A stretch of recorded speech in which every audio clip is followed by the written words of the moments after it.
Hey, everybody. Good morning. Welcome to the Steel Toe Morning Show. I'm Aaron. There's Corey.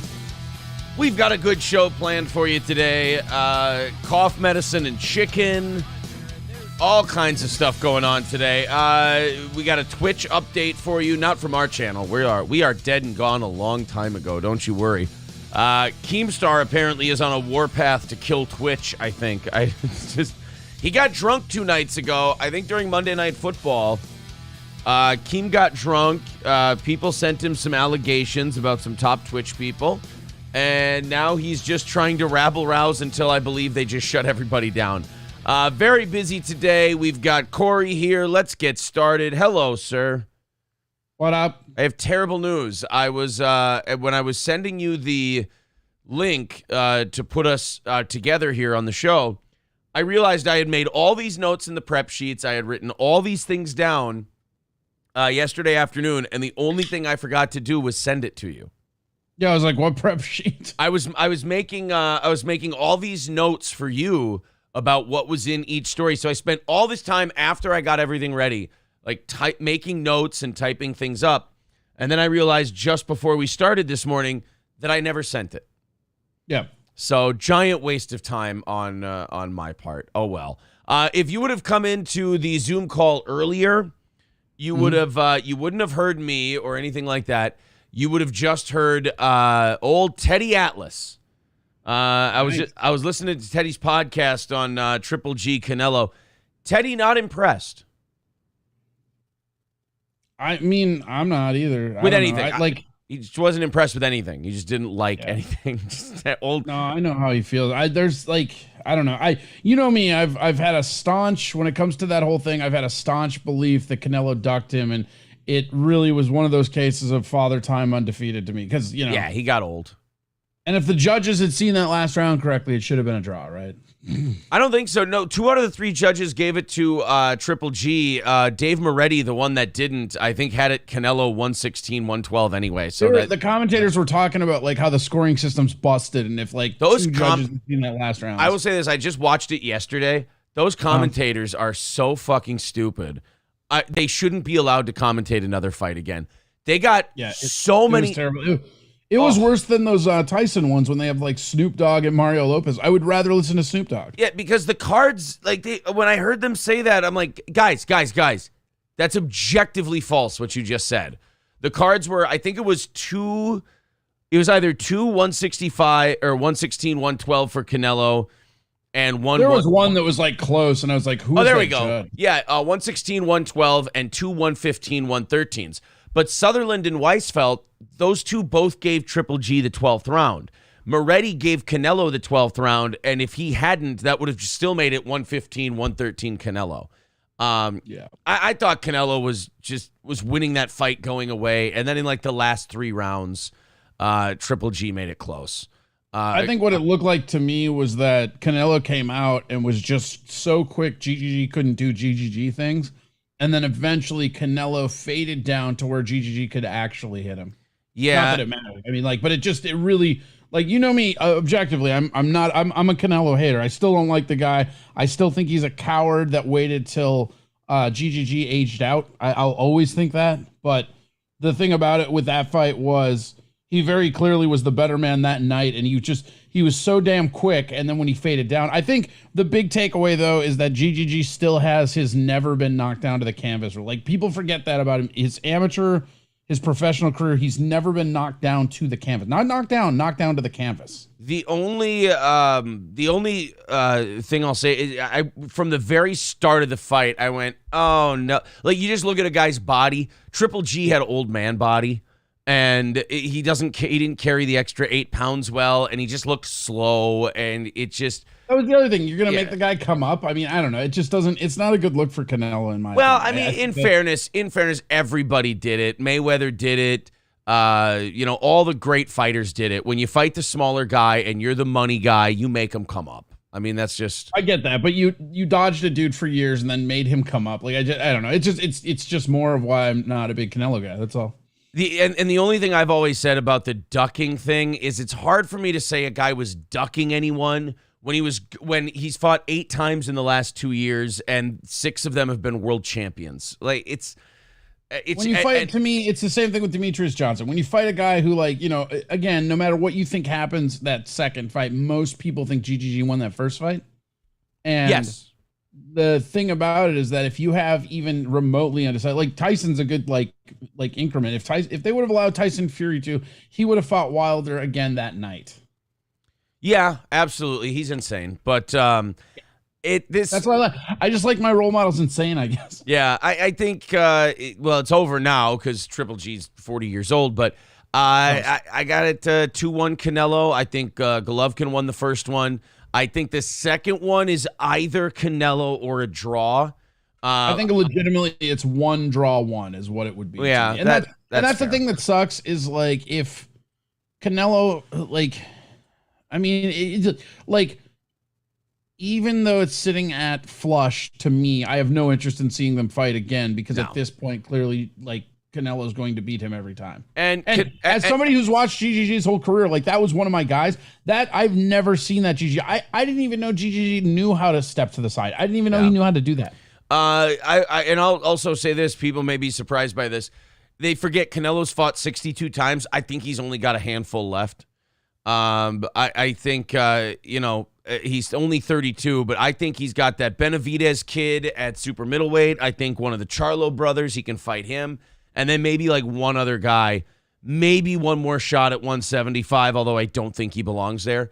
And I think he can call it done. I don't think there's anything left for him to do that he can realistically accomplish. There's no cruiserweight move coming. There's nothing like that. He's won belts at light heavyweight, super middleweight, junior middleweight. I think it depends on the temperature, though, because, like, if somebody emerges who's good, I think he'd play there. But well, we will see. I just felt like when I watched that fight, I just felt like we're getting this over with, is how it felt. Yeah, well, it was funny, too, because when I was watching, I had texted you because they showed this, like, back of the locker room when you still dressed and they were walking in. I was like, oh, shit, GGG looks game. He looked like he was there to kill people. And then, like, within the first round, I'm like, oh. And then I even texted you, well, that text didn't age well. Yeah, I was sleeping. I wasn't going to pay $90 for it. I waited until it was free yesterday on DAZN's YouTube, and I watched it there. Quit Begging says, watched Oscar Trinidad first fight. Oscar definitely won it. That's interesting because since I got this app on my phone where you can score fights, I've been going back and watching all the quote-unquote close fights historically. I didn't think Oscar De La Hoya was as far ahead going into those last 4 or 5 rounds as people thought he did. I actually, when I went back and watched it, and I just watched it like a month ago, I had it a draw. Like, anybody who has Trinidad winning, I don't think it was this robbery. First of all, De La Hoya quit. He got up like 6 rounds, and in the first 7 rounds, I had him up 6-1, and then he just ran away. He thought he had it, and he just ran away from Trinidad instead of keeping his feet on the gas, and he gave that fight away. I don't think a guy who runs for the second half of the fight should be awarded a victory, and I think that's what Oscar did. I haven't seen it in a long time, but I remember thinking Trinidad won it. And I think you can make an argument for either one of them. But there's this common thing in boxing where people have just accepted, well, Oscar got robbed. I don't think he got robbed. I don't think you can say somebody got robbed if it's that close. Yeah, and then, Bernard Hopkins then took De La Hoya's blueprint and said, well, let's see what I can do to Trinidad if I just keep my foot on the gas the whole time. And he knocked him out. So I think Oscar, look, it's that classic boxing and MMA axiom of, don't leave it in the hands of the judges. And De La Hoya did. They took it from him. Some people think. All right, so there you go, guys. Was that hard? Was that difficult? I know a lot of you don't like it when we go to boxing. Was that... God help you. There's one of the biggest boxing matches of the year this weekend, right? Did we make that? I just want us to make it as painless as possible. And I hope it was that. I'm excited to watch Deontay Wilder come back, and boy... Man, I love it. When he lost to Fury and they were talking about what does he do next, I had like 2 or 3 guys in mind, and one of the guys I had in mind for him coming back was the guy they have him fighting, and that's Robert Helenius. I think that's a great test. I think if Wilder knocks him out, there's no reason for him to have another tune-up fight. He's ready to jump right back into the championship scene. And it looks like Fury's going to fight Joshua. So if those two are going to be busy, and Wilder knocks out Helenius, fuck it, go Wilder Usyk. Wait, why isn't Fury fighting Usyk? Because he's fighting Joshua. What? Yeah. They're going to fight. I did say that I thought he would fight Joshua. Yeah, Fury Joshua. They've what I heard a week ago was they'd come to terms. They want to get AJ when he's weak. Fury versus Joshua, 2 million buys. Sky Sports freeze out. Pay-per-view price to soar. Yeah, they're just looking for a site that will pay the highest site fee. They're basically playing the UK against Saudi Arabia and seeing who comes to the table to pay the most to have it. And that's going to be it. They're going to do Fury Joshua. That so feels like a let's get it out of the way type fight. Like that just feels like we've won. Well, I thought for sure that he would retire. I don't think Fury wants Usyk. Like, even though I think he could beat Usyk, I think that's just a dirtier fight that he doesn't want. I think Joshua is a much easier fight for him. See, and with his power and everything, I think Fury is actually a better matchup.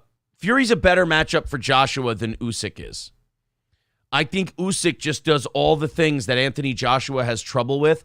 At least Fury's going to come to him. And Joshua's going to do a lot better with a guy that comes toward him. I think everybody will be surprised how well Anthony Joshua does versus how well they thought he would do against Fury. I'm not going to pick him to win, but I think he'll look. I think Fury might even knock him out. I think Joshua's got some problems here. Yeah, right here. He's talking about how Usyk didn't want the fight. Damn. Fury said that? Yeah, Fury says Usyk does not want undisputed fight this year and that he will announce a different fight next week, and this was on the 3rd. Well, Usyk's got like 4 belts too, so the boxing is so fucked up. They have all these mandatories, so I think he's going to have to go fight some bum that they made the #1 contender. Or he's angling for a Wilder fight, which would be really cool too. But anyway, that's what's going on there. Spence Crawford has been agreed to for December. I'm so goddamn excited. I've wanted that one for a long time. So there, guys. Now I swear, no more boxing talk. Welcome to the show. One more sports item. The Vikings get the living shit kicked out of them on Monday night, and they go back to the Vikings we all remember. In fairness, I saw this as, I think both of us had this as a loss on our schedule. I knew that Jalen Hurts was a good quarterback. I didn't realize how good that Philly team is scary, man. I don't know, man. Like, so here's the thing about the Eagles, right? Like, yeah, they're good or whatever, but this was a game where I personally really miss Zim. The defensive coordinator, whoever, like the new guy, I don't know his name, but they kept coming at him with the same cover, and even the commentators were talking about how soft that zone is in that system. Yeah. Like they ran the same scheme and got lit up in the exact same matchup the entire time and made no adjustments at all. And this is what I. Uh-oh. Corey's locked up. That's not good. Hope this doesn't happen today. I think the whole state of Texas just went season, right? Is that I really believe that this is just it's like the other thing too is, I'm not, me, not a big Cousins guy, and that guy got credited with 4, but probably should have had 6 interceptions. I mean, he was playing a game of catch with Slay towards the end. Yeah, it was, he pressed when we got behind, and it looked really bad. And he officially now is, by the numbers, the worst quarterback ever in the history of Monday Night Football by the numbers. He is really bad on Monday nights. I don't get what that... He's bad in primetime, too. He's like barely flush in primetime, and if you take over some, garbage wins, he's still down, Yeah, I think, the offense, again, yeah, I don't think anybody really thought we were going to win that game, or at least anybody that's been following the team. But I worry that this is closer to what we look like than week 1. I think week 1 is just we were at home. It was the Packers, new team, new feel, all that shit. But the moment the coach is giving fucking game balls out to everybody, that's a problem. Well, hey, we get the Lions this week, which is always your nice tune-up after you get your ass kicked by somebody. The Lions could almost be 2-0. I don't want to talk about the Lions being 2-0. I don't... Here's how I feel about the Lions. They're always the Lions until they show me they're not the Lions. It's one of those things where if you bet against the Lions every time people get hopeful, you've probably made a lot of money in your life. because they just always seem to go right back to form whenever people start to get excited about them.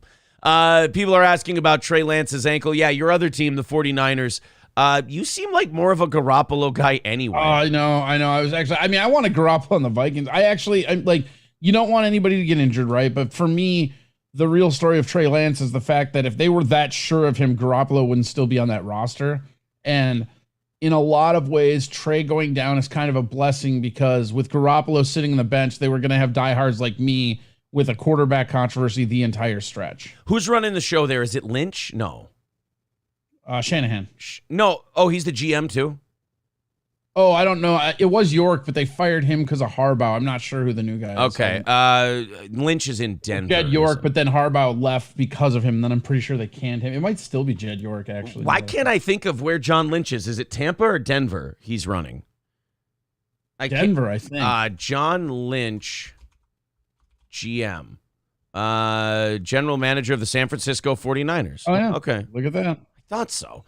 You got to give him a lot of credit. He looks like a genius right now, hanging on to both those guys.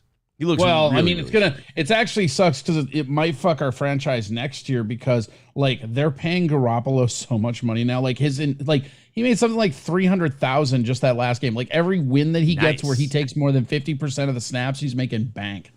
I went golfing yesterday, and I just keep hitting everything to the left, and they were aerating the greens, so there was sand and gravel all over the green. I don't want to talk about it. I have it in my notes here. I'll just there. Now I can cross it off my notes. You want to know what I don't want to talk about that I did yesterday? What's that? When I saw Clerks 3. It's out? Yep. Ooh, boy, that says a lot. Limited release across the country. It's showing at 7 p.m. It's a very weird thing. Like, it's only one showtime, but it's at a bunch of theaters. How was it? Better than I thought it would be. Still not maybe good enough to be made. Some of the banter's objectively very funny. Yeah. They did a pretty good job managing some of the memory berries, but at the end of it, I kind of walked away like, I don't know that they needed to make that. Like, yeah, that's how it seems for like the Jay and Silent Bob reboot movie. It just seems like, did it kind of feel like, because this is how I felt the last couple of movies, like Kevin Smith's going on a farewell tour? Yeah, well, and that's kind of the thing with this, is it really felt really cathartic. You know, you could tell, like, because he weaved in the stuff with his heart attack and all this other stuff, and Dante dies at the end. It's like a big, holy Jesus Christ, man! Big, throughway. What? I'm searching that to see if you're fucking with people. I'm not. Everybody knew that. It was leaked. Like, he was supposed to die in the first one. Well, yeah, he does. They have an alternate ending that they filmed that he got shot. Yeah. Dante has suffered a ending of Clerks 3 explained. You motherfucker! If this is, it's real. So Randall had a heart attack. Well, that's in the previews. Yeah. It was all over. I knew that going into the movie that Dante died. Rosario Dawson's character is dead? Yeah. Like they did an off-screen death. Okay, nice. Randall's movie has its first screening. Dante, following the death of Dante. Jesus Christ. What a fucking bummer. I mean, again, if you knew like the first movie, there's no way that he wasn't going to die. Oh, man. I'm surprised they didn't kill him in Clerks 2, honestly. I get it. Brian O'Halloran has looked at like death for a long time, but I mean, did we have to lean in? I think they did. All right. Well, you know what? I'm encouraged. I'm glad that you said that it wasn't as bad as you thought it was going to be, but you didn't put it in a way that makes me feel like I have to see it. I would say if you're a diehard, go see it. It's definitely better than the reboot movie, the Jay and Silent Bob reboot was bad. I don't know that it's better. You know, honestly, I haven't watched Clerks 2 in a long time, so but it felt very similar to Clerks 2. I enjoyed Clerks 2. I actually did like that. I walked away like not upset that I went and saw it. So Clerks 3 was better than the trailer. So they had an opening shot of Kevin Smith narrating the movie, and then they had like a voiceover during the credits. Like it was just the like Kevin Smith ego hour. It was really weird. Well, it's like halfway through the credits, he starts like narrating, like, we almost ended the movie like this, blah, blah, blah, blah. And then at the end of it, they showed this like, and the vignette was like 20 minutes of like a behind the scenes thing that you used to see as a preview for something on TV before you went and saw it. So it was Kevin Smith kind of jerking himself off towards the end. Yeah, I don't know that guy's capable of doing anything where he's not jerking himself off at this point. Yeah, look, he's proud of himself. Yeah, no, I can tell. You know how I can tell? Because he's always wearing that is his brand. Yeah, he's always promoting himself. When's the last time you saw him not in a Clerks shirt or that jersey or something? Yeah. That's true. He goes into full shill mode. So Clerks 3. I'm surprised to hear you say that you went and saw it. I didn't even know it was out yet. So we'll see. Maybe when it gets to Amazon and I can watch it for free, maybe then I'll give it a check. But hopefully he's not done with these, is he? Mallrats 2 is getting made. And Mallrats 2 is getting made, and then somebody was telling me there's like a sequel to Chasing Amy, and I do not know how. I've heard that. Mallrats 2. What do we know? Is there a trailer yet for Mallrats 2? No, it got pushed back for Clerks 3. Like, it's still in production, is my understanding. It's okay. So since 2015, they've been saying Mallrats 2 to begin production in January. That was 7 years ago. Yeah, it was supposed to come out before Clerks 3. It's funny because everybody was all excited about the Mallrats 2, and I was like, oh, whatever, you know. And then I went to go look on IMDb, and it got pushed back for Clerks 3, and I'm like, are you fucking kidding me? So like, they're not making this weird sequel I don't want to see because they're making this other weird sequel that I probably won't see. Apparently, he's got everybody else, including Affleck, signed up to do the movie.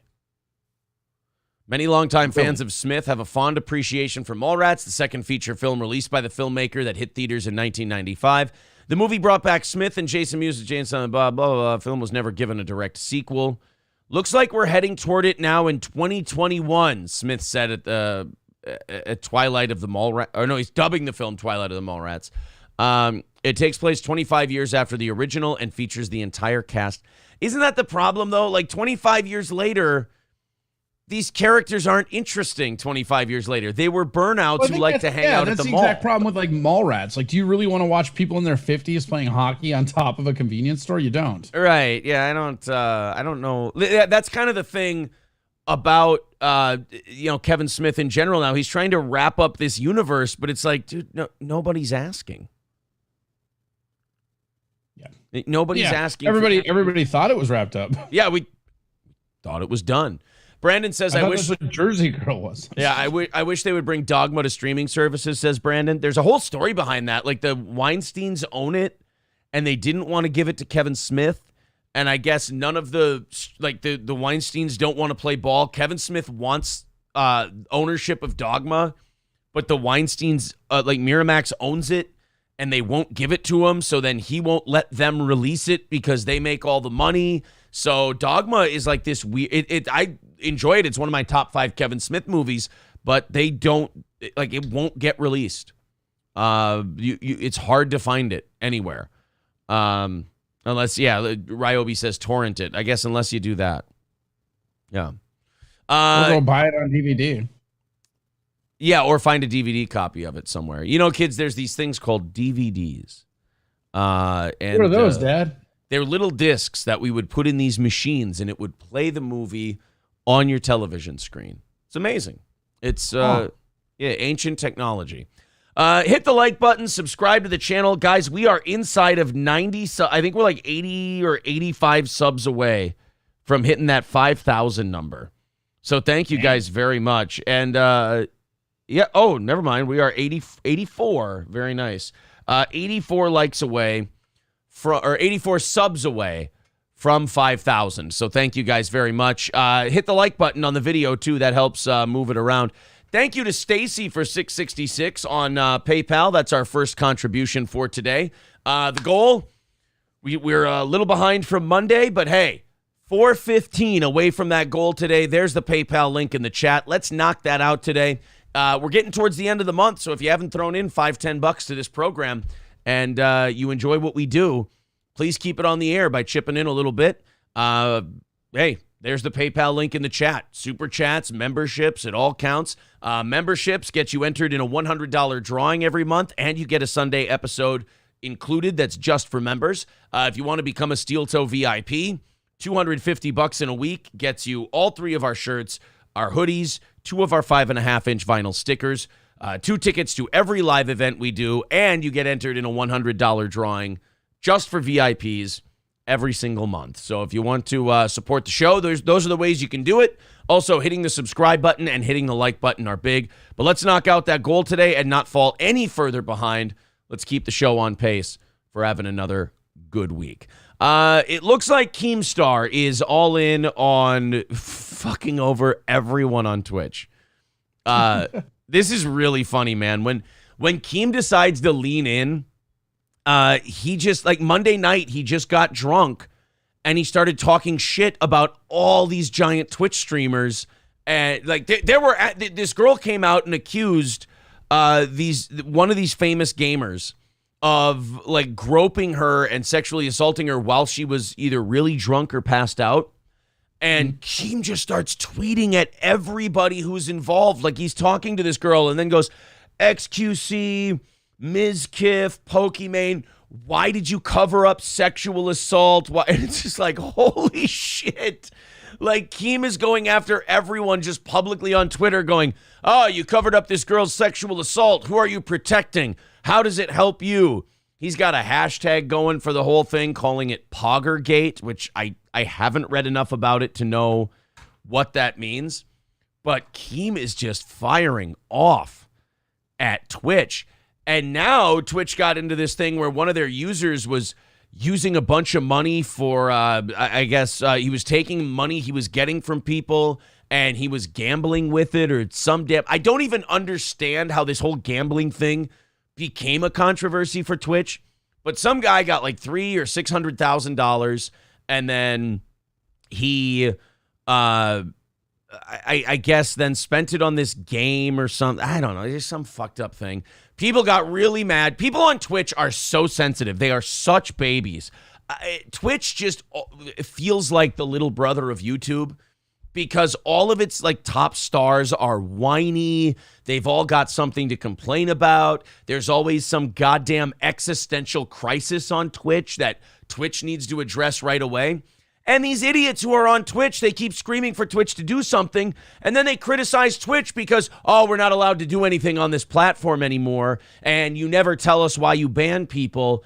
And it's like, after this gambling thing, I kind of understand why Twitch does that. You guys sit here, and I'm talking about the people who, you know, Hassan Piker and all these other people who were bitching about the gambling streams, you know, where people go on these gambling websites and they stream themselves playing.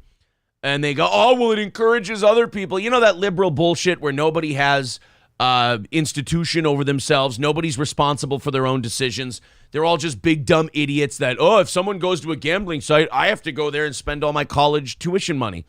Well, they bitched that Twitch should take this away. Now, Twitch has taken away gambling content on Twitch. As of October 18th, no more stuff with slots, no more stuff with roulette or anything like that. They're banning a bunch of sites. They named 5 of them, and then they said, however, we may identify others as we move forward because Twitch is really good at just doing shit without explaining themselves. So, Corey, I know this doesn't affect you on Twitch at all, but it affects a shitload of really big content creators over on Twitch. And it just, again, it just seems like this company is bound and determined to shrink themselves into the smallest little window of allowable content. Like, if you're not riding a Pickle Rick inflatable between your legs in a hot tub with your tits out, like, you're shit out of luck at this point. Well, and they banned those people for how many years before they even gave them a category? Right. And they only did it because their biggest draw was making them a shitload of money. They couldn't have Amaranth leave. Right, exactly. So, yeah, I don't know, man. It's I just that whole platform, it's just it's hard for me to blame Twitch anymore. These fucking children that they've got as their biggest stars keep whining and bitching and yell. It's almost like the rest of us understand, hey, don't get too loud. The parents will hear us and then the fun will end. And then these fucking autists that make up their biggest channels. Yeah, why is that happening? It's not fair. I don't like it. And then Twitch goes, oh, what's that noise I hear? And we all just go, God damn it, you guys. couldn't you just shut the fuck up? Especially with gambling streams. So what if someone does a gambling stream? You don't have to gamble. And if you do, that's your fault. That's like people who complain like, oh, why? I can't believe people give money to this channel or that channel over here. Yeah, like they're not giving your money away, so shut the fuck up. Yeah. Who gives a fuck? Like that's kind of just how it is. Everybody's all up in everybody's business, and it feels like that is kind of a around the board mentality that I, for one, am like kind of sad about. Like as a comic, it's fucking terrible because you see people who complain about shows that they weren't even at. I mean, I've seen people get shows taken away from them by a venue because people were bitching about a show they did like in another state that person wasn't even fucking at. Yeah, you didn't even hear the joke. You just saw it on the internet and you went, "Oh yeah, I'm upset." And really, this seems like a giant waste of your time. Like it reminds me of like that Daniel Tosh shit when he had that like rape joke or whatever that like was making rounds where he's like, "Wouldn't it be funny if this and that?" But he like the full clip, if you've ever seen it, like he says, because he asks if the audience has any suggestion, and one guy just yells out rape or whatever, and he like chastised that guy for a second. He's like, "That's not cool," this and that, and then this other lady is all like, "There's never a funny this and that," and he's like, "Wouldn't it be funny if somebody just raped her right now?" Like, you know, like he would like, but that's not the way it was presented, right? It was presented as if like, oh, Daniel Tosh goes up and goes like this, and it was the people that were doing that. None of them were at the actual show. The good old days, the very genesis, the beginning of cancel culture, right there, right around that time is when it was all starting. I remember that Tosh thing being huge, and you're right. That's exactly what he did. He went, "Hey, what do you guys want me to joke about?" And some guy went, "Rape." He goes, "Oh, yeah, rape. What's funny about rape? Is it the humiliation? Is it the pain that the victim feels afterwards? Is that what it..." Like, he was basically calling the guy an idiot. He was literally dressing that guy down when somebody just inserted themselves. Yeah, some woman went, "Actually, rape is never funny." And he went, "Wouldn't it be funny if everybody raped her right now?" It's just like, it's the comedian thing to say. But I don't know. And, you know, Tosh didn't really suffer that many consequences because of that, but it was what's been coming since. It could have been. I mean, that's the problem, right? Any comic that's a lower level, that could have been their career. Yeah, certainly could have. I mean, and here in Austin, every major show you go to, like, they lock up your phones now. And I'm actually for that. I love that. That's like one of my favorite things that I think they should be doing at every comedy club now. It's getting to the point where they should almost take it for every live event. They should be taking people's shows. Yeah, they've got this really cool thing called, it's like a Yonder or whatever, but it's a case. You walk in, you put your phone in the case, you buckle it, and then you have your phone on you, but you can't actually open or get at it till you leave the venue. So nobody can film, nobody can take clips out of content. It's a way better system. Yeah. Electric Shoes says, in my opinion, if you didn't pay for a ticket to the show, you don't get to be outraged by the joke. Yeah, I feel like if you go to a comedy show, even if you're outraged by the joke, nobody, and I've held this my entire life, nobody is fucking forcing you to be in the showroom. Because if somebody says something, if you're up on stage and somebody like I'm up on stage and you guys all hate me, right? Getting up and walking out of that venue sends that booker a bigger message than any of your complaints will. Yeah, not buying any drinks, not giving them any more money. That's well, I remember a comic, and I won't even say his name in case people know him. I tell you off the air if you want, but I remember it was like my first or second year working for House of Comedy, and this comic, 2 consecutive shows, walked more than half the crowd. Fun. And he never worked there again. Now, did he walk them because he was doing some good edgy stuff, or was he just being purposely? He was doing what he thought was good edgy stuff, but it was just trash. Yeah, that's usually what happens. Rex says, don't know how we got to the point where hurt feelings are a crime. Well, like everything else, it just happened slowly over, it just got ratcheted up each time. Each time was a little bigger. One of the first ones I remember where it worked was Imus. I don't know if Imus was the first one, but Imus is the one that I kind of first noticed it. Then you had, actually, I would argue that this whole cancel culture thing was kind of, the political and social left and right working together, because it was at first, it was the rock music stuff. It was the parental advisories on the CDs. And that was Tipper Gore, but then also like Republicans, like these are unchristian lyrics and these are immoral. And Don't forget blaming Columbine for that, right? Remember how much of Columbine was because of the music? Marilyn Manson and all that. And then, I remember when I was a kid, it was the Republicans who were the cancel culture people. All the Jesus people were going off and they were talking about, how, all this is immoral and we shouldn't be allowed to talk about this, that, and the other thing. And they went after Howard Stern and all these other people. Then, to me, I think Carlin died. That was a big part of it. Kind of, we lost the big protector. Howard went off. I don't know about that. Carlin was real bad the last 2 years. Like he was out there. And then there was Howard went to Sirius, and then that was about it. I mean, and it just kind of kept getting worse from there. I think it's Kramer when he did all those N-bombs, when he did his impression of Tampa Terry. Kramer was a big one too. Yeah, each time, that's what I'm saying. It just kind of happened slowly. Each time they took a little bit more away, and, well, there you go. Guys, we are 4:15 away from our goal today. There's the link in the chat. Let's get a move on that. That's going to make me nervous today because we are already behind. So let's see if we can knock that out. Let's see if we can make some good progress. Yesterday's show was a great example of just knocking that down slowly throughout the day. That was awesome. Let's do another one of those. 4:15 away from the goal. I don't want to hit 7 o'clock still in the 400s or the high threes. That's going to definitely have an impact on me. I know myself on the show today. So let's kind of let's keep that going and keep that moving. PayPal link in the chat. PayPal, Super Chats, memberships, the whole deal. Let's get in there and, ease the stress, as it were. There's a nurse in...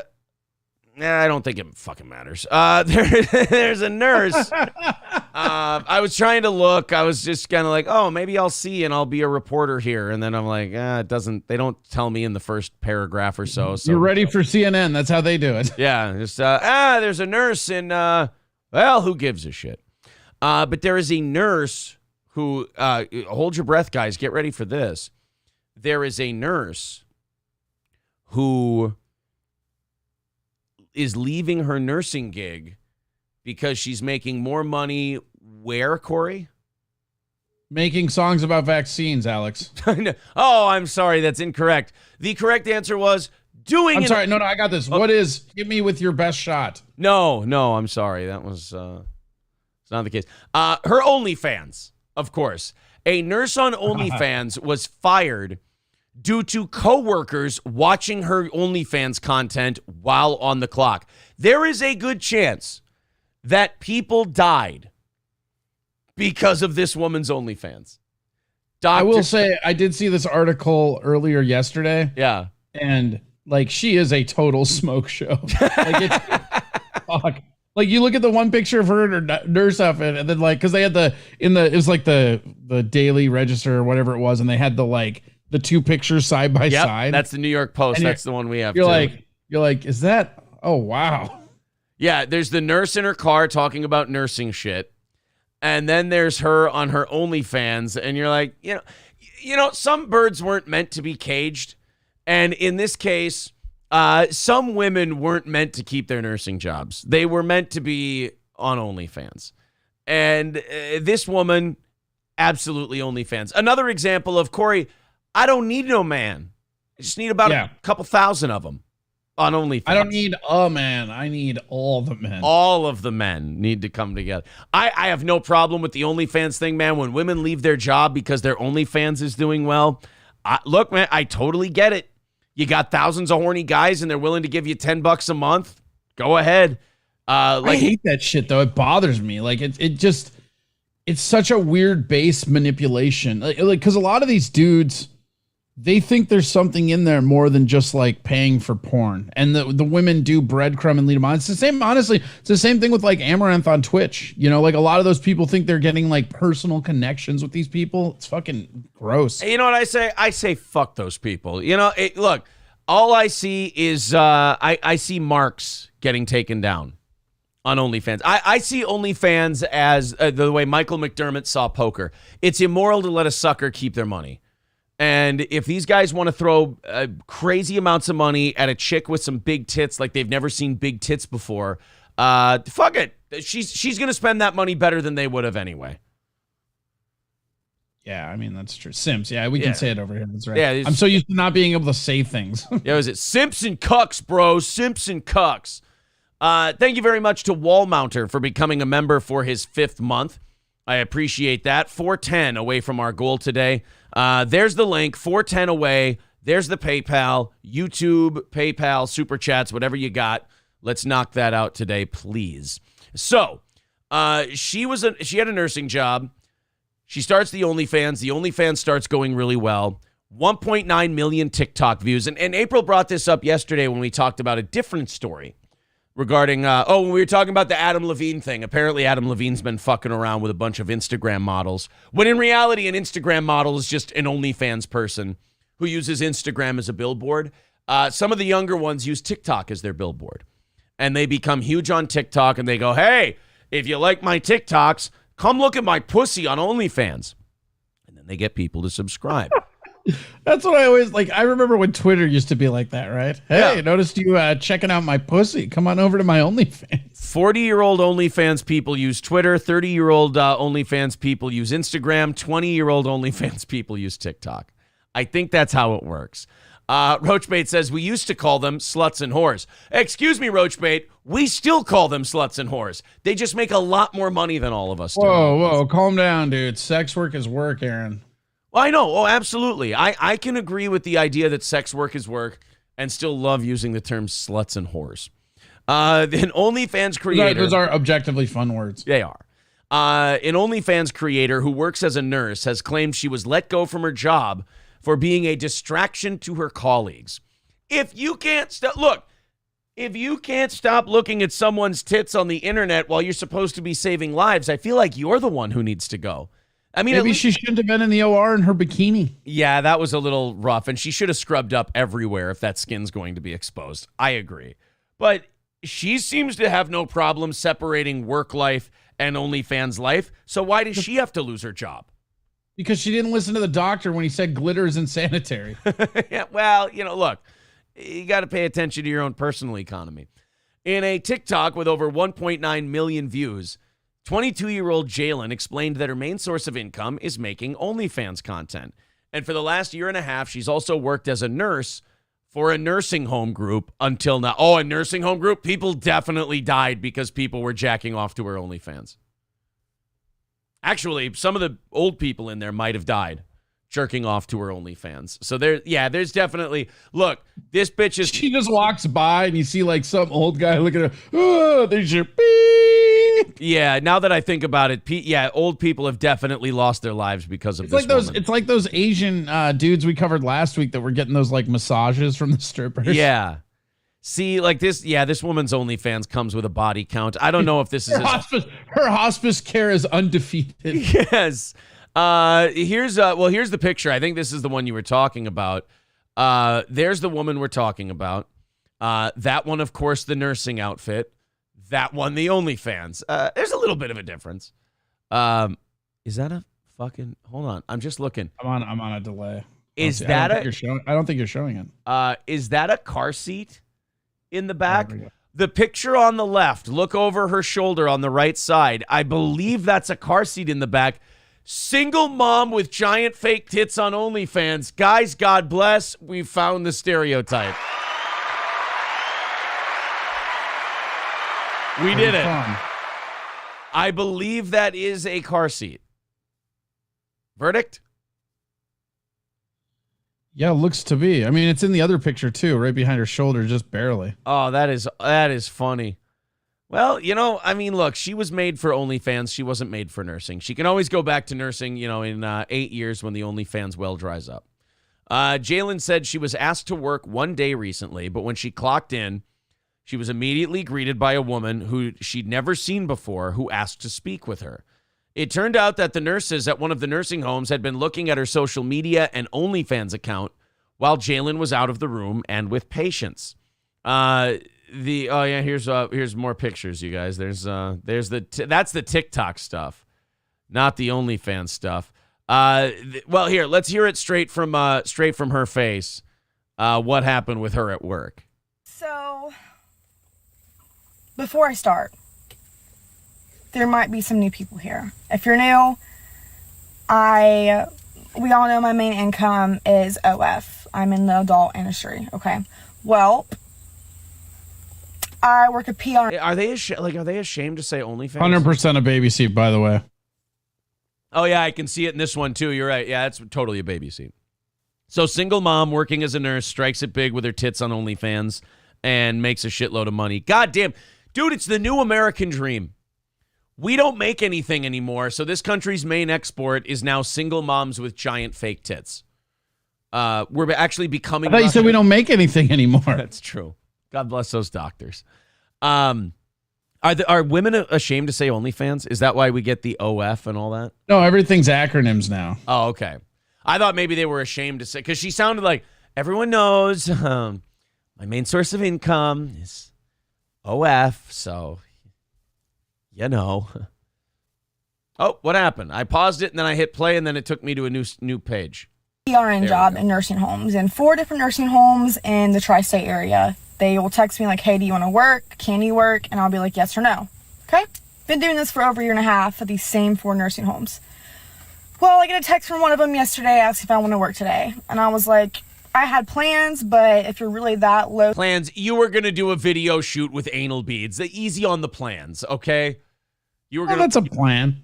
I mean, it is a plan, but she makes it sound like it's social plans. You were going to put the kid down for a nap, you were going to grab the vibrating anal beads, and you were going to give it a pull start.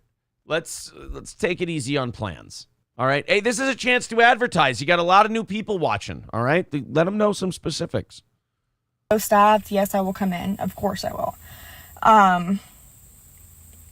So, I don't know whether to laugh or cry right now.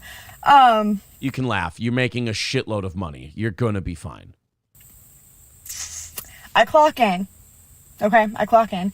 And this lady I've never seen before, she was like, are you Jalen? I was like, yeah. And she was like, you need to come in my office.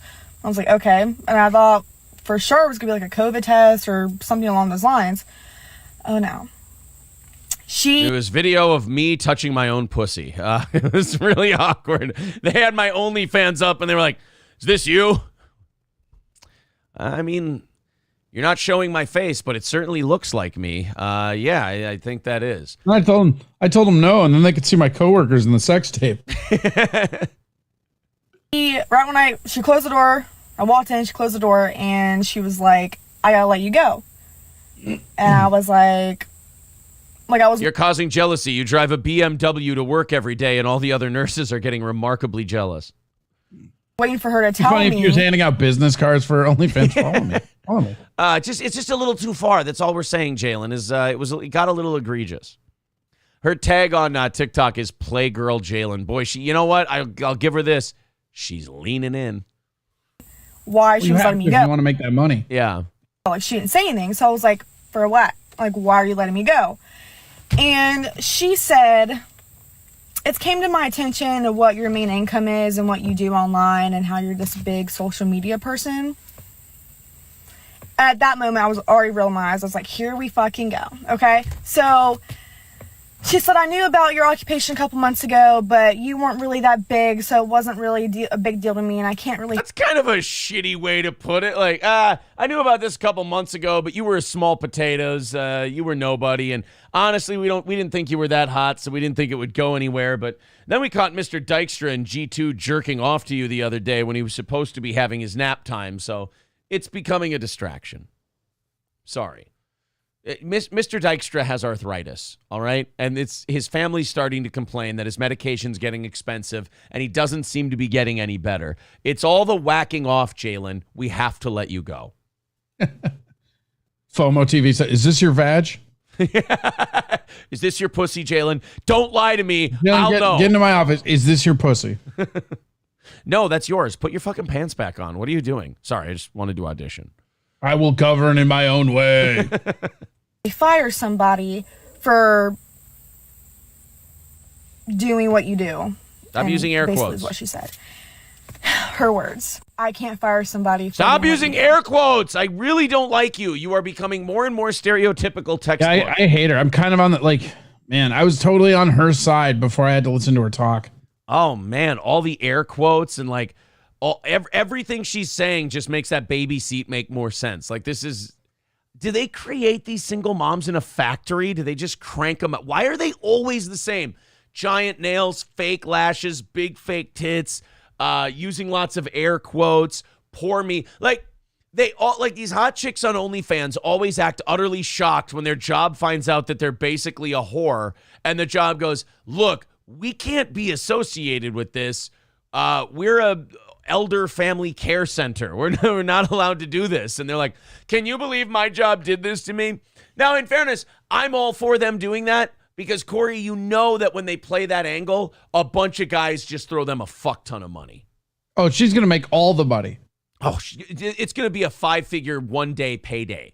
Yeah, especially because she's in the news cycle. So Right. that means, like, because again, how many people do you think are going to come in contact with this story who have OnlyFans who didn't know about this account? Like, oh, I think I will go take a look. Yeah, like I said, I think it's going to be a 5-figure payday, and they're all going to send messages like, "Oh, I feel so bad for you. If there's anything you need, just let me know." And this, that. Oh, I just can't believe there's still people who pay for pornography. Like, I just can't. That blows my mind. Well, I think you made the good point, which is they feel like there's a personal connection.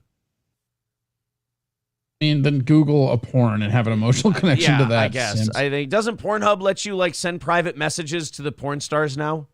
I don't know, Aaron. Do they? I don't know. Check it out. Last I saw, I think you could subscribe. Is that why your inbox is all Bailey J? She talks back. Then she proceeded to say that, you know, it wasn't a big deal a couple months ago when she found out because if you make air quotes one more time. Well, I guess every time that I've been working destroy lately, my own set. that the CNAs and the nurses have been talking about me at the nurse's station while I'm in a patient's room.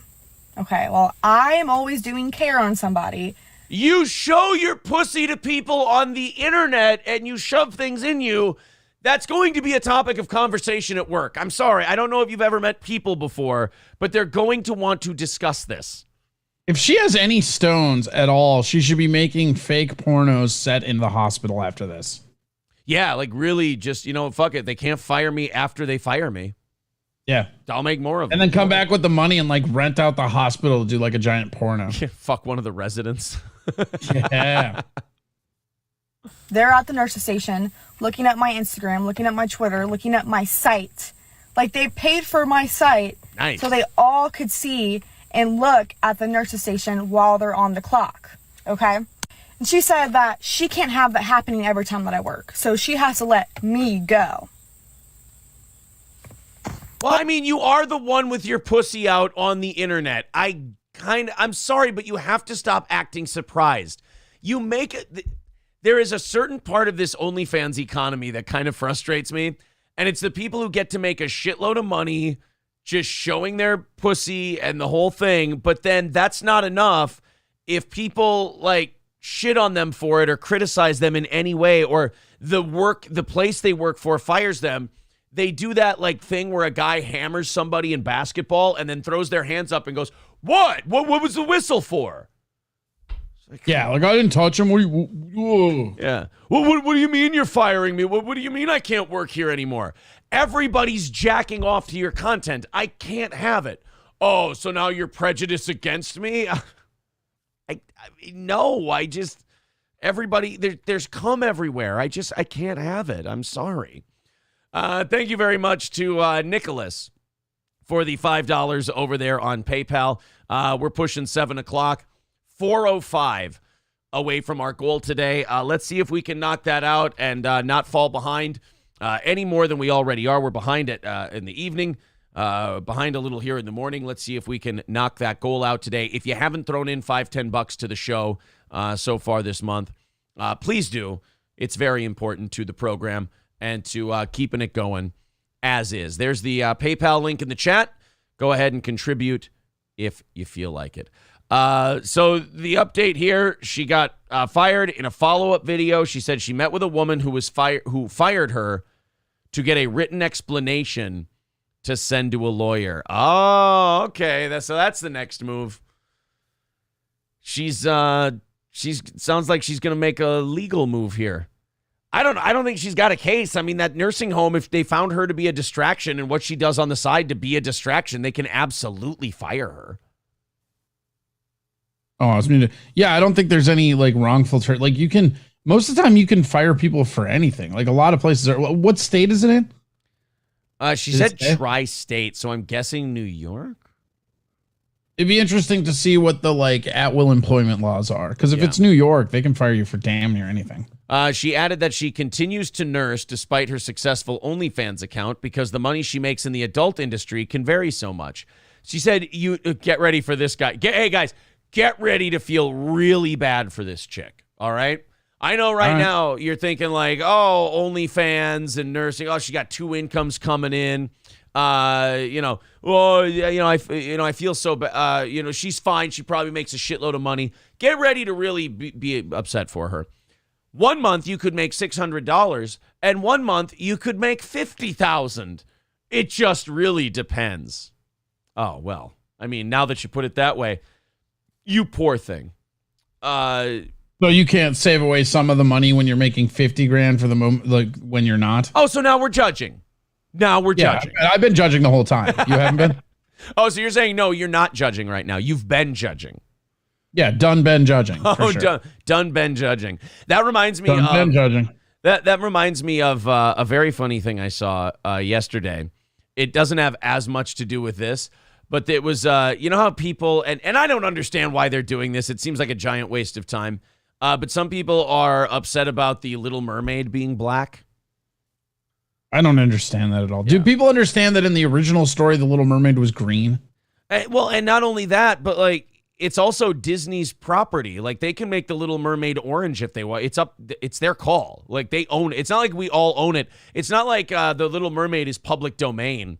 And they're it's funny because everybody I see bitch about it, like in my Facebook thread and stuff, like grown men. It's like, are you watching Little Mermaid? Is that what you're? Yeah. Stop with the Little Mermaid. All right. It's fine. So people have been making very funny memes of recasting different movies as different races. And I think the funniest one I've seen so far, I don't know if Royce from Revenge of the Sis made this, but it popped up on my Twitter yesterday under his account. Chris Pratt is Rosa Parks, and the line underneath here is, "I ain't finna move." I love that. So Chris Pratt in a straight to Amazon Prime Video film, Rosa Parks, "I ain't finna move." The good thing that's come out of the Little Mermaid stuff is the memes, but yeah, the action. Well, they had a picture where somebody put Terry Crews as He-Man. They're like, Black He-Man is next, and I remember looking at that picture, and I'm like, I'd go see that. I was just gonna say, like, take my money. Absolutely, I'll watch Terry Crews as He-Man. Are you kidding? Michael B. Jordan as Kyle Rittenhouse. Ooh, see, now there's all kinds of good movies you can make. I love that when people try John Bones Jones is Chauvin. I actually like when they try to troll a thing, but then the troll, you lean into the troll and you're like, no, I know you're trolling, but can we get that done? Like, I just think it's so hypocritical because a lot of the people I see bitching about it are the same people that like don't give a shit when they cast like a Native American as a white dude. You know what I mean? It wouldn't bother me if it was more consistent, but there's no consistency about it. So fuck all of you. And also if it wasn't the Little Mermaid. Right. And again, that character, if you read the original book, was green. Yeah. She was a scaly monster. You know what I mean? Like, that's like, because it's kind of like the original story is like the ugly duckling type shit, right? Mm-hmm. Like, oh, this fucking weird ass fish woman can land a prince. Right. You know, but like now we're all mad about it. It's just like, actually, Corey, in the new one, though, you got that wrong. In the new one, she lands a Kang. Oh, okay. It's just, I just think you have to be really committed to getting offended for that to ruin your day. Right. That's what I was going to say. I was like, it's the Little Mermaid, for Christ's sake. Just don't watch it. Not only that, remember Jay and Silent Bob Strike Back? The whole premise of that movie that made those two the biggest dipshits in the world, Ben Affleck explains it. He's like, guys, they're not talking shit about you. They're talking about fictional characters. You don't need to... They're fictional characters. Fictional characters. And he tries to explain. He's like, no, fuck that. They said Jay and Silent Bob. They used our real names. He's like, you know what? Fuck it. I don't understand. You guys are just too dumb to get it. So I thought the Little Mermaid thing was overblown, but I loved that Rosa Parks thing. I ain't finna move. A couple of thank yous to throw out here. Thank you to somebody. Herman the Great, VIP Herman the Great. I've been watching his videos lately. I love Herman the Great. Herman the Great Herman's awesome. He's innocence personified and funny at the same time. It's very rare that you can find. He's one of those people you watch and you go, this is just a good man. He's like if Cowpo could get to the point and wasn't a piece of shit. Right. If he was a good person and not garbage. So thank you two for that. That drops us down inside of 400 at 395. And then if we go over to the PayPal side of things, a huge thank you to Gray Duckling, $50 coming in from Gray Duckling, and Ben with $10. People coming up with their monthly dues, as it were. Thank you very much for that level of honesty. I appreciate that. 335 away from our goal. Very good, guys. Let's keep her going. Thank you very much for supporting. I will say too, shout out to Herman. Congrats on he finally got monetized. He finally hit that threshold to get monetized on YouTube. Oh, awesome. You know what? I'm excited to see some Herman the Great streams and maybe throw some super chats in, as it were. I think, honestly, as much as she's crying and complaining in the news now, back to that nurse story, something tells me, especially after this going national or worldwide, I think she's going to be fine. Oh, she's going to, her subscription count will double. Shit. I guarantee you somebody who's watching this show already subscribed to that. Like, oh, let's go take a look. Yeah. Ron Finger says, John Leguizamo as Abraham Lincoln. Yeah, that'd be a good one. I wouldn't watch that because I'm a huge John Leguizamo hater. That guy is. You don't like Leguizamo? No, he was all right as Luigi in the live action Mario Brothers movie. He was okay in two Wong Fu things. No, who the fuck? Like his stand-up comedy was fine. Like he has a couple of good comedy specials, but then all of his other shows, like all of his movies, they're all just shit. I see him in a movie and I'm like, well, I don't need to see that. You didn't like him? Wasn't he the clown in Spawn? Yeah, he was a Violator. Yeah. But the other thing is, every time I hear his fucking name, it's him bitching because he didn't get a part, and then he's trying to act racist about it. Oh, yeah, he did that. That's his claim to fame. Anytime any Hispanic character is cast and it's not John Leguizamo, he will tell you why it's fucking racist. Yeah, it's like, dude, they didn't even cast Antonio Banderas. Do you know how far down the list you are? Right. Stop acting like you're the greatest, actor in the history of Hispanic descent. Yeah, stop. All right. Besides, it's Pedro Pascal Day. All right. Step aside. It's Pedro Pascal's turn. Brittany with $5 over there on PayPal. Thank you very much, Brittany. Very sweet of you. 330 away from today's goal. Yeah, I thought Leguizamo Day was done 20 years ago, but it fucking should have been. Yeah. Again, name one movie he's in that doesn't fucking suck. I'm going to say a movie right now that everyone's going to be mad at me for liking.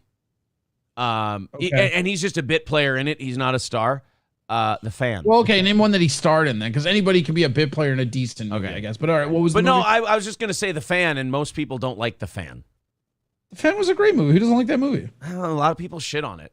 I bet you if I go on Rotten Tomatoes right now, the Fan doesn't get good reviews. Fan is exactly what the thing that I liked about The Fan was that was one of the movies I saw where the trailer looked exactly like what the movie was. I like that. When I think of The Fan, all I can think of is Bobby. Come on, Bobby. De Niro was such a good obsessed fan. I watched that movie, and until he started abducting children and stuff, I was like, that guy is real. That Gil Renard is a real guy. I'm just trying to figure out who doesn't like that movie. 37% on Rotten Tomatoes, 35% audience score. I'm telling you, man, nobody likes The Fan. I love that movie. I wouldn't say I love it, but I definitely don't think it's a bad movie. I think one of the craziest parts to me, one of the craziest reveals where I went, oh shit, this guy's a problem, is when, remember, he saved Wesley Snipes' kid, Bobby Rayburn's kid from drowning, and then Rayburn invites him into his house and all this other stuff, and De Niro pretends he's not a sports fan at all and doesn't know who the guy is. And then they go to play catch on the beach, and then De Niro takes off or he comes out in Bobby Rayburn's coat, because Bobby Rayburn gives him clothes to wear and everything, and he takes it off, and he's got his old authentic Braves jersey on, and you're like, oh, fuck. this. And then even the look on Wesley Snipes' face, like in that part when he takes the coat off and he sees the jersey and he goes, oh, shit. Like he realizes then, like, oh, this is a nut bar. And then remember the whole movie? Gil is talking about what a great pitcher he was and his catcher Coop, and if it wasn't for injuries, they could have went to the big leagues together. And then the reveal at the end when he goes to pick up Coop after he's abducted Bobby Rayburn's son, Coop goes, Gil, that was Little League. And you're like, oh, shit, this guy's fucking insane. This is a real problem. The Mood with an $8 super chat says, Black Mermaid, okay, no problem. But when do we get the white Black Panther? All right. See, that's where I have to tap out. Say we already did. Oh, he's dead, though. Leguizamo's best role, in my opinion, was Carlito's Way, says Dub. In Carlito's Way? I'm not, you know what? People are going to be mad at me. I've never seen Carlito's Way. Oh, you would like that movie. You should watch it. There was another Leguizamo movie that he stars in. It was an HBO movie, a direct-to-HBO movie, and I can't remember what the hell it was called, but it's really good, and I haven't been able to find it since. He plays like an Oscar De La Hoya type character, and he's a world champion and everything else, and it's kind of about the business of boxing and how corrupt and shit it is. I wish I could remember what it's called. And I don't know if anyone else has seen it. I saw it one time on HBO, and I haven't been able to find it again. I'm clicking on his IMDb right now just because Undefeated. I want to know what he's known for. It's Undefeated. It was 2003. I don't know if I can find it. Oh, yeah, he was in Moulin Rouge. That movie sucked. People are going to hate me on that. Well, then, goddamn, Corey. I mean, if he was in Moulin Rouge, then, you have to withdraw your he hasn't been in any good movies thing. He was in the Romeo and Juliet movie with Leo. I mean, he's been in good stuff, but he has always been kind of like good adjacent. Like he was, like you said, he's always been kind of a bit player in good movies. He's just terrible. Like his first two stand-up specials are good. That show that he had, like House of Buggin', was okay. Beyond that, it's like whatever. Well, guys, it's I don't know how we all got to John. We literally can draw a straight line from a slutty nurse on OnlyFans to John Leguizamo's career. I feel like that's pretty typical. You know what it is? It's all that NyQuil marinated chicken that I had last night. I don't know. Look, Corey, you may not be into food. You may not be into the latest culinary cuisine fashions, but if you're not marinating your chicken in NyQuil, you're missing the boat. See, and I'm going to say that you're wrong because I'm a big advocate of marinating my chicken in Dayquil. Well, you need to keep yourself going for the afternoon. I understand. Gets a little two-step in there. It's pretty nice. I hear you. I mean, look, to each their own. Look, as long as you're putting it in cold medication, I don't think we can be picky. But in the greatest country God has ever invented, the FDA is warning TikTokers who are jumping on the latest craze to beware, because NyQuil marinated chicken is a dangerous thing. Now, to me, this goes back to the old Tide Pod challenge.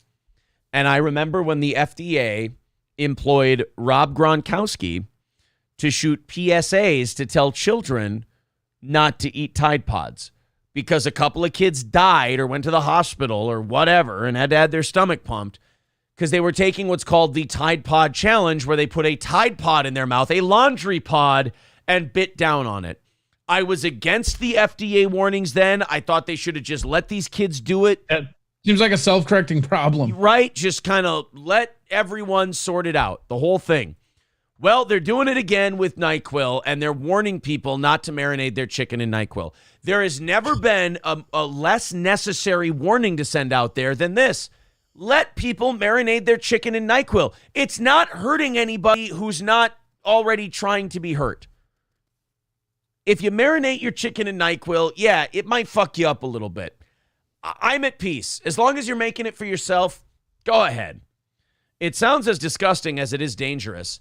Sleepy chicken is what it's called. Some people say it helps with cold symptoms. Sleepy chicken. Sleepy chicken. So it's you have a cold, and instead of just, hang in there with me, pouring the NyQuil into the cup they give you and drinking it that way. It is highly suggested, based on the materials they give you, that you just simply drink the NyQuil. But some people think that it's, I guess it's a marinade. I guess when you buy it at Family Dollar, it doesn't always come with the cup, and you've got to improvise. But Rod Figures goes, if you're going to heat up cough syrup, add a foam battery, make some meth. So you got some pictures here. People are taking the NyQuil, pouring it in a pan, and marinating the chicken in it. That just looks disgusting. And this reminds me of that fucking food video where they're like, you can't tell us that these fat foods are bad. Like, this is why we need to expunge TikTok. I have never felt more of an old man get off my lawn than my hatred for TikTok. Yeah, it is. I mean, it is pretty bad. Like, this is just where we're at now.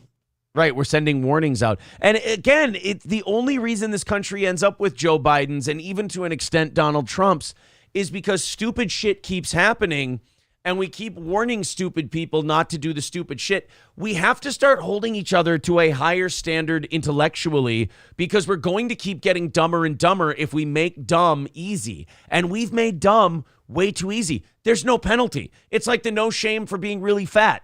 Of course, the country's gotten really obese. It's easy to get fat if nobody calls you a lazy pig piece of shit. Well, not only that, but it's like praised. It's not even just that we're not shaming people for that. We're praising them for not being in shape. Right. And then for stuff like this, for the NyQuil, the sleepy chicken, as it were, we go, oh, guys, don't marinate your chicken in NyQuil. That's bad.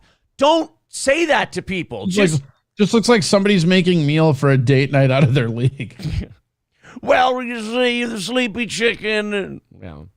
Scott Richard Staska says the nighttime sniffling, sneezing, coughing, aching, fever, best chicken you ever get with a cold medicine. Commercials write themselves. I just don't know how you marinate chicken in NyQuil when the Pepto-Bismol is right there. I know, and it prevents the stomach problems before they start. It's also like the flavor of NyQuil is already gross. Like that, just why not just marinate your chicken in black licorice if that's what we're going for, right?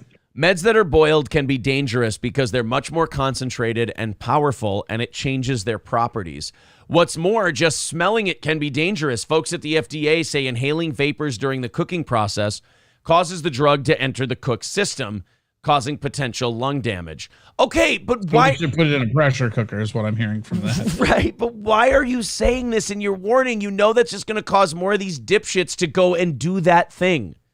So just leave it alone. Did you know that? I didn't know you could boil NyQuil and make it more potent. Like, I might have to try that next time I have a cold. Like, this NyQuil ain't doing shit. I better boil it.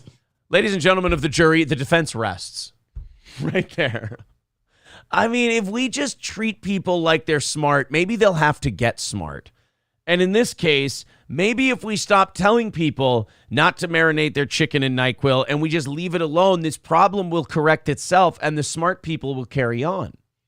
But we don't weed people out anymore. We warn them. Don't. This is TMZ's report on the whole thing.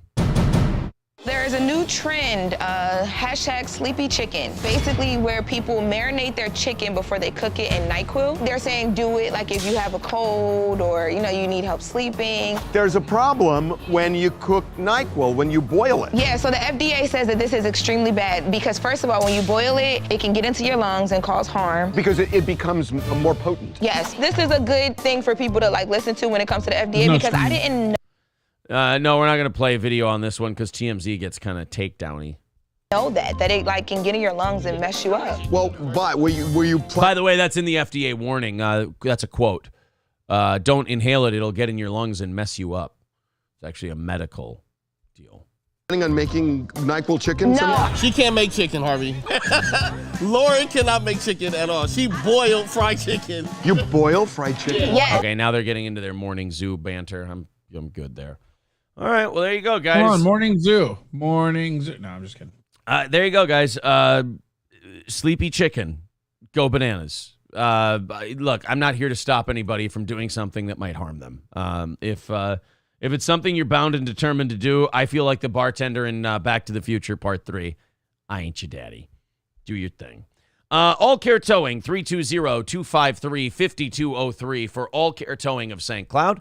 All Care Towing gets there quicker than anybody else. So whether you get in a accident, whether you go in the ditch, no matter what problem you have, it's All Care Towing, getting there faster than anyone else. So if you're in our area here in central Minnesota, how about All Care Towing? Again, 320-253-5203.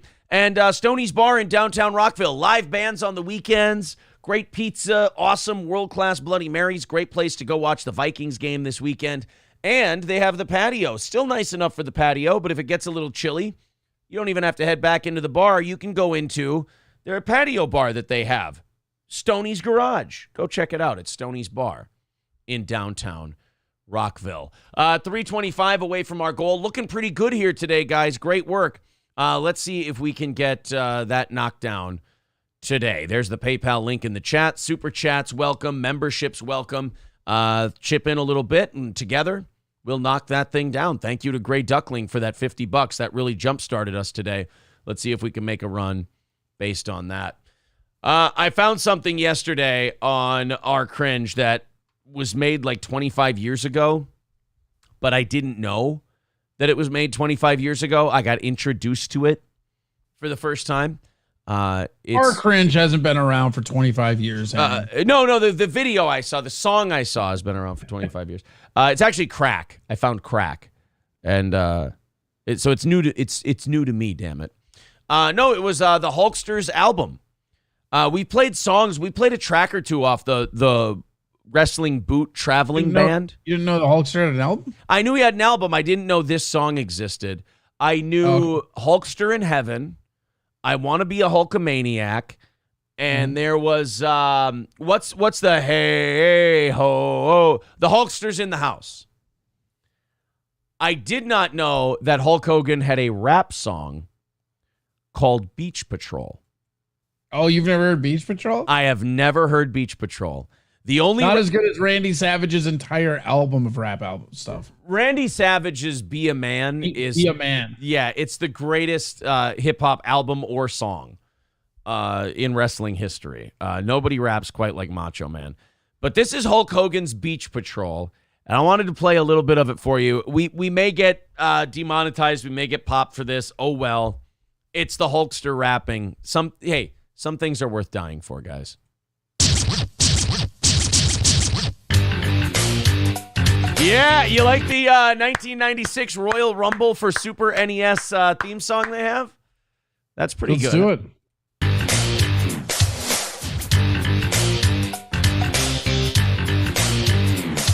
I was walking down the beach, looking for some action, had my radio set on a rap station. Saw a girl in trouble, a sticky situation. She wanted me to give her mouth-to-mouth resuscitation.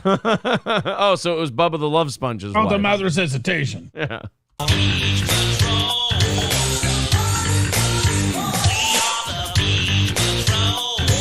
So wait a minute, the Beach Patrol is supposed to go and just sexually assault women? Or fuck other people's wives. Or fuck other people's wives, brother. We were cruising down the beach, checking out the action, had my radio rocking to a heavy metal station. Putting on some shades, trying to catch some rays when I caught the lifeguard messing with my baby. Messing with your what? Your body? Some rays when I caught the lifeguard messing with my baby. Your baby? My baby? Oh, fuck. Now there's pedophilia in this song, too? Hulkster, you're all over the place here.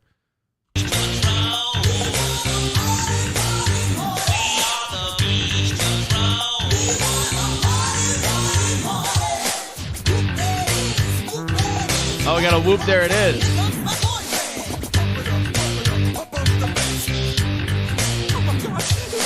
Whoop, there it is. Check it out. Check it in. You'll be 6 feet deep if you touch my girlfriend. You know this whole... You'll be 6 feet deep if you touch my girlfriend. Oh, but you can touch their wives, Hulkster. This doesn't seem like a fair trade. You get all possessive when they touch your shit, but you can go ahead and bury your dick 8 inches deep in theirs. Hulkster, you know what? You're not 8-inch python, huh? Yeah, you're not acting in good faith. Homeboy, can lose control. You just don't mess with the Beach Patrol. You don't mess with the Beach Patrol.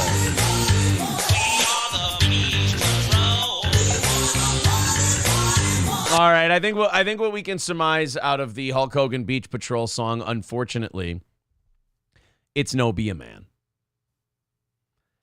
And No, how could it be? Be a Man that's a cultural gem. That entire album, fucking Perfect Friend. You were the perfect friend. That That was about Mr. Perfect, right? Yeah, fuck yeah, it was. Yeah, the perfect friend. I don't think Hulkster can beat Macho Man in the studio. I just I think Macho Man had a better debut than Hulkamania did. Fucking Beach Patrol. God, and it's funny he was like 40-something when he made that too. It's just fucking dad rap. Kane B says, it's like they paid to have the 16-bit music made, so they said, fucking use it as much as possible. Hogan, get in here and rap. I mean, all right, brother. I suppose I could. I can only do that like, my name is Hulk Hogan and I'm here to say shtick. Can we do that? Yeah, sure, absolutely. We're just going to put it out there anyway. It doesn't have to be good. Have you seen the, I've been seeing this everywhere. I wasn't going to talk about it on the show. I wasn't going to play it. It wasn't going to be a thing, but it keeps showing up everywhere. The Eli Manning, Chad Powers thing. I don't even know what you're talking about. So Eli Manning, okay, good. Well, thank God there's more than one person. This thing has gone everywhere, and I can't escape it. And I just have a general rule that if I say no to something regarding the show and it just keeps showing up 2-3 days later, fuck it, we'll do it. Eli Manning went undercover as a college athlete named Chad Powers. And there he is on the screen. And I think he went to Penn State to try to walk on at their program. To try to show them how to really molest kids. I don't know. But I can't see the picture. I don't know. Well, you're behind. It was one of those things where Eli Manning went in there. It was an undercover deal, and I guess it went so well. Oh, look at him. Yeah, people liked it so much that they're now thinking of making it like a Ted Lasso type TV show. We'll play it here. Chad Powers is the name of the sketch, and he goes to Penn State to try and walk on. How do you find your walk-ons here at Penn State? We have a tryout process, which we do twice a year. Once in the fall, which happens to be today, and once in the spring. Oh, weird, Corey, how they sent Eli Manning out for an interview with the guy, and it just so happened to be walk-on tryout day.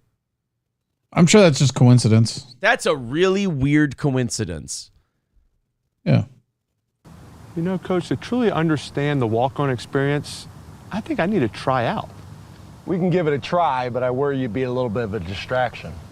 Let me handle that. Oh. You know, I like the Mannings, I do, but I think I'm getting sick of them, if I'm honest. But people who find this shit like, oh, this is great. It's like, no. What they're confusing is this is good for a couple of football players. Like, this is good. Those two do comedy sketches well for guys who play football for a living. They don't do like great, amazing comedy sketches. Like people overreact to this shit a little too much because I think they just had such low expectations going in. I'm just sick of them seeing, I'm just sick of seeing both of them everywhere. It's like, aren't you both retired? I don't have to deal with you Look, anymore. I'll give them this. They're fun guys and everything, and they do some decent stuff, but like, I don't know if they even are fun guys. I think they just know that's what their character has to be going forward, you know? That's true. But I mean, I don't have a problem. My problem isn't with them, and it's not so much a problem. It's just like, I feel like the people who like it need to calm the fuck down a minute. It's like, oh, guys, isn't this great? Should they make a TV show out of this? No. It was fine for what it was, all right? They did a Hulk. You know what this is? This is great for an NFL pregame show. That's what it's good for. Well, they always do that shit where somebody will hit something for like a very minimal amount of time, like a sketch or something. Oh, we need more of that. No, just let it be. Right. You know who they did it right with?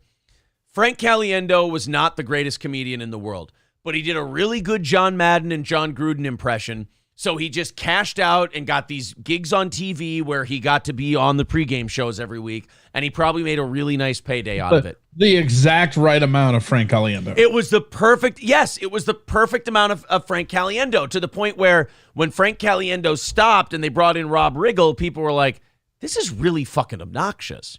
And you kind of figured out, oh, Frank Caliendo was really good at this particular thing, but they didn't go and make like a Frank Caliendo, John Madden sitcom. There's no reason to do that. It was good once for a couple of minutes. It's good now. We're good. We're fine. Oh, I'm Chad Powers. Hey, I'm Chad Powers. So, Chad Powers. It was finally time to make Chad's walk-on dreams a reality. It's like he could do something. What's up, pal? Chad Powers. See, what I don't like about this is like everybody has to be in on it. If they could have like Sacha Baron Cohen'd this or Tom Green'd this a little bit, it'd be kind of cool. But there's no way that everybody involved in this sketch isn't onto what this is.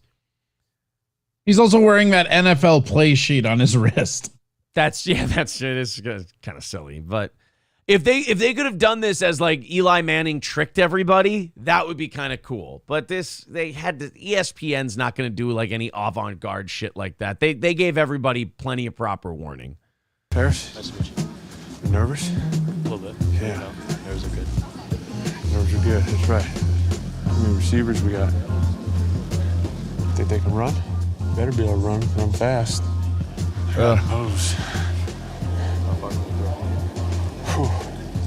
Probably 60, 65. Although you're telling me not one person fucking recognized him. Right, and not only that is a really, really shitty makeup job, FYI. Yeah, you can still see all his wrinkles from being 42. Well, and he's also doing that fucking like slouch over, arms crossed shit. Like, look at that. That's the most Eli Manning pose ever.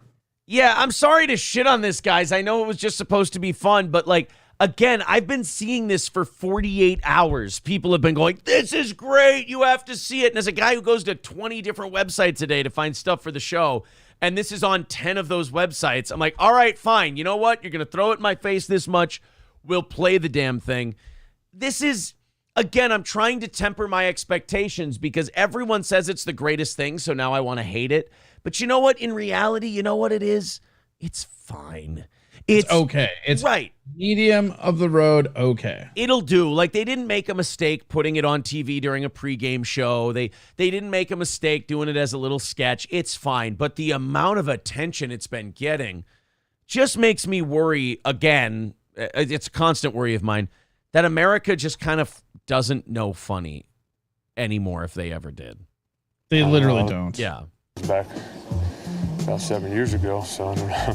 Things might change, you know?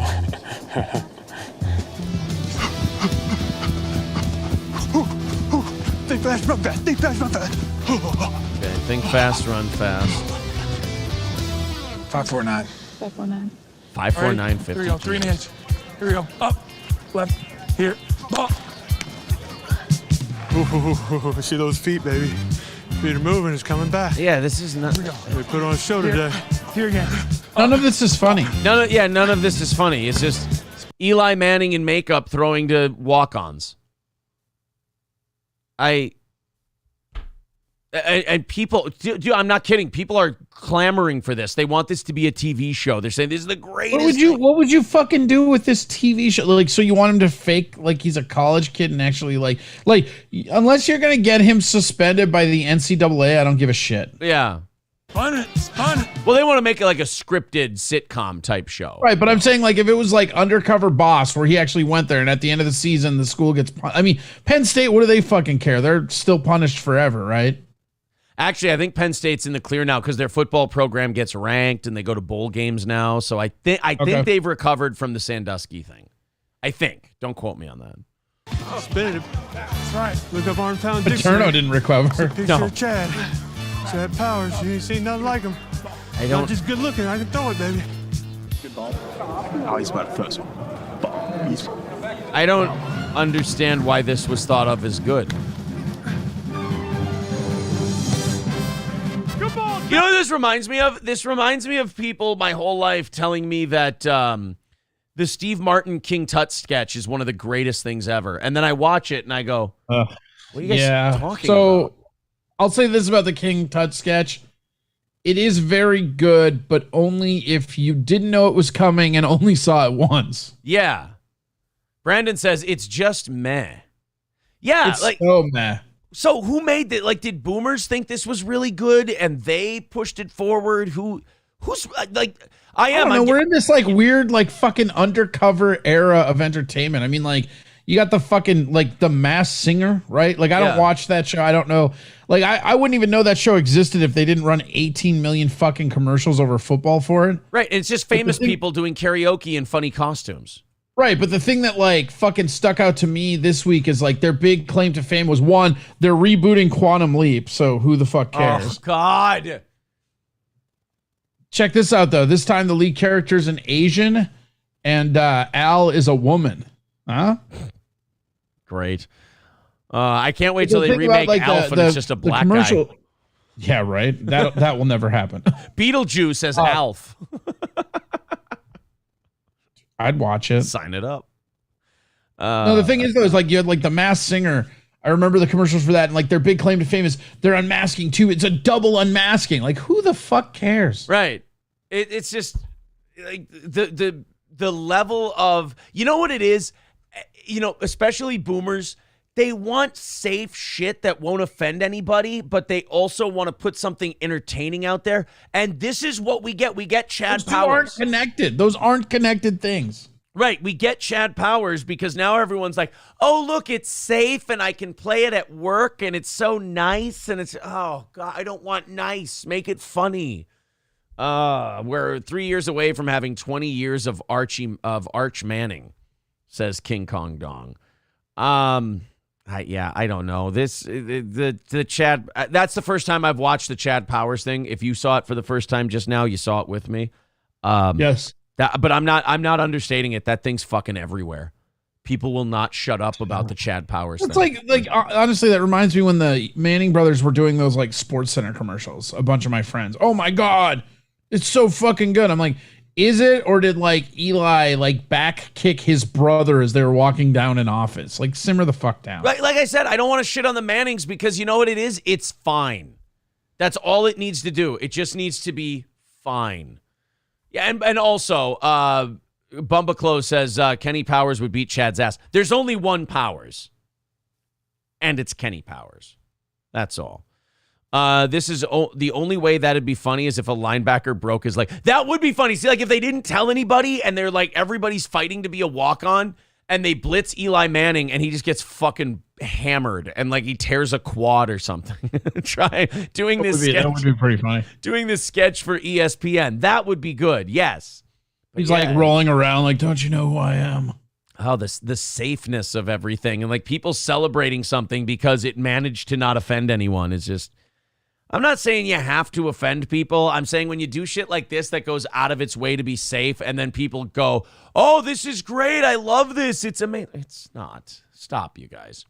Thank you very much to D-Luke. $10 coming in via PayPal from D-Luke.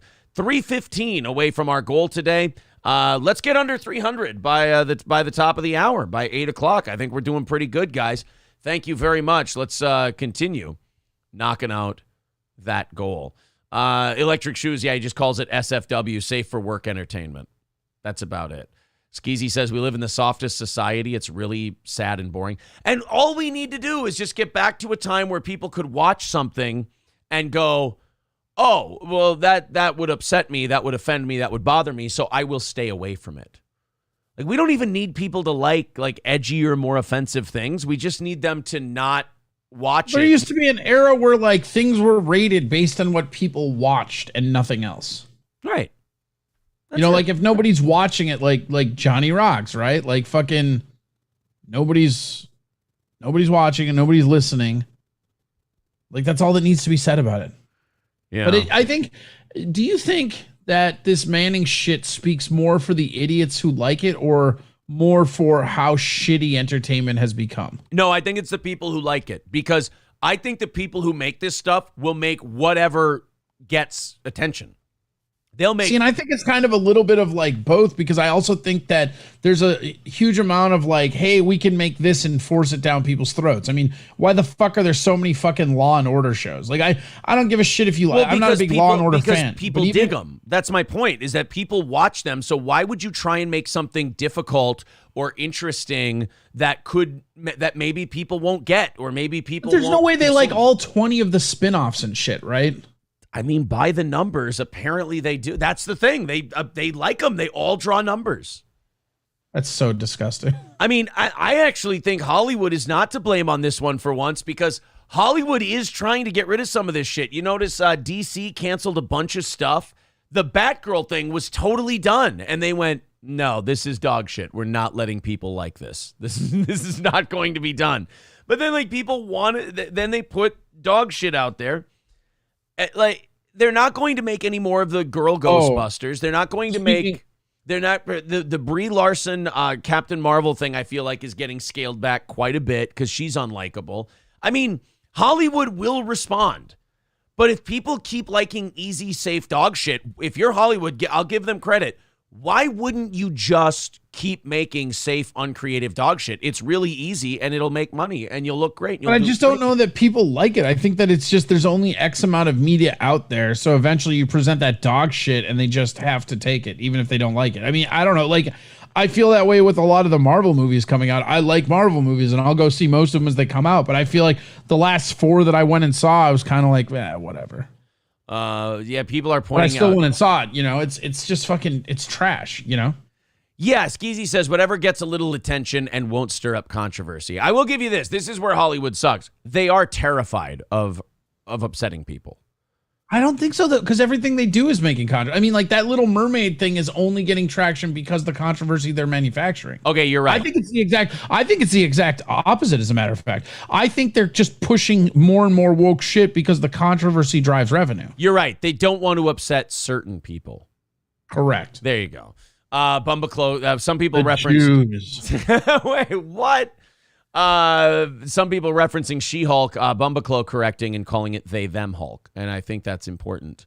How bad has anybody actually watched any of that? I saw like a couple of the clips on YouTube, and I was like, nope. I saw the one clip of her lecturing Bruce Banner about how much better she is at hulking than he is, and I saw that, and then immediately after that, I saw the one of her twerking.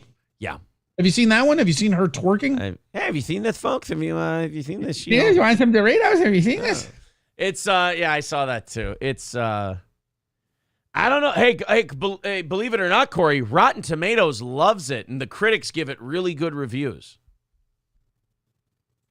Can you believe it? They pay for ratings. Fuck them. And can you believe it though? 315. They had like at one point in time, that new Justice League, the latest one, was one of the highest rated Rotten Tomatoes things ever because they pay their fucking critics. Which one? What do you call it? The one before the recut or whatever. Oh, not the Snyder cut. The really shitty one that they almost didn't release. I thought Justice League got shitty reviews.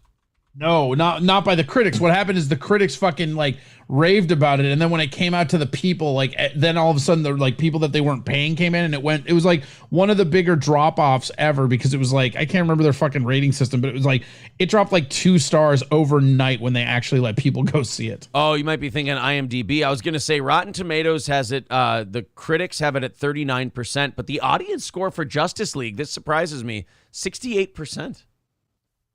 No, it was Rotten Tomatoes for sure because they got busted out for paying for it. I can find articles on it. Like that was one of the movies that got them busted out about how they're kind of like paying the critics to like do the reviews.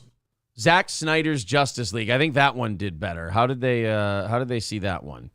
Oh yes, Rotten Tomatoes 71%. The Snyder Justice League. 94% audience score. I mean, it was better. I don't know if it made. I don't know. I hated it almost more. It's like, hey, how do we make this shitty movie better? Let's make it longer? ? Hulkamash Baby says movie. Black Ariel isn't the issue, but King Neptune went for smokes and couldn't stop Ursula. All right. Veldrain says the highest rated movie on Rotten Tomatoes is The Woman King, but then check Metacritic. Okay, so they might have paid off. There's a big thing coming out with that Queen, what is it called? Woman King? The Woman one? King. Apparently there's like a bunch of historically inaccurate stuff in that movie, and a lot of people are pissed. You know what interests me is that they call it The Woman King, and I was confused. I was like, isn't that just called a queen? Yeah. Like you don't need to create, like you don't need to girl power Woman King. There's already a very powerful role for a woman who is a king. She's called a queen. But okay. 315. Yeah, here it was. They had their own critics there, and then Disney got caught, and so did Warner Brothers, paying Rotten Tomatoes to freeze audience scores. Really? So what they'll do is they'll go into a test screening, right? And then the only people that are allowed to review are people that are on their payroll. And then they would pay Rotten Tomatoes to freeze the reviews. So every like Disney or Warner Brothers superhero movie, it comes off the blocks at like 98%, no matter what the rating is. That's like, and that was in 2017, this article. That's like when Netflix, when the Amy Schumer special started getting hammered, and Netflix goes, yeah, we're doing away with the stars ratings. We're done. We're not going to use them anymore. It's like, oh, is it because this thing that you spent millions of dollars on got like half a star? Or when anybody's getting like blown up on Facebook and they remove the ability to comment on stuff. Yeah, that's kind of that whole thing. All right, guys, we are 3:15 away from our goal today. PayPal link in the chat. Also, super chats and all of that. Let's keep knocking that down. In the next 20 minutes here, let's get into the 200s. What do you say? I thought this was a funny juxtaposition. Well, sad and funny. Grocery prices are going up 13.5% in the last month, year to year. Or I'm sorry, year to year. In the month of August, 13.5% increase year to year on groceries. Now 65% of American voters say their incomes are falling behind the cost of living and that their grocery bills are now exceeding their mortgage payments as the economy is the top priority in the upcoming midterms. So remember that. The economy, big for people. The groceries, we're printing so much money that people can't afford their groceries anymore. It's cheaper to live in their house than it is to buy food. Then, the very next story on Daily Mail, Pentagon will unveil the new B-21 Raider stealth bomber in the first week of December after cloaking development of the $639 million aircraft in near total secrecy. It's good.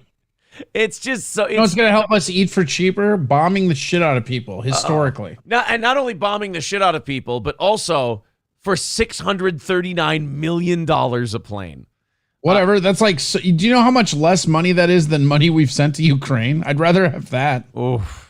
Well, that's just one of them. So this is the... Fair. There's probably a few. Yeah, this is the B-21 Raider. Nuclear strike capable. Oh, good. Also drops conventional bombs. Oh, but of course.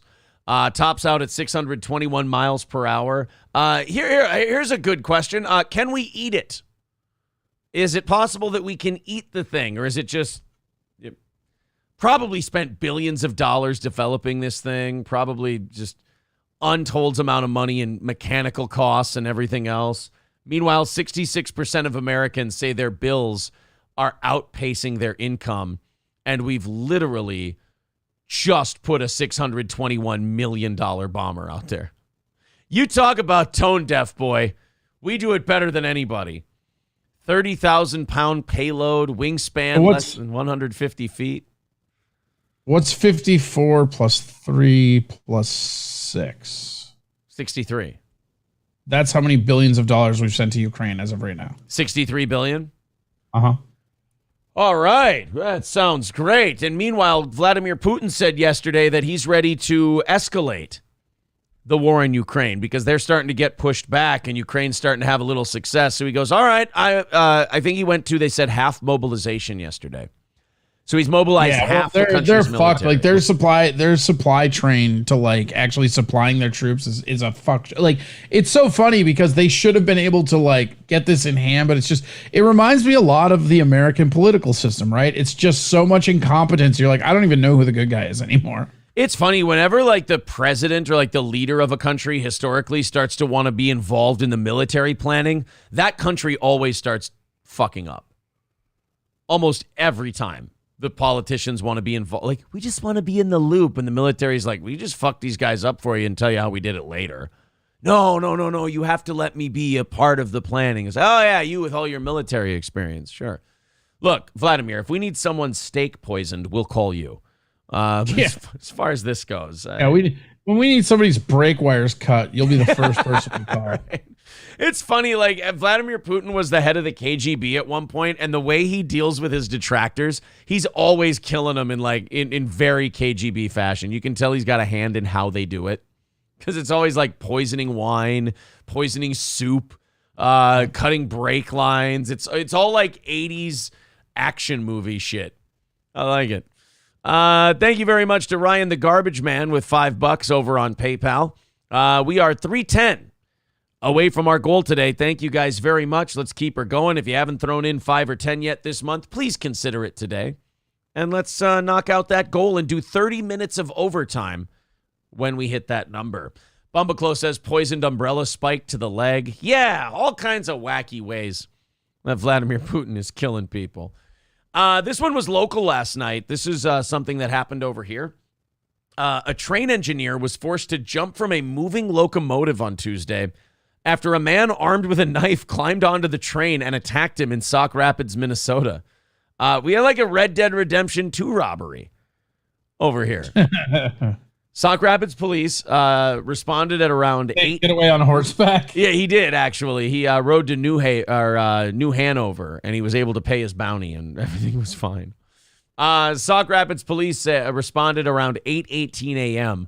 to the area of Benton Drive and First Avenue North for the report of the assault. And by the way, that's right by Benton Station, the bar that's on the railroad tracks. You know, when you're doing your comedy set and you can hear a locomotive go by. It's really nice. Would you say Benton Station is on the right side of the tracks? Ooh, I don't know. I think on the other side of the tracks is meth, so that's the only reason they're on the right side. But they're right on the tracks, so... it's a little methy at Benton Station. It is, but all those people are coming from the other side of the tracks. According to police, they say the engineer was operating a BNSF engine pulling a rock train out of St. Cloud when a 42-year-old man, that's an athletic move for a 42-year-old, climbing up on robbing trains and shit. Police say the man was armed with a knife and attacked the engineer.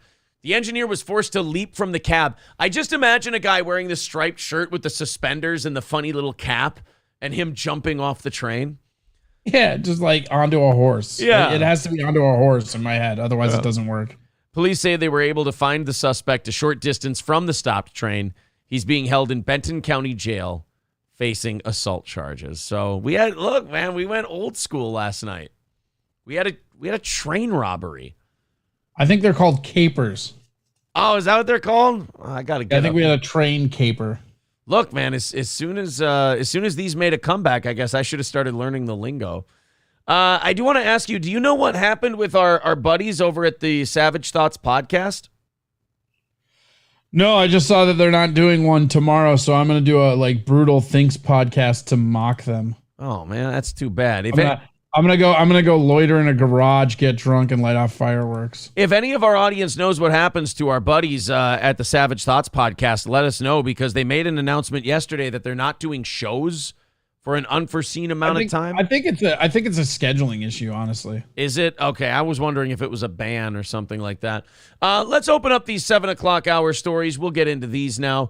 3:10 away from our goal today. Let's see if we can knock that out as we push the halfway point today. Let's get into the 200s by the halfway point, and I think we'll be looking good. Become a member. That's a great way to support the show. Throw in $5-10 a month on PayPal. Become a VIP if you'd like to. You get all the merch. You get tickets to our events and everything else. If you want to become a VIP, that's always a fun one. Or just feel like chipping in. We always do appreciate it. Let's say, money's tight, as we were just talking about. The economy's a thing. We understand that. There's other ways to support the show. Subscribe, like the video, share it with other people. Keep this show growing. We're what? I think about 80. At the beginning of today's show, we were 85 subs away from 5,000 in less than, 5 months on this platform. As of right now, we are... 75 away from it. 75 away. Also, we put out a Brandon Schaub video yesterday of him comparing himself to The Rock. And I always enjoy watching people try to pretend they're not Brendan Schaub fans defending Brendan Schaub in the comment section. The video will always have like an 88% approval rating. But the comments are all, "You're just jealous of Brendan. You're not funny," and everything. Oh, it's wonderful. I love it. I love that there's Brendan Schaub fans out there, and they actually go on the internet and defend the guy. It feels like a wonderful victory. I have to be, because all the videos do great. They all do awesome amounts of views, and the people in the comments are salty as all hell. It's a guilty pleasure of mine. I enjoy it. Oh, sorry, Corey. I had you muted there. There we go. I know you did. I know you fucking did. Every time I open the stories, I don't want to hear the little dingy sound, so I put the mute on, and then there we go. Thank you very much to Brent. I was just surprised that Brandon Schaub had fans. Right? I know, it's really weird. Like, I don't even understand, like, who, like just what the fuck does a Brandon Schaub fan even look like? They look like their whole thing is like, oh yeah, I don't like Brendan either, but you're not funny. It's like, oh, okay, sure, yeah, we're not funny. That's why the video's doing well. That's why you're a friend. That's why you're a fan of Brandon Schaub, because he's so funny. Because he's hilarious.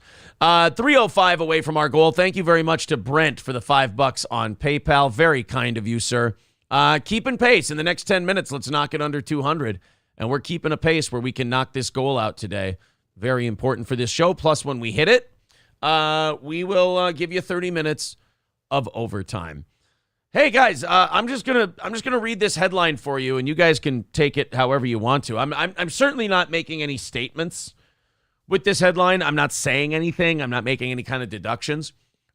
More people than ever have been dying this year due to irregular heartbeat, according to official figures. It just seemed important. I thought I'd throw it out there.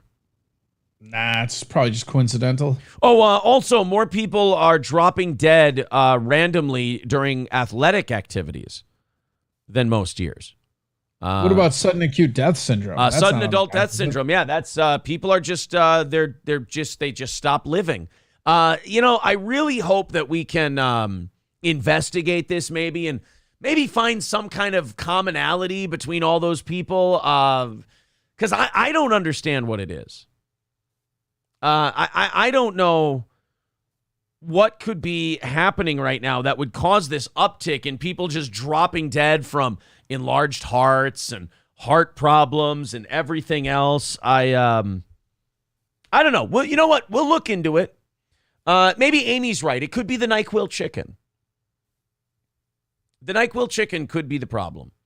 Brittany says, I'm an RN. I've seen a lot more cardiac issues, strokes, and blood clots. All of them look, I don't know. I don't want to be spreading medical misinformation around here, Brittany. I mean, I don't know what that last part you wrote in your comment. I have no idea why you would say something like that. I don't think that matters at all. Brittany, we don't need to point fingers right now. We need to start finding commonalities. What all these people have done that could possibly be related to these strokes and these blood clots and these heart attacks and everything else. We don't have time for conspiracy theories, Brittany. We need to figure out what's going on. Michael B says, 81 million, Brittany. Exactly, Michael. Can't all be wrong. King Kong Dong simply writing, Omaha. No. We're not, we don't need to call an audible on this one. We're just trying to figure out why all of these people are dropping dead of enlarged hearts. I will say this, to play devil's advocate. Do you think that heart issues specifically, in addition to the vax, probably. What vax? Allegedly, maybe. What vax is there? Never mind. Okay. Like, do you think some of this stuff is just the habits that people have learned and reinforced over now, like a year and a half of not doing anything? And I'm talking like the full, like drinking the Kool-Aid people, because there's still people wearing masks here and there. That still happens. Yep, there are. And so you just wonder if these people were hanging out at their house doing nothing for like a year and a half, and our population is already clinically obese. Even without any kind of like medical input, you would think that cardiac events would be on the rise. Well, it doesn't help.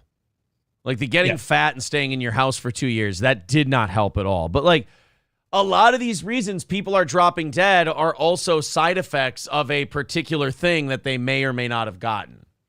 And that those companies cannot be sued for. That isn't that the most criminal part? Like that alone, just knowing that should get everyone who thinks it just frustrates me when people vote and they think the government's looking out for them. And it's like, then explain the not being able to sue the drug companies for that COVID vaccine. Tell me where a government that gives a flying bag of shit about you would do that to you, where your loved one could have some kind of terrible side effect that, like any other drug, Corey, this is a class action lawsuit. Yeah. Oh, 100%. And I mean, like, not only that, but if it was any other drug, the FDA wouldn't have approved it. Like that to me was the thing that really was the like flag for me, was that they were just pushing it through because the FDA, like, they have shot down so many things because they need like their 10-year review period or whatever. Right. And they gave this one the emergency clearance or whatever. And then meanwhile, they give it the emergency clearance and then people are getting COVID just as much. It just more or more. Yeah. So I just, this whole thing, like we just keep getting, and it's so awkward. Like it is so Orwellian reading the articles though. Like at least not the B will have fun with it. And I understand we have fun with it too. And we go, oh, I have no idea what this could be. Like the not the B article I have, the whole title of it is, I'm just going to leave this new piece of info right here and walk away. But I mean, pretty much it's funny, but the reason they have to do that is kind of sad. It's because if you suggest anything, they'll just lose all of their social media and all of their ability to communicate with the outside world. And they'll lose their fucking shit. Yeah. Everything. You'll lose everything if you just even suggest it. So, like, you know, the government cares about me. The government's looking out for me. It's like, dude, how can you look at this shit and think that? I mean, and Nate said, this better not be a Republican show. No, because the Republicans, believe me, they're going to fuck this up. They are 100% going to fuck this up. It was a Republican. That's all politics has been our entire life, Aaron. Yeah. It's just literally one side, left or right, goes up for a slam dunk, and then right before they hit the basket, no coverage at all, they just drop it. I don't think any political party has ever stopped another political party from doing what it wants to do. I think it's always been their own side, like in this country. In this country. I mean, the Germans, like, a couple of times. Yeah, because like the Germans did a lot. They so did the a lot. Russians. The Russians too. Yeah, they're a little more efficient. Pol Pot was pretty good about getting those protest votes away. Castro did a good job of shutting down dissent. I will give you that. But like, think about it. Pinochet had a pretty good complaint department. That's all I'm saying. But think about it. Like, even the Democrats now, when they took over, it wasn't Republicans stopping them from doing what they wanted. It was Cinema. It was Manchin. It was their own people. Like, you're right. It's always they go up for a dunk and they throw it right off the back of the rim and it goes into the 8th row. Right. And that's exactly what I mean. If you're somebody that hates Trump, right? You should have been able, as the left, to just slam dunk this after the dude basically refused to leave the White House. No matter what you think about that election, like not packing your shit and throwing a fit before you leave a day before is kind of a bitch move. It just is. Yeah. And then on the other side, you have all of these fucking you have all these people who are like, we need to do this and that and blah, blah, blah, blah. And then they're out doing the same bullshit. You know, it's like, it's like the fucking, it's like Epstein Island, right? All these Dems were so like, we need to see the list of who's been there. And then when the list comes out and it's a lot of Dems are like, that list is circumstantial evidence. We need to just not fucking talk about it. That's because they wanted Trump's name on that list. Right. Well, that's exactly what it is. And you know, Trump, we've talked about this a million times. Like Trump has become this like weird pinnacle moment that will just exasperate the system. And it's not necessarily because of him. Like you and I have said this the entire fucking time. Trump is like a side effect. We're the disease. Right. It's so funny watching this shit because they give you these just complete layups and then they're like, oh, like it's like if somebody passes you a layup in open court in basketball and then they just kick the basketball. Fuck it. Or like Rupert says with his super chat, $9.99, thanks, buddy. He says the Republicans are going to pull an Irv Smith deep route on this election. Maybe. I mean, if you want to put on the tinfoil hat, right?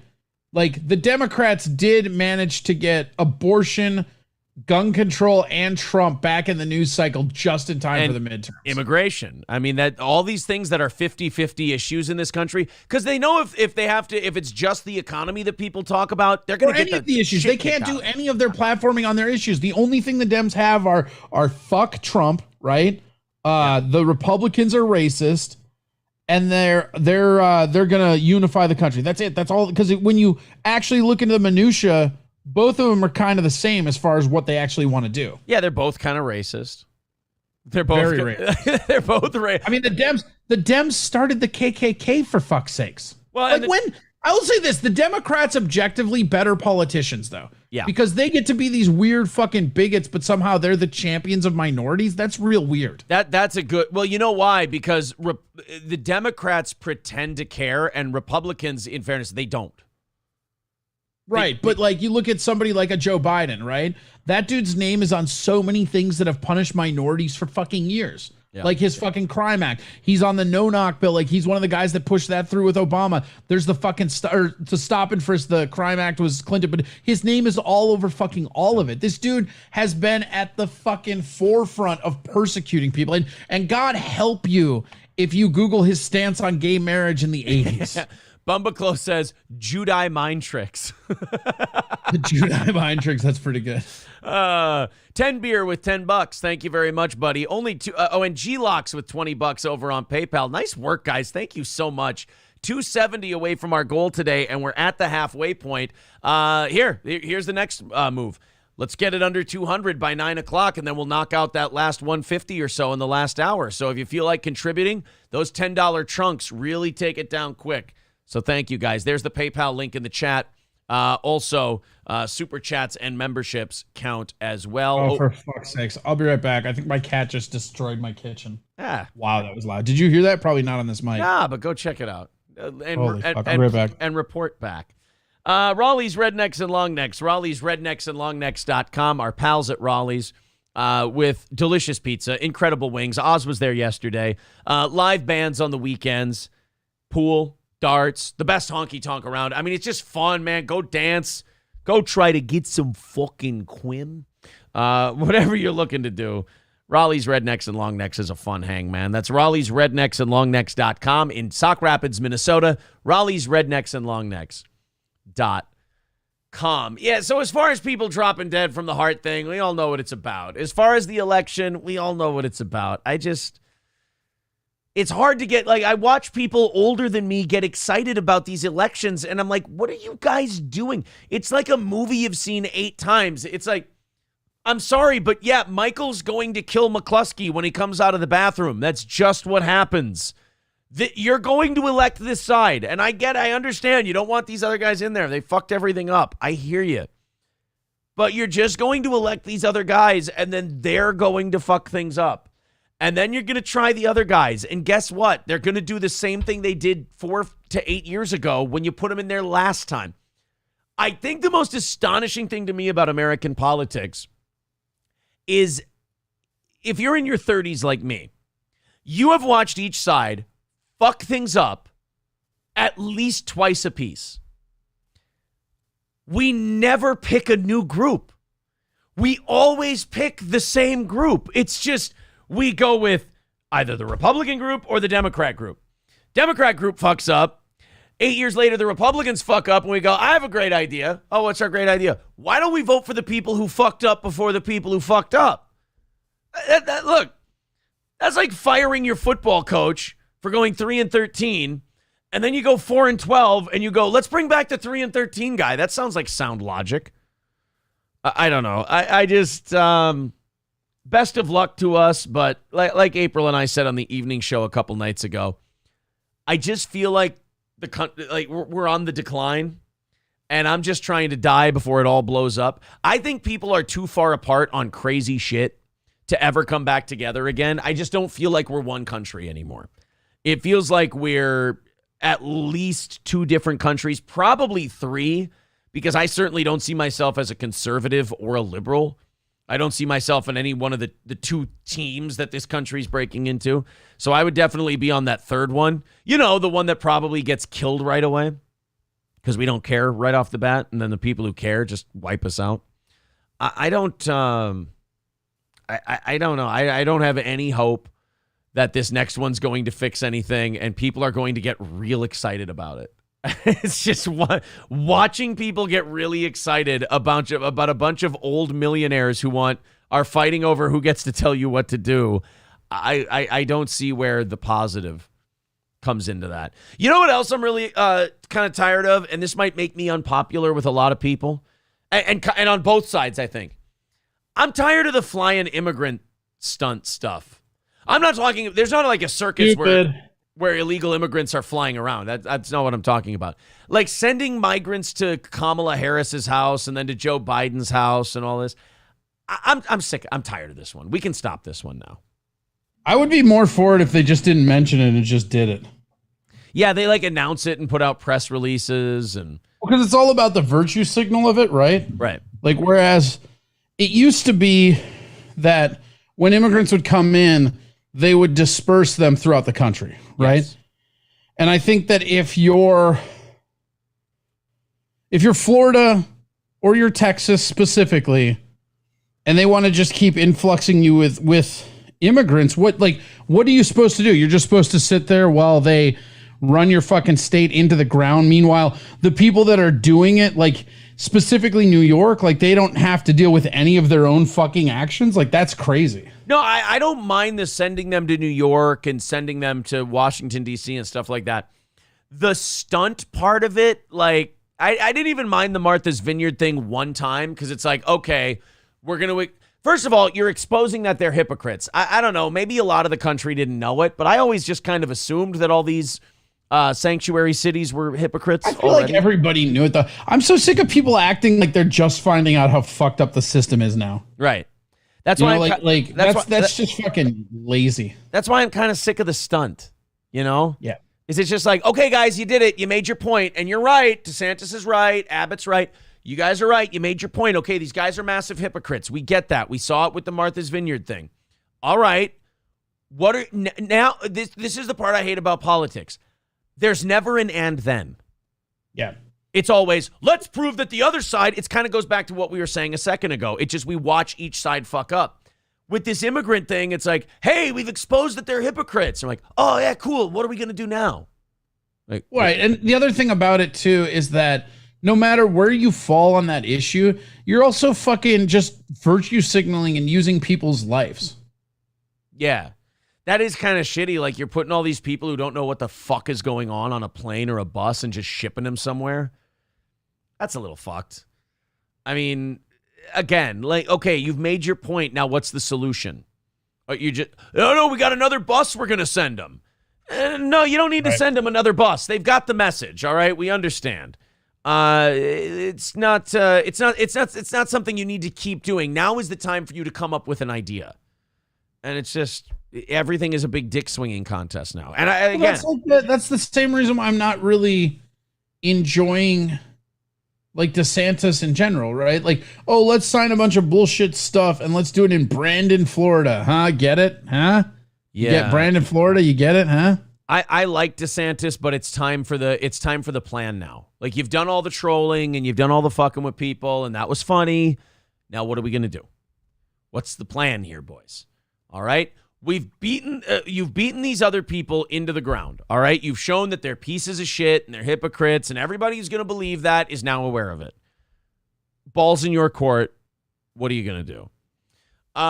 Nate saying Corey's ceiling is 6 feet high. Is this government housing? No, I've seen Corey's place. Definitely. God, I wish it was government housing. Do you know how much cheaper it would be if it was government housing? I wish. I think Corey's place might be a little cheaper if it were government housing. So no. Thank you for giving Corey some kind of hope. But no, it is. Yeah, how do I get that government housing? Can somebody email that to me? I will gladly move to a different location for less price. Like I don't want to brag about Austin, but man, the rent is nuts. Yeah, and it's not getting better anywhere. I'm waiting for that part. Like I'm sitting here watching this pin next to a balloon. I'm like, nobody has money anymore. Nobody can afford anything. But yet, how are these housing prices staying so high? Interest. I mean. I guess we got to wait for houses to stay on the market a long time, and then that bubble pops. I don't know. Yeah, they got to wait for the bubble to pop specifically. Yeah, because especially now with people doing like fixed, like what I couldn't understand is how high fixed rate mortgages have been this year. Like that's nuts. Yeah, I think they're over 6% for the first time in like 30 years. Right, like you would think that with the interest rate where it's at, that like adjusted mortgages. Yeah, they're going to, the adjusted mortgage thing goes up like as the term goes up. So you have like these five-year arms Yeah. So if you're at year 3 now, your mortgage will go up at the end of that 5 years to whatever the rate is now. So like, Well, it's just like, why would you get in that fixed rate? Because if everything's over inflated, it's just going to go down, right?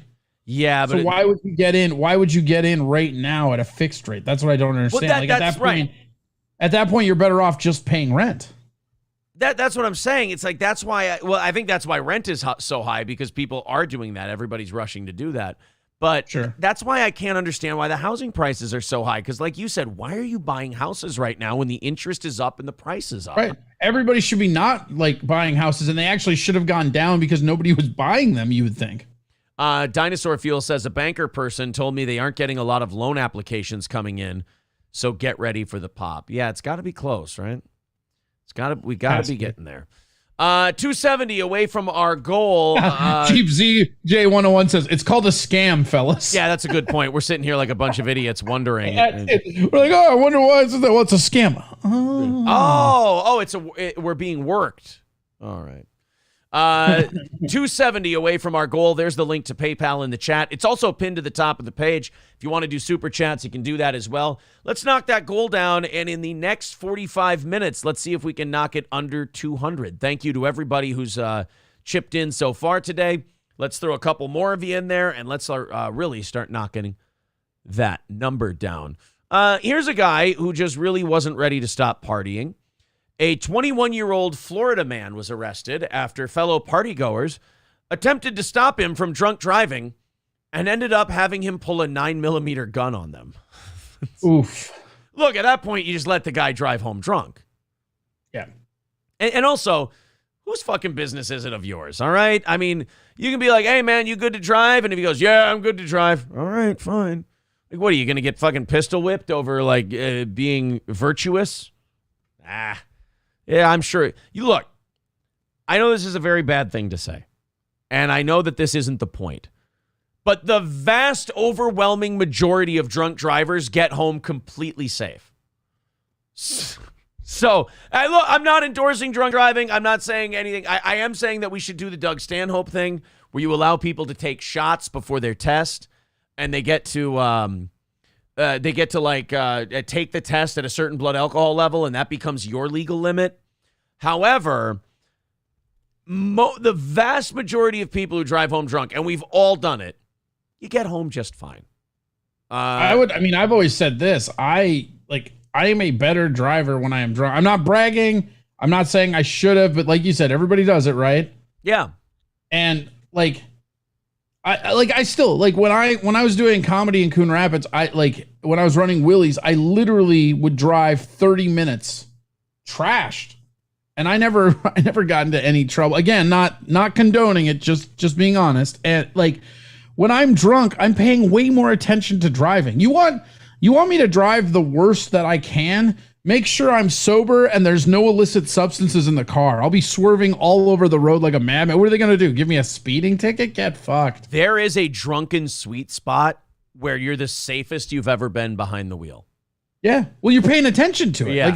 It's honestly, it's like comedy. I am much better at stand-up comedy after 2 beers. And then right around 4 or 5 beers, it can go downhill again. That's exactly it. Like I said, it's that sweet spot where you go, okay, I know what the fucking stakes are here if I screw up, so we're going to keep this real nice. And then every car with a luggage rack is scaring the shit out of you when it's dark out because you don't know if it's a cop. And then there's that point where you have a few more, and then it's all gone to shit, and you definitely shouldn't be behind the wheel. But trying to stop a guy from leaving a party when he's being what do they call that? What kind of drunk is that? Belligerent. When a guy's being belligerent about driving, look, it ain't worth my safety to stop that guy from drunk driving. I mean, fingers crossed, I hope he doesn't kill anybody. I hope I'm not, letting John Jones take the wheel or anything over there. But I'm not about to get a gun pulled on me because I was so insistent on a guy not driving. No, thank you. Potato Head says, well, you can be sued for letting a drunk driver drive away from your house if they hurt someone else. Oh, hey, now look. Is that real? Wait, back up. Is that real? I know bars can be sued. He could be right about that. I don't know. But that's insane. If you're talking about my house, my property, yeah, okay, then okay, Potato Head, that's different. I'm talking about just being a guy at a party. I ain't fucking bothering any drunk about any driving or anything else. Maybe say something to the host of the party, like, hey, man, this guy's going to try and drive home. And then I'm going to walk away and keep doing my thing. People they stick their nose into I'm not shit. even going to do that, you narc. Oh, sorry. What I meant was, fuck everybody. You know what? I just put the keys in the ignition, see what happens. Nate says, no doubt. I used to do some hilarious sleight of hands when they would have those fishbowl parties. Yeah. Everybody put your keys in here and do like a French drop and then put nothing in there. Nice. And then later on, everybody be mystified when I disappeared. Little sleight of hand. Yeah, a little sleight of hand. What did Nate say? Nate says, no doubt Aaron drives drunk regularly, and I'm okay with that. But I don't. I don't drive drunk regularly. I don't even get drunk very often. Nate says the problem is wasted driving. I would agree with that 100% because there is that point in drunk driving where you're as attentive as you can possibly be. Great, Nate. Drunk drivers are much more likely to survive an accident than tense sober people. I know you sober drivers have to loosen up. Have a couple drinks. Amy says my mom. That's so horrific too, because a lot of the times they'll hit those sober kids with a drunk driver, and then the kids die, and the drunk driver's fine because he was so wasted. Yeah, exactly. Their muscles were all loose. Horrific. You're like, ugh.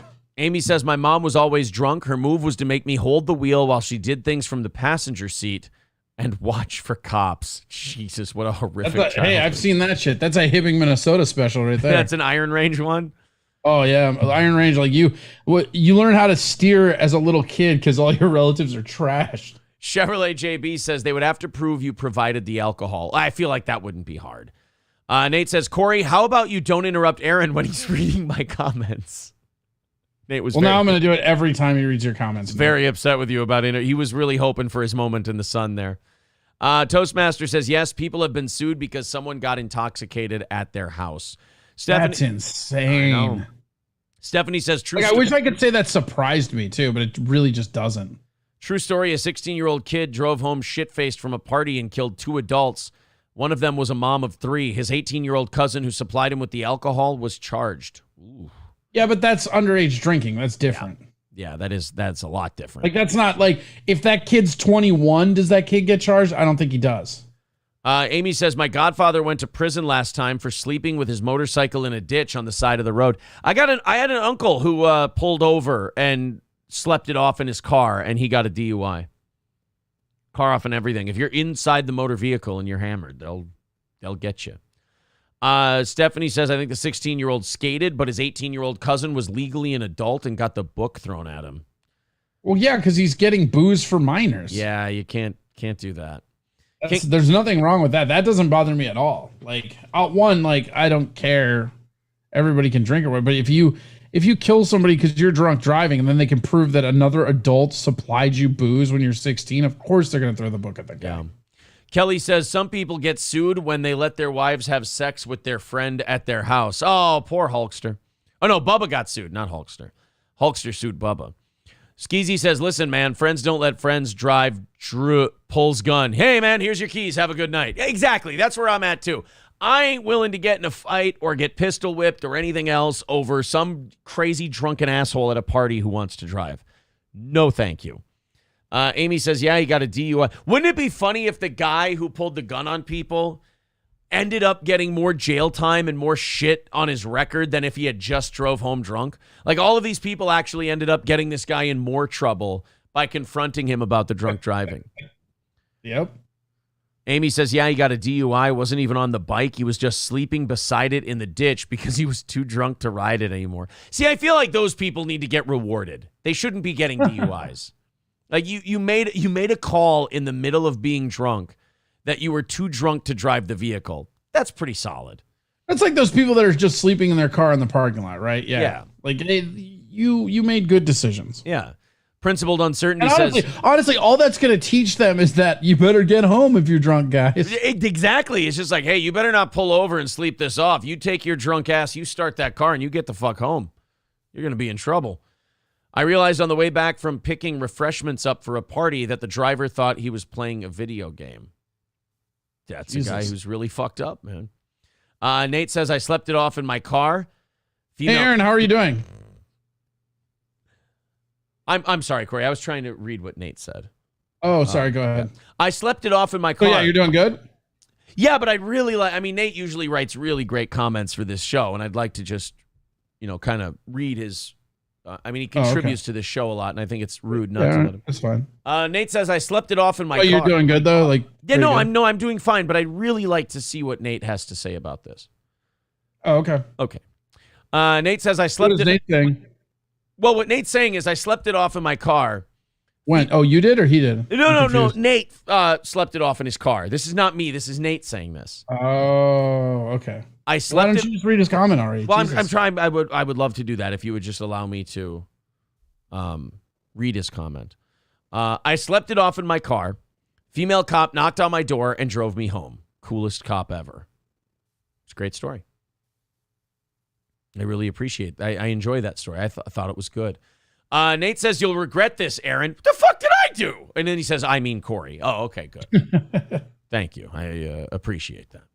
What are we, 270 away from our goal today? Let's have some more people chip in. Let's go on a little run here and knock that $270 goal down just a little bit. We're on a decent pace here. Let's keep her going. Principled Uncertainty says, Aaron is running a network, but he does every show. I just realized this. Dude, even Alex allowed retards to fill in so he could get some sleep. I get sleep. I sleep during the nighttime. I take a nap after the show. Today it's gym, sparring, and then I'll take a nap after that. And, boy, getting punched in the head, nothing puts you to sleep better than that. It's better than Nyquil Chicken, quite frankly. 270 away from our goal. Let's go ahead and throw a couple of bucks in if you haven't already and knock this thing out and do a half hour of overtime today. So this 21-year-old Florida man, which we never really got into what happened with him because we had a very interesting conversation on all of our drunk driving exploits. The caller told the dispatch that the suspect, Corbin Minter, 21, got into an argument with people. Kid Corbin. He got into an argument with people at the party when he retrieved a handgun from his truck and started to point it at people. I mean, if he can still find the handgun in the truck and point it at people, I feel like he's still got enough hand-eye coordination to get home. So that should have been his test. Deputies arrived and located Minter nearby and located a 9mm handgun in his waistband. Of course, he doesn't have a holster. Deputies say the investigation revealed the suspect got his truck stuck when he was trying to leave the party and started slinging mud on other vehicles. Oh, man, this thing started out shit and stayed shit. Several people were trying to stop him from driving drunk. When a female went into Minter's truck to get the keys, nope. Do not put yourself in that position where you are finding an angry, unreasonable drunk and you're reaching in and trying to take shit from him. I don't know, man. I think you're just being harsh. I think that's going to end exactly how you want it to. I don't see any room for that to be a miscommunication or end badly. Right, exactly. It's one of those things where that guy's going to, you're going to reach for his keys and forcefully take them from you, and he's going to go, oh, you know what? You're right. I was being unreasonable. Yeah. It's exactly how that usually ends. He's charged with multiple counts of aggravated assault with a deadly weapon and carrying a concealed weapon without a permit. He received a $5,000 bond and was released Sunday. He should have went to New York and hacked up a McDonald's with a hatchet. He would have gotten out with no bail. Oh, nice. God, don't even say that combined with that. It's such a bummer. Did you see the McDonald's Axeman? Yeah. Nope. Like, that's not even like the fact that like we're not punishing crime anymore. Like, why would anybody be a law-abiding citizen in New York or California right now? Just wait. Like, Illinois just eliminated cash bail, and that's going to take effect, I think, October 1st. Oh. You're right, Chicago. You don't have enough problems. Yeah, I mean, they have enough problems, and the solution to that problem is, as soon as someone gets arrested, let's get them back out there as soon as we can. I don't really see how that's going to cause any new problems for the city of Chicago. It'll just create... No, it's not going to add any new problems. It's going to cause the same problems faster. That's all. No new ones. Amy says, Michael, did you say, oh, yeah, cross-talking. Trucker 18-wheeler says, I slept in my car on my way home from night shift working. Had a cop knock on my window because they thought I was drunk. I was just very tired. Yeah, I mean, don't punish the people who, try to pull over and get some sleep. I mean, otherwise, like Corey said, all you're doing is encouraging those people to drive shit hammered and get home even fast. if you're not drinking, if you're just driving. Yeah, if you're just driving and you're like, oh, I'm too tired to drive, I'm going to pull over to this rest stop. Well, guess what? When you're harassing people, the next time they're in that situation, they're like, well, I'm not going to pull into this rest stop because I got fucking harassed. Right, exactly. Cowpote, good morning, sir. Good to see you, pal. Ryobi says Chicago will now complain about overwhelming court cases. Oh, I'm sure. And people still. Yeah, and people not showing up for court cases. Yeah, all of it. They'll do all of it. All of the bitching and the whining. That's what all these cities are doing now, creating their own problems and then complaining about them. Like, everybody who has a different opinion from the New Yorks and the Illinois and the Los Angeleses, they gave up on those cities a long time ago. Like, you have carte blanche, you have 100% total rule over the place, and you're complaining about the job you're doing. I don't look at us. Just keep moving to the places we are and then fucking them up. Although I live in Minnesota, so that you ain't gonna change us any, I guess. Thank you very much to Dylan. Is that what the Twin Cities government says, is they keep importing immigrants everywhere. Yeah. Thank you to Dylan for the $10 on PayPal. $260 away from our goal. Thank you guys very much. We get under 200 by 9 o'clock, and I think we've got a pretty good angle on knocking out this goal today. So thank you to everyone who's chipping into today's show and keeping this show going. Of course, if we hit that goal, 30 extra minutes of overtime. Well, guys, STDs are officially out of control in the United States. Congratulations. We've got...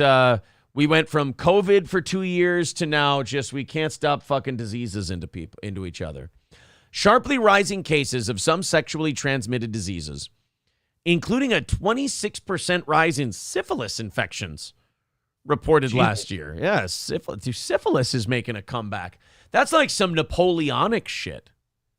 I didn't even think we did have the bubonic plague like 2 years ago, right? That's true. And isn't it New York that's got, is it a tuberculosis warning? Or no, polio. Polio. Yeah, polio is coming back in a big way. That's wonderful. 26% rise in syphilis. It's prompting U.S. health officials to call for new prevention and treatment efforts.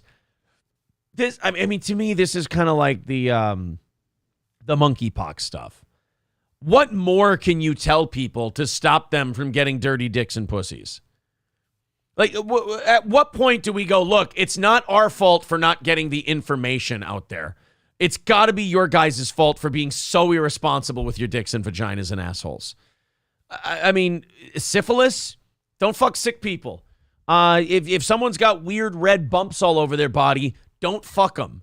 I don't really know what more we can do to prevent people from getting STDs. I feel like as far as the information goes, we've done our job. As far as monkeypox, pretend you like girls for a month. You'll knock the whole thing out. It'll be fine. I don't know what else to tell you. Principled Uncertainty says, I went to see my dad in the nice middle-class town I came from. When I got back to the city I live in, it went from silence and litter-free streets to a chaotic mix of addicts and guests. Well, they probably all have syphilis. Union Jack says syphilis is what killed Al Capone. Right, like I thought syphilis was definitely one of those ones we had knocked out because, it's pretty easy to stay away from. And not only that, if you don't get syphilis treated, it can fuck you up. It can take your eyesight. It can scab your skin up and scar you. And dude, syphilis can be a motherfucker. Infection rates for some STDs, including gonorrhea and syphilis, have been rising for years. Hey, good. So we're not doing shit to keep our dicks safe from the diseases. It's been going up for years. Last year, it's funny how like every metric you can measure a great society dying, we're accelerating in. Yeah. Just debauchery, Sodom and Gomorrah type shit, debt, foreign intervention, political complacency, corruption, disease. We've got it all, man. I mean, we have put that throttle all the way on forward to decline. It's like we're taking that nose of the plane and we are pointing it straight down at the ground. You got to give us this we're committing. Finally, some follow through. Right. More syphilis, more gonorrhea, more, what was the other one? Syphilis, gonorrhea, and, those were the two, including gonorrhea and syphilis, have been rising for years. HIV cases, HIV is on the rise. It's up 16% from last year. Great, because you know what? HIV, that's not a disease we know very much about or had to learn the hard way on how to prevent that one. It's making a comeback. Good. AIDS is now making. I think some of that is because everybody was locked up for so long that now they just want to do some fucking. Yeah, but I mean, could we maybe not fuck the guy with AIDS? That's all I'm asking. Like, that's why I feel like I'm not asking for too much. Sure the guy with AIDS isn't telling them they have AIDS and they're like, all right, let's do this anyways. Well, that's the other thing. They stopped that from being a crime. Like, that used to be a crime to not tell people you had AIDS and then fuck them. And now all these, again, it's all these progressive cities are going, well, that's not very nice. You're demonizing someone for having a disease. No, we're trying to protect people from not getting a lethal illness.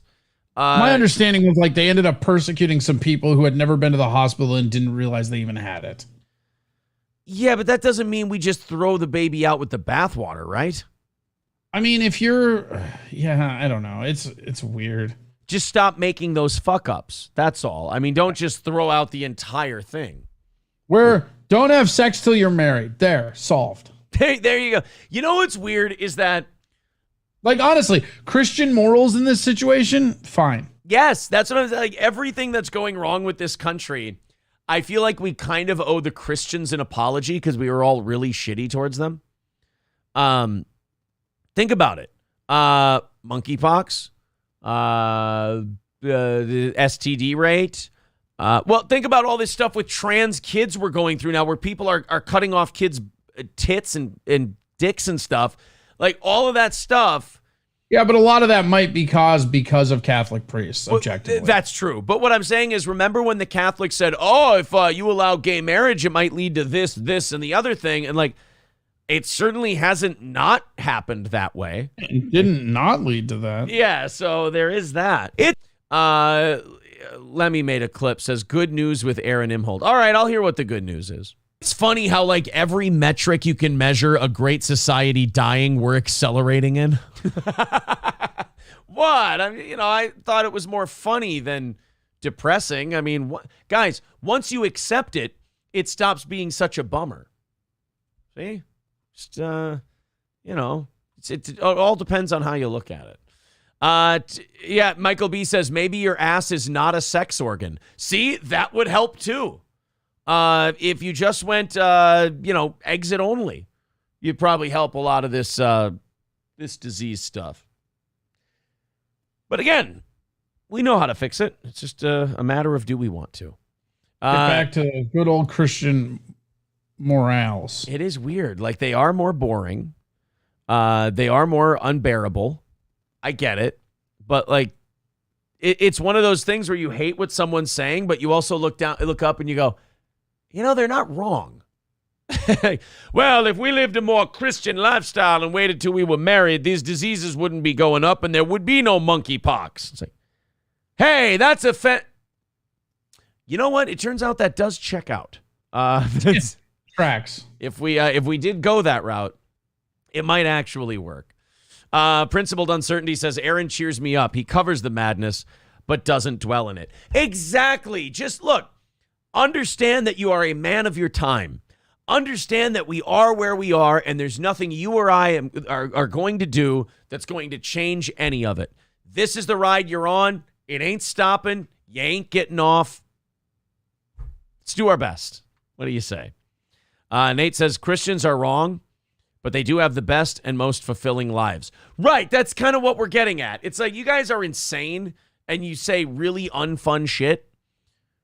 You guys you're not dealing with a lot of the same shit that we are. Put it that way. Raz of Chaz says, I agree with Potato Head. His wife's ass is a sex organ. Jesus Christ, man.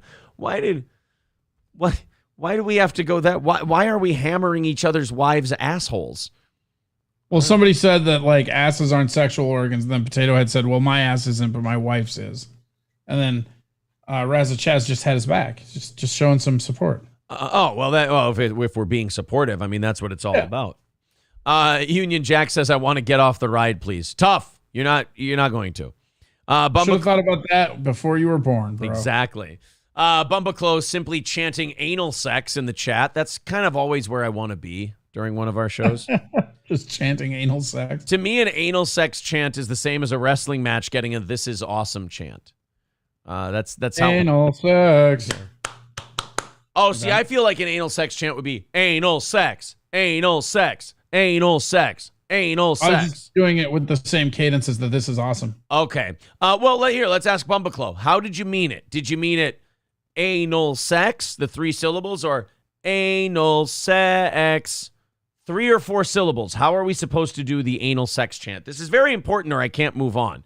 I mean, we're 260 away from our goal, and believe me, I want to hit that goal, and let's chip in and do the whole thing, but I need to know how the anal sex chant works. And for that, I'm going to need Bumbaclo to let us know how he wanted us to do that.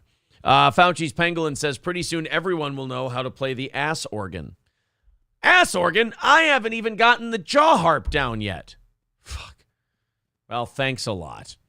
PayPal link is in the chat, guys. Chip in if you feel so moved. All right, so more syphilis. Just, you know what? Before you fuck any strangers, check them for bumps, I guess is all I can say.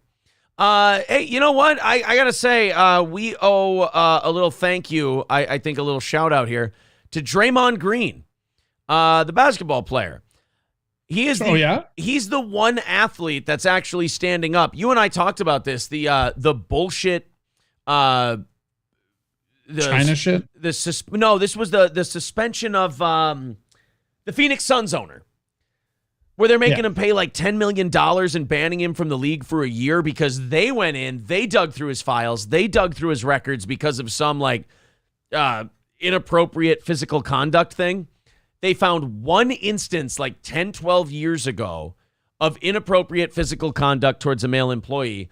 But then they dug through all of his records and they found that he said the N-word. They found that he said the N-word 10 years ago, but they also found that he said it in quoting someone else, like he was repeating what someone else said or wrote it down or whatever. Yeah. So they find him $10 million and are making him sit out an entire year as the owner of the team. And you know what? I got to say, it would be very easy as a basketball player to just say, fuck it, I'm not going to say anything about it. I'm just going to let this thing go. At least it ain't happening to me. Draymond Green actually came out on his podcast and defended Robert Sarver, the owner of the Suns. And I thought that was pretty cool. Here's the clip. He stands against and stand for. This report that came out last week is the total opposite of everything that the NBA stands for. And so to think that someone like Robert Sarver that's acting in that manner can continue to represent us, that's bullshit. Oh, wait. You can't. Is he not standing up for him? He's saying it should have been worse than a suspension? Oh, shit. Here I thought that Draymond Green was calling the... It says in the headline, Draymond Green calls out NBA over Sarver suspension. It's bullshit. That would lead me to believe that he's backing them. What, does he want him kicked out? Is Draymond Green a secret asshole? Continue to represent way more people than yourself with those views. Uh-oh. There you go. Was speaking to people the way he did, with treating African Americans and women the way he has. Oh, so Draymond Green is actually saying that this guy should have been hit harder. That's weird that you put a 10... Not the story we thought it was. No, and that's also shitty that, like, you can just make a guy pay you $10 million because he wrote a word down. That seems kind of fucked up. And, like, what is him giving the NBA $10 million? What does that do to help the fact that he said the N-word? I don't understand what makes the NBA the moral arbiter of, like, recouping funds for disaffected black people. It's because they support Chinese genocide. Oh, and they right. And they run the WNBA at a profit loss, Aaron. Sure, that's what it is. That's not okay. Because the moment any of us do something wrong, it's always we don't support that. We don't do this. We don't do that. And we're kind of left out on our own to figure it out. Do you have to pay a $10 million fine and be stopped working for a year? I don't understand his point here. And number two, Draymond, you're a multimillionaire. Can we get a mic stand for this podcast, perhaps? And not do it in front of a tilting closet door? That'd be cool. This guy gets to just come back in the fold as if he's still representing us? No, he doesn't represent you. He owns you. He's your boss. I mean, that counts as representing, right? Ownership. I mean, that's like me saying, like, when I had a boss, like, oh, my boss represents me. No, he doesn't. I work for him. I'm under him. This is not a partnership here. This is a employer-employee relationship.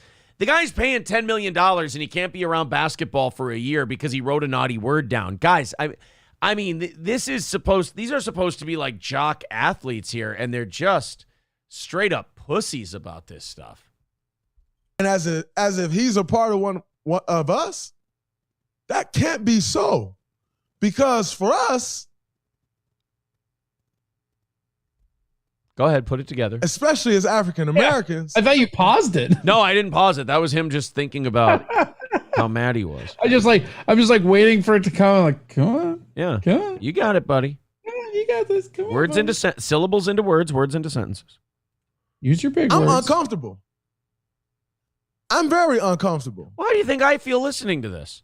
And knowing that in that position, you could just essentially do whatever you want. And because you own an asset, you can't be punished. He's fucking being punished. Like, I don't understand where all the anger and hostility is coming from. The guy owns the team. He's a multi-billionaire. And they were still able to suspend him for a whole year. They were able to give this guy, put it this way, this guy got a way bigger punishment than Draymond Green would have gotten if he punched another basketball player in the face on the court.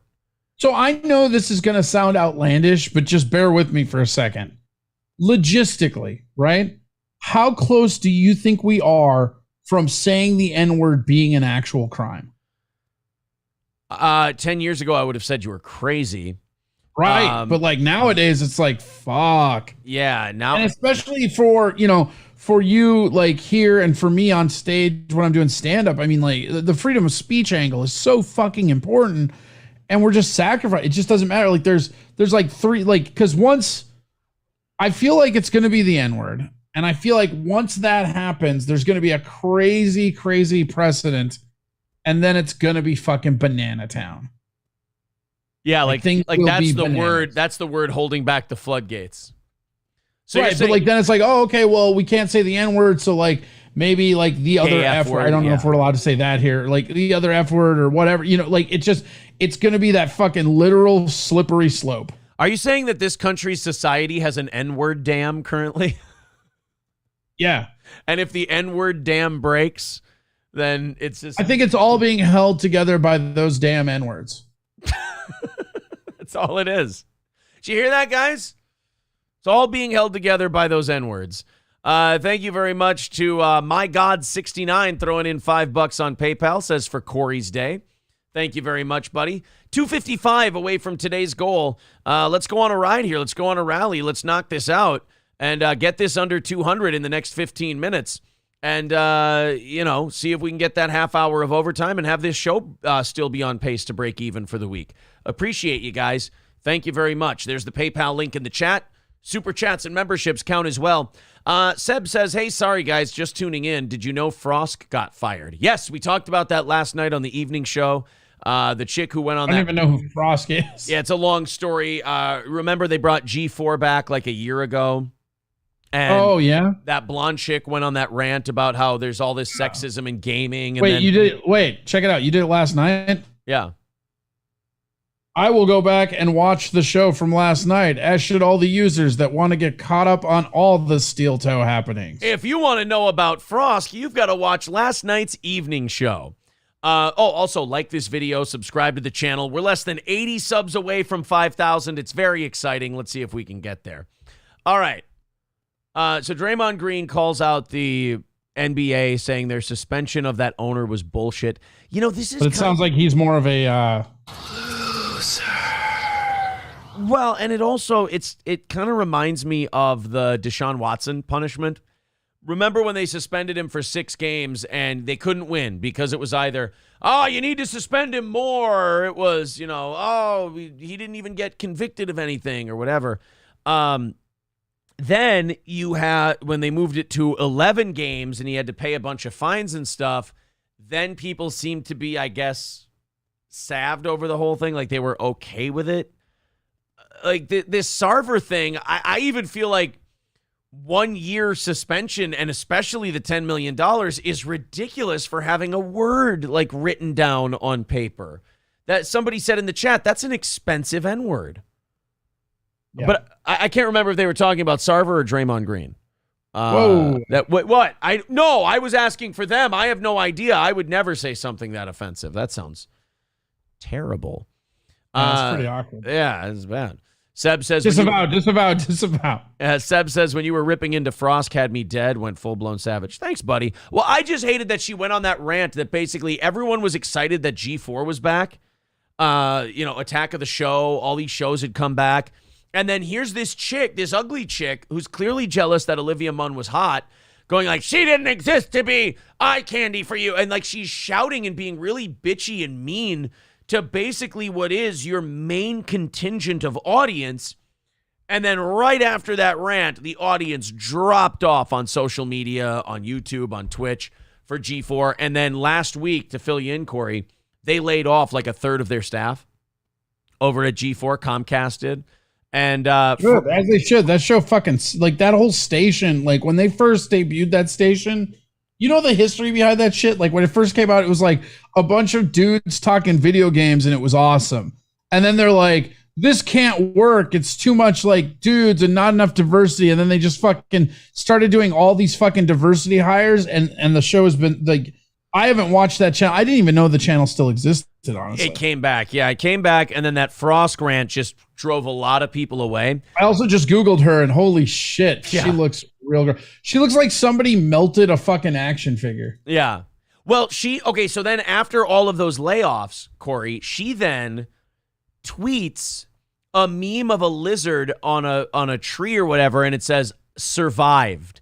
And she's bragging that she didn't get laid off. So all these coworkers of hers are losing their job and everything else, and all she can do on Twitter is be like, yeah, suck my dick. I made it, motherfuckers. Well, guess what?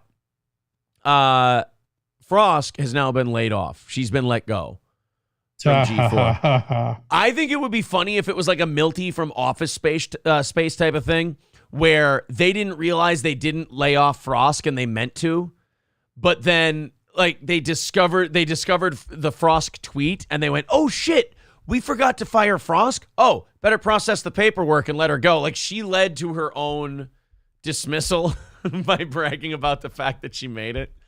Michael, well, that's just the old adage, right? Keep your fucking head down. Right.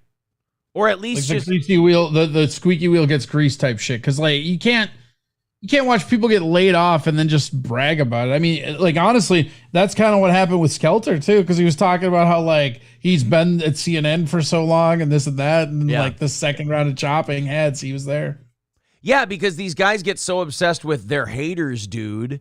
And then they like to flex on people and, like, yeah, suck my dick. Fuck you. I made it. Aren't you mad? And then CNN's like, oh, shit, we forgot to fire you? Oh, here you go. Yeah. Wait, you didn't get the notification? Okay, here, hold on. Let's fix that. Union Jack 76 with $2 says, Frosk is ugly on the inside where it matters most. Yes, I think that's a great way to put it, Union Jack. 2:55 away from our goal today. Let's get on the move, guys. We've only got 10 minutes until 9 o'clock. I want to be under 250, or I want to be under 200 by the time we hit 9 o'clock so we can have a chance at knocking out that goal today, adding a half hour of overtime, but more importantly, not adding any more goal onto this audience's back either at night or the morning than we already have. So if you feel like chipping in, please, there's the PayPal link in the chat. That's where we take the most. Super chats, memberships, it all counts. Sly Rye asking, is that Frosk or Machine Gun Kelly? Look, I understand it gets difficult to tell the difference. She is a homely woman, by the way. It's a great way. She's more homely than a homemade pair of shoes. So thank you, Sly Rye and Union Jack. 250 away from today's goal. Let's see if we all get very generous here and start knocking out that goal before 9 o'clock. A couple of house cleaning items, and by house cleaning, I mean Joe Biden went out and spoke live, and now the rest of the administration has to now cover for him. He was on 60 Minutes the other night, and he said to the guy interviewing him, COVID, the pandemic's over. He said, look at all these people. They're not wearing masks here at the Detroit Auto Show. It's great. The pandemic's over. Now, he felt he had to say that because there's an election coming up, and if he even says the word pandemic, people are going to roll their eyes and go, oh, fuck this guy. I've had it with pandemic. So the pandemic thing, he said, nope, that's over. It's done. It's finished. Well, apparently Joe didn't ask permission from his administration to say that because now they rushed Fauci out onto TV everywhere and did a bunch of interviews. And Nancy Pelosi was on TV yesterday going, well, no, we need more resources. We need more money to make sure that the pandemic is over. And like Biden's trying to walk this. Pelosi doesn't give a shit, though. She just wants people not talking about insider trading. She'll talk about anything else. She does not care. Well, right. So now Biden's got this weird thing where he has to appeal to the casual voter who doesn't want to hear about COVID anymore. So he says that the pandemic's over. But you also have this base that you have that you've scared the shit out of successfully the last 2 years. And if you tell them the pandemic is over, they throw a fit and act like you're trying to murder people. So now Biden goes on 60 Minutes and goes, oh, yeah, pandemic? Yeah, totally over. Bunch of bullshit. All done. Moving on. And so now his whole administration is giving interviews this week going like, oh, no, he didn't mean like over. He meant like kind of fuck. Thank you to Jeep ZJ for the $5, 245 away from our goal. Keep it going, guys. Let's watch Fauci have to play the walk it back game on Joe Biden's remarks that the pandemic is over. Here is the soon to be retired Anthony Fauci. I'm sure we'll have to watch a little ad before this goes here. Just a quick 5 seconds, and then we'll fire up this video from old Anthony. Now, for sure, the intensity of the outbreak now, even though it is, I believe, unacceptably high, where we're having 400 deaths per day. Oh my God, I hate this guy. It's never going to stop with him. I can't even fucking aren't you fucking leaving? Just fucking go. I fucking hate you. Yeah, when you announce that you're leaving a job, don't you just kind of shine the seat with your ass until you kill time? Fuck, I hope they fucking get him in jail. They won't, but right. It's so fucking frustrating watching people like Fauci and just watching no consequences of any kind. Yeah, again, it's honestly like watching the the Trump shit where all the people who hate Trump are like, oh, they got him this time. It's like, you're right, man. I'm sure they got him this time, even though they didn't actually get him the last 18 times. They got him this time. Well, I've been saying this about Fauci. It's like you say, he's not going to jail. And I think the problem a lot of people have with that is they're having a hard time accepting that Fauci won and we lost. And you just have to admit that. Just take your fucking L. Yep, we lost. I mean, he got to do everything he wanted to do free of consequence, and we lost the game. There is no getting him back. There is no winning. We lost 2 years. We'll never get it back. He took time away. You can never put time back on the clock. It's over. He won. And that's a hard pill for a lot of people to swallow. To the fulminant stages we've experienced over the past year or so, where we used to have 800 to 900,000 cases per day and over 3,000 deaths per day. We are much better off now for a number of reasons that you mentioned. But yet you're not going to say it's over. We are not where we need to be. Oh, God. So they're sending him on TV to contradict. If you guys want to know who's in control, who's in charge, the president of the United States, the guy who's supposed to be in charge, went, the pandemic's over. And his own people sent a bunch of people out to do TV to say, oh, no. Tell them that crazy president guy is full of shit. You guys tell them what's really going on. I mean, did they just not let Joe Biden pay attention to this stuff? Because how do you not feel Dude, insulted? he was being led around by an Easter bunny. Yeah, they don't have to worry about it. He can eat, like, it's not even they don't let him. He can't pay attention to any of this. He's a geriatric, like, dementia patient. It's just they're leading you around. They're like, if you say something and you mean it and you deeply believe it in your bones, they will just send other people out there who are really in charge to contradict what you just said. It's remarkable. It almost makes me feel bad for Joe Biden, how much disrespect he gets from his own people. Right. God. But hey, don't worry. We're not where we need to be yet. So, yeah, we'll get there though, bro. We'll get there. Don't you worry. Also, the White House had to clean up Joe Biden's Taiwan comments again yesterday. So, Joe, this is where at least that's one of those where they have the PR people ready and they're like, just use the shit we used last month. It's fine. Yeah, it's funny. Like Joe Biden, I just said that you feel bad for him sometimes because he just gets so disrespected and disregarded by his own people. But then he like keeps saying fucked up shit that you're not supposed to say, and you're like, oh wait, maybe I don't feel bad for him. Like this guy just keeps running his goddamn mouth. And stupid shit keeps coming out, and you just go like, okay, I feel bad that all these people are disrespecting you and having to contradict what you say the very next day, like saying, oh, grandpa didn't mean it. But then at the same time, you keep running your mouth and saying wild shit. I don't know if I'm supposed to feel sorry for you or not. I don't know. Someone says that Fauci I think the answer is yes and no, right? Yeah, it's you can have both thoughts at the same fucking time, because like, there is stuff to be sorry for, but also fuck him. Yeah. So someone says in the Fauci thing, he flip-flopped on that interview clip. He has to, because in this election, I mean, Fauci has a side that he wants to win. In this next election, the Democrats have put themselves on a tightrope where they have to take COVID very seriously or their base is going to abandon them. But they also have to not talk about a pandemic or use certain buzzwords because the rest of the country has had it. It's kind of funny because they have to walk a tightrope in which the side that has been saying like trust science isn't listening to science. Right. Exactly. And then Biden just took a big wet shit on all of it. And just went on TV and said, pandemic's over, boss. Thanks, Joe. 2:45 away from our goal. Guys, let's get a move on. We have quite a bit of ground to cover in the last hour, and I don't want it to just be me rattling a can at you. So if you feel like chipping in, if you haven't thrown in $10 this month and you can, I really urge you to so we can knock that out. Otherwise, we're looking at $500 goals for pretty much every show we do the rest of the week, and that ain't good. If you feel like chipping in, if you're feeling generous, please do. There's the PayPal link in the chat. 2:45 away from our goal, and we're about an hour away from passing around that offering plate and doing the little final moments of the show beg session. 2:45 away. There's the PayPal link in the chat. Support the show if you can so we can stay on the air. So Joe Biden made some comments about Taiwan. The 60 Minutes, in the same 60 Minutes interview, so he fucked up twice. Joe Biden said during a 60 Minutes interview that aired Sunday that, yes, U.S. forces would defend Taiwan in the event of a Chinese attack. So he came right out and said it. If the Chinese attack Taiwan, we will defend them.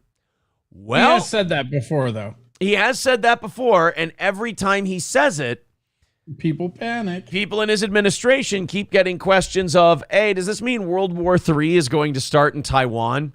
Let's watch somebody. This is where I actually kind of like Biden.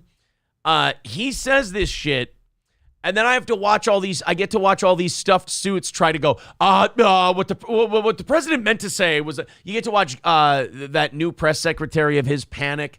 You get to watch these Defense Department guys panic. I like that part. Let's watch this clip, trying to walk back the Joe Biden war in China remarks. Oh, first we got a 15-second ad, and then we'll get to the Joe Biden thing. While we do that. BetUS.com. Go to BetUS.com, use the promo code SteelToe, and get a 125% sign-up bonus when you use the promo code SteelToe at BetUS.com. Why can't I pause this clip? Son of a bitch. There we go. All right, let's put this up. BetUS.com, promo code SteelToe, if you will. Well, as the president said in his interview on 60 Minutes, we continue to stand behind the one China policy. We continue to stand against unilateral changes to the status quo, and we continue to stand for peace and stability across the Taiwan Strait. The president has reiterated... Just not on social issues. Yeah, just not on things like genocide. So for now, the status quo is okay. But if you want the status quo in any other aspect of American society, you're a fucking racist. Yeah. Commitments on every occasion that he's talked about Taiwan, including in this interview where he specifically and emphatically and unequivocally reinforced and reiterated the one China policy. Do you think that, like, in real time, his staff watches his interviews and just, like, guys like him who have to go speak, they go, fuck, tomorrow's going to be an ass of a day. Like, that's just how he knows his workday is going to suck? I think that they don't, because it's just like, at least I get to say this speech I've been saying for months. Yeah, right in front of the mirror. I get to actually work it out. He was asked a question, a hypothetical question in this interview. He was asked a very similar question back in Tokyo in May. He gave a similar answer in Tokyo in May that he gave in the 60 Minutes interview. After that answer in Tokyo, someone said specifically to him, have you just announced a major policy change? And he said, no, I have not. I've answered a hypothetical question. I have not announced a policy change. When the president of the United States... I love it. So you see that, like, again, the disrespect they have for Biden. When he goes off the cuff and says something different than what his administration says, they go, oh, did you just make a policy change? And all of his people go, no. He just gave his opinion. He just said a thing. Like, what he says doesn't really matter. We'll just come and tell you what it is. Like, what he says is just his opinion. That's just an old man popping off at the mouth. Don't listen to him. He's just the president. Yeah, he's just the president. The rest of it, what we tell you is the way it is. They're literally telling people that he's not in charge. They are. That's beautiful. We are inside of an hour left in today's show, 2:45 away from our goal, a long ways away. If you feel like helping out, please do. So we don't have $500 goals for especially an evening show. That would fucking suck. Let's open up these 8 o'clock hour stories. And again, if you haven't thrown in and helped out this show this month, please do. Everybody chipping in $10 every month keeps us on easy street. Unfortunately, this is the only way I have to pay everybody. This is the only way I have to keep this show on the air. So if you feel like chipping in, please do. We're a long ways away. We've got less than an hour left. Let's see if we can go on a little bit of a rally here. If you got a couple of bucks to throw in, again, please do. 2:45 away from that goal today. If we hit the goal, we give you guys an extra half hour of content for today's show.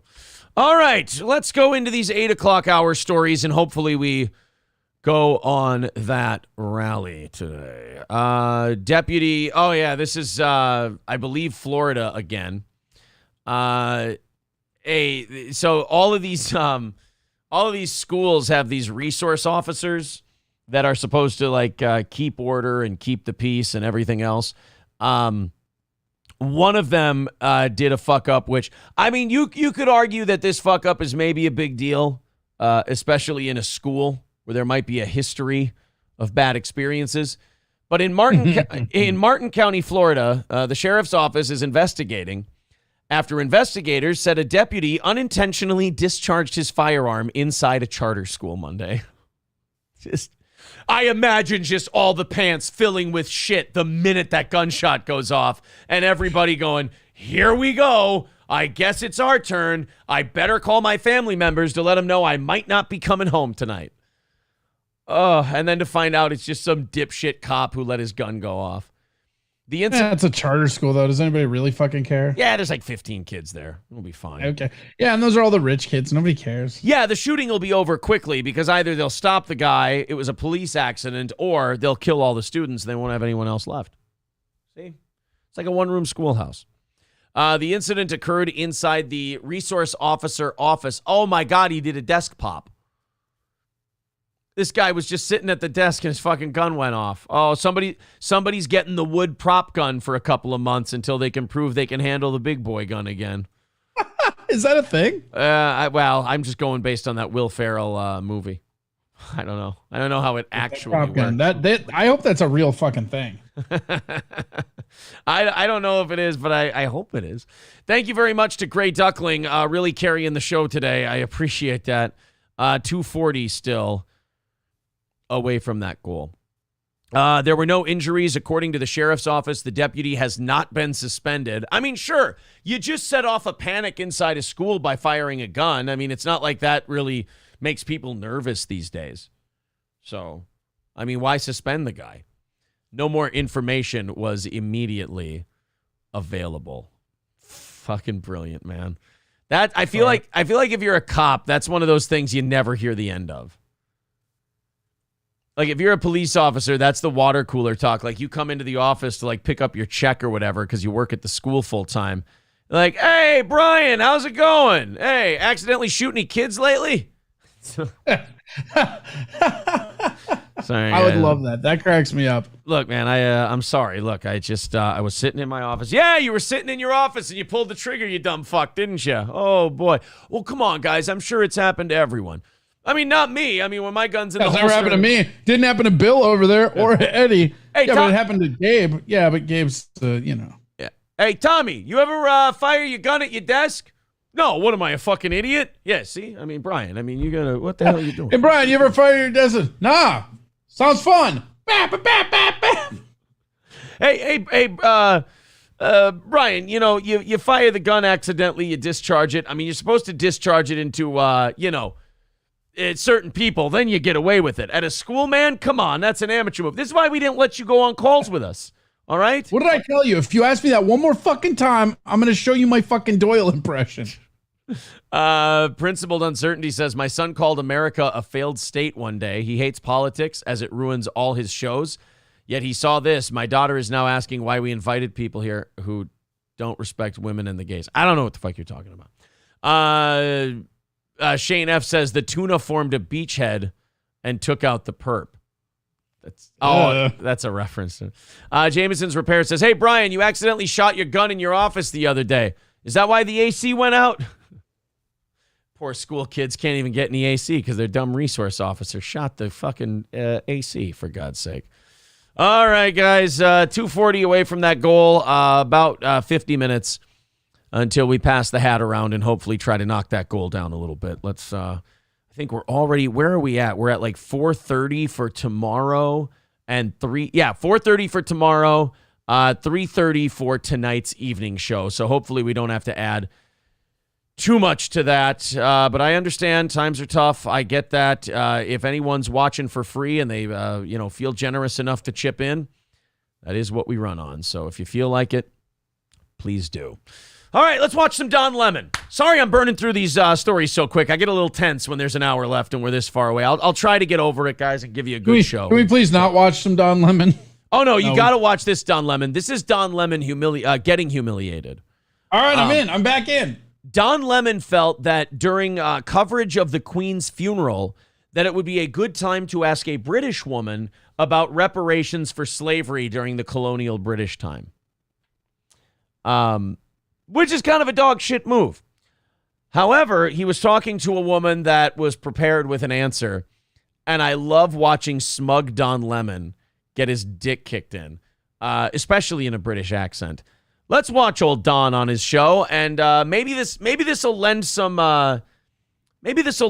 shed some light on why he's moving to a wacky morning show on CNN and not having his primetime evening show anymore. Let's see. I'm surprised they didn't fire him.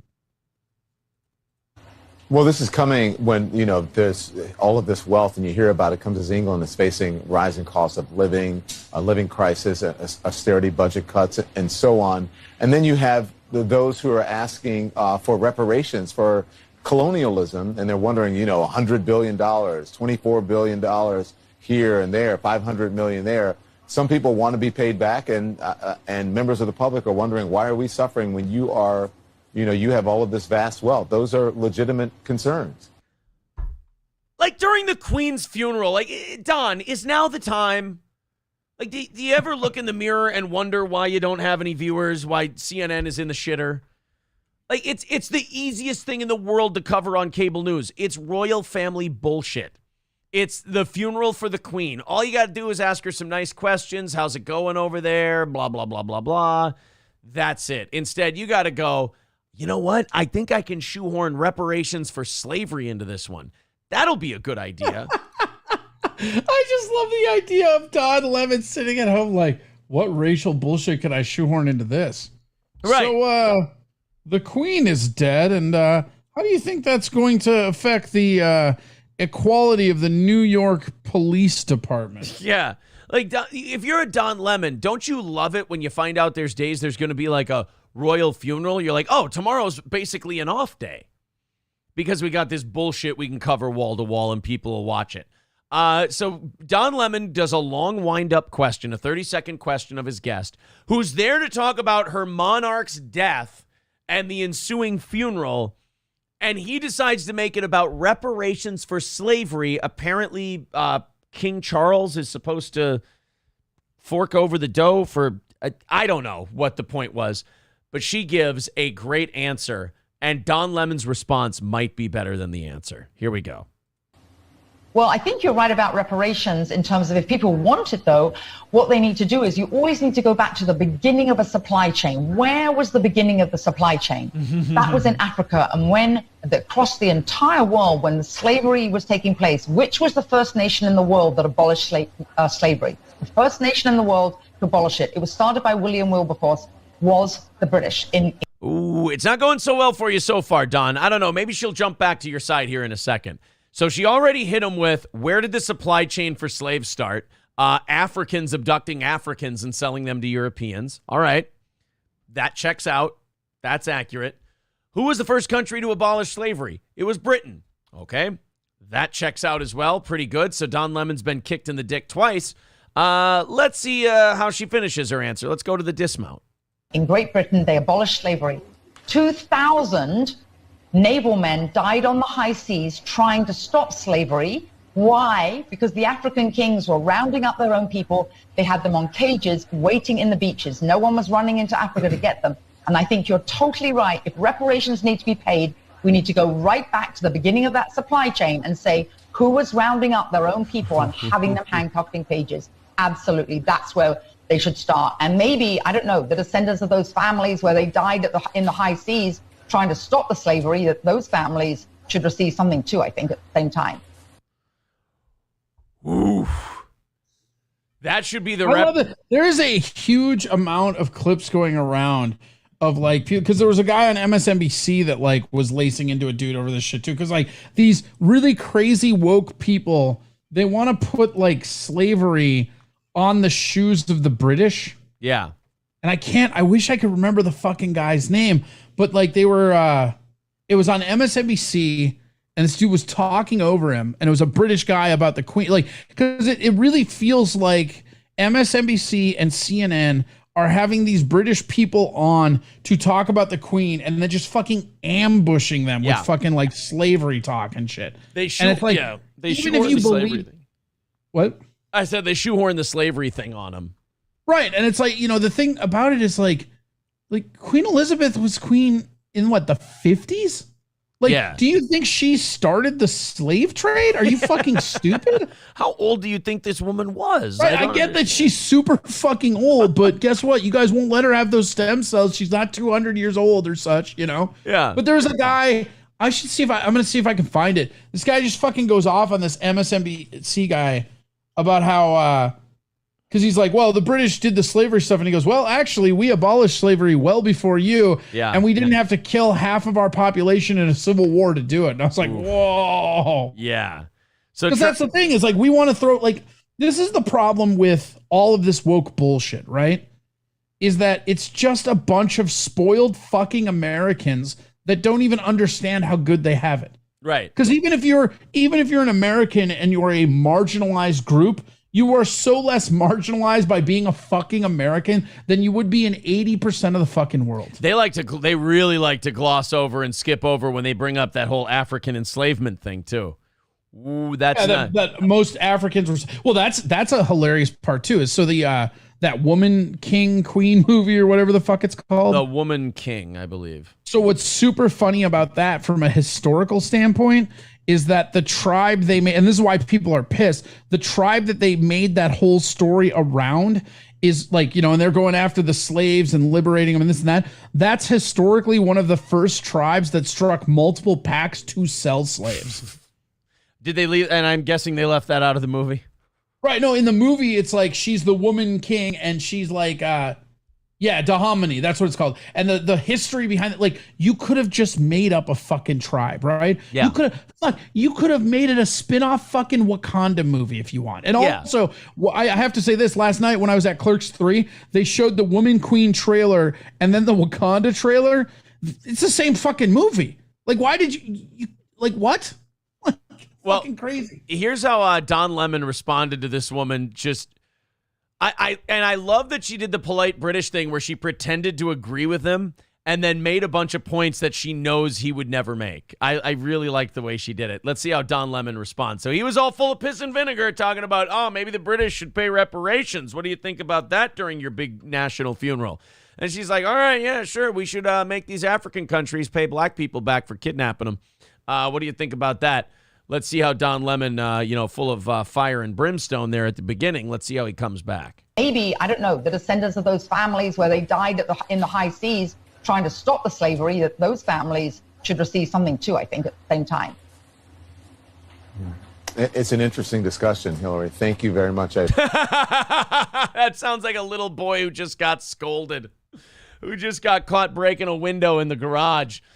Don't you think that you British should be paying reparations? I mean, these slaves and all these people who are disenfranchised and everything else. Really, maybe we should talk about these slave owners in Africa who maybe we should give money to the families who were abducted by the African governments and they should chip in. All right, Hillary, thank you very much for joining us. That's a really interesting. Cut the feed. Cut it. And by the way, when you're on TV and you go, that's a really interesting thought, that's I did not see this conversation going that way. Yeah, that's I've overstepped my bounds. Yeah. Appreciate it. We'll continue to discuss in the future. Guy. So remember the impact of the supply chain crisis on the economy during... And then he goes right into, hey, let's not talk about the way I just got fucked up there. Hey, remember the economy? That's pretty wild. I mean, that economy is nuts, you guys. Some crazy economy we've got. Am I right? Fucking A. Oh, I found it. I really don't want Don Lemon to go anywhere. I don't. I'm glad they're keeping him on CNN. I really am. Thank you, Matthew, for a big shot in the arm, man. I appreciate that. $50 over there on PayPal. $190 away from today's goal. 190 away. We've got 40 minutes until we pass around the offering plate, if you will. If we can knock that goal down before we get to that point, that would be really great. It's I like it when we knock out these goals with smaller denominations, but hey, if people are generous enough to throw in 50 here and there, beggars can't be choosers, as they say. So if you want to chip in today, please do. We're already a little short. We can't fall behind too much more. 190 away from the goal. If you feel like chipping in, there's the PayPal link in the chat. I appreciate everybody who throws into this show. It's an uphill battle for a small show like this that tries to have a thing our size. And the fact that you guys have supported it the last 2 years, I really appreciate it. Let's see if we can dig in and knock out that 190 and do a half hour of overtime today. Appreciate it. All right. Quick 30-second clip here. I'm not sure that this guy, before he spoke to the news, really understood what he was analyzing. There's nothing worse than a guy who has his chance to go on TV and has always wanted to give his opinion on what's going on in his community and then has that opportunity and just falls flat on his dick. This guy is talking about the parking meters downtown. And he finally got to give his opinion on said parking meters. And here's how it went. Well, the sign says that it's 4 quarters for an hour, but a quarter only gets you 15 minutes. So if my math is correct, that's not an hour. That's not. If my math is correct. So, gets talked to by the news. I don't want to be on that guy's side. Like, he's obviously correct, but like the way that he just like. No, he's not. He's wrong. That's the funny part. No, I'm just saying the way that he just like is delivering his information all hoity-toity like. Yeah. 15 minutes is a quarter of an hour, sir. So yes, 4 quarters gets you an hour. 1 quarter gets you 15 minutes. This asshole thinks that there's 100 minutes in an hour. Yeah, there's not. I fucking love him. I really do. And you're right. It's the arrogance that's the best part. It's like, well, if my math is correct. He has to be right. He's so confident about it. I know. You can't back down. Mine says that it's 4 quarters for an hour, but a quarter only gets you 15 minutes. So if my math is correct, that's not an hour. That's not an hour. But it is. We get this look in his face as soon as he's told it is. Oh, hey, guess what, dipshit? You're the dumbest guy, and it's on camera. Wonderful. Rewind. You're right. 15 minutes is a cool. I swear to God, I do not do drugs. I have not had liquor. Friends are leaving. Oh, attaboy. You know what, though? Fuck the news if they didn't put that in their broadcast. I want that man shamed forever for what he's done. I sent you the clip on Facebook. It's got like, it's a very, very quick clip. It's just a shorty, so you wouldn't even put it like, but like you have to hear this guy go into him. It's so Is this Don Lemon or is this a different MSNBC guy? Oh, that's the MS. It's Al, whatever the fuck his name is. Al Vicente or something like that. Ali Vesci or whatever his name is. Yeah, like another just super left fucking asshole. Thank you very much to Orange Boy with $5 super chat. Says, "Come on, you bunch of scrimps." Well, let's see if we get a rally here, Orange Boy. Thank you very much for the $5. 185 away from today's goal. Did you send that to me via Facebook then? Yeah, because it doesn't work on the other one, right? Yeah, I don't get, unless it's a clip of our show, the link won't work. I don't understand. Weird. Yeah, it's very strange. But here we go. This is Ali Vesci. And this is, again, them trying to shoehorn reparations. Again, this is almost the exact same thing that Don did. This guy is... So the guy that you're about to hear talk is a British historian. He's pretty famous. He's been doing the rounds about the Queen. Oh, and so they just want to shoehorn slavery in whenever they can. So this is, again, very, very recent. Almost, yeah, this is like a week ago, maybe. Okay. God, that Queen's been dead for a while. They really dragged that shit out. I'm fucking worried that the body's gonna be all fucked up by the time they get it in the ground. Jesus, guys, come on. Andrew wasn't allowed near the corpse, so we're probably fine. Oh, okay, so nobody fucked it. That's good. It's out of his age range anyway. By about 100 years. Flinty Gecko with $100. Wow, thank you, Flinty Gecko, and thank you, Scoober, for the $4.99. He says, if I don't get a Dusty Rhodes promo, I'll take it back. Well, you see, baby, with the Scuba coming in with his $5, baby. And then you got the Flinty Gecko coming in with $100. You got $85 left to go, baby. And that's a lot of people working hard in the blue-collar heroes of this country coming forward to support the Steel Toe Show. We are humbled by that, if you will. When you go to the pay window and you hand your money over to the Steel Toe Show, we try to pay you back in entertainment, baby, if you will. So make sure that the next time you're chipping in, or you're becoming a member, or you're giving a super chat, or you're chipping in on PayPal, baby, that you're holding the Steel Toe Show accountable for the entertainment we so willfully and richly provide, baby, if you will. And that's the American dream. From my lips to God's ears, there's going to be gorilla shit all over the Omni. I always it's in my contract that I have to get the gorilla shit all over the Omni line in my Dusty Rhodes impression. Okay. It's I'm just glad that you're keeping up with your contract. Yes. Thank you, Scoober. I appreciate that. Some idiot becoming a member for his 3rd month. Appreciate that. Only $80 away from our goal. Thanks to guys like Matthew, Flinty Gecko, Gray Duckling, and many others. Thank you guys very much. There's Jordan. God damn it. This has become a new thing for our audience, too. When they chip in on PayPal, they leave things in the memo line. Like G-Locks gave us $10 the other day, and it just said drugs. Now, Jordan with $10, and he writes male prostitution. Wonderful. That won't be difficult to explain if I ever have to.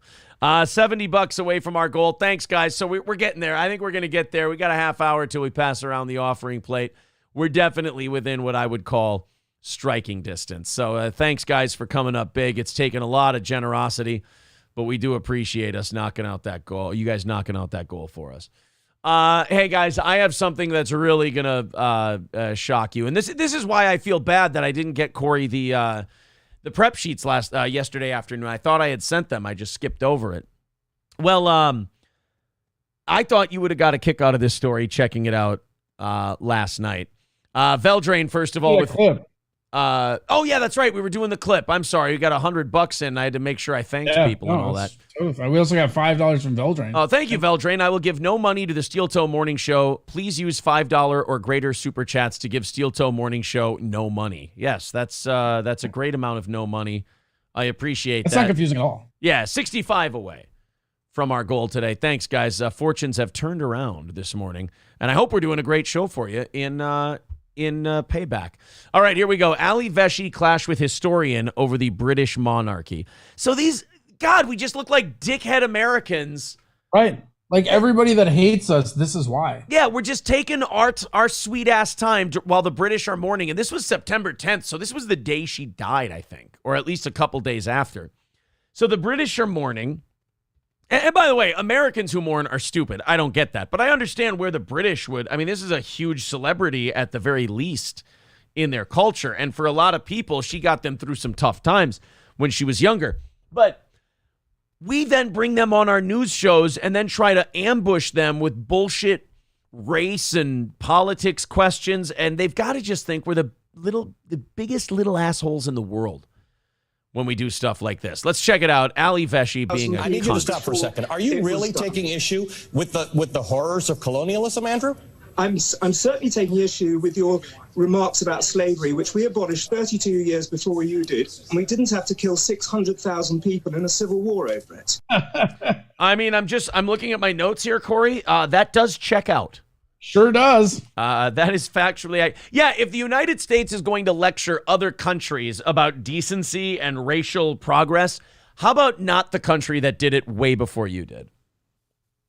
You're barking up... Yeah, that is funny. Like, we'll go after another white country and chastise them. Meanwhile, they did it before we did. But we won't go after, like, Muslim countries that are still doing it now.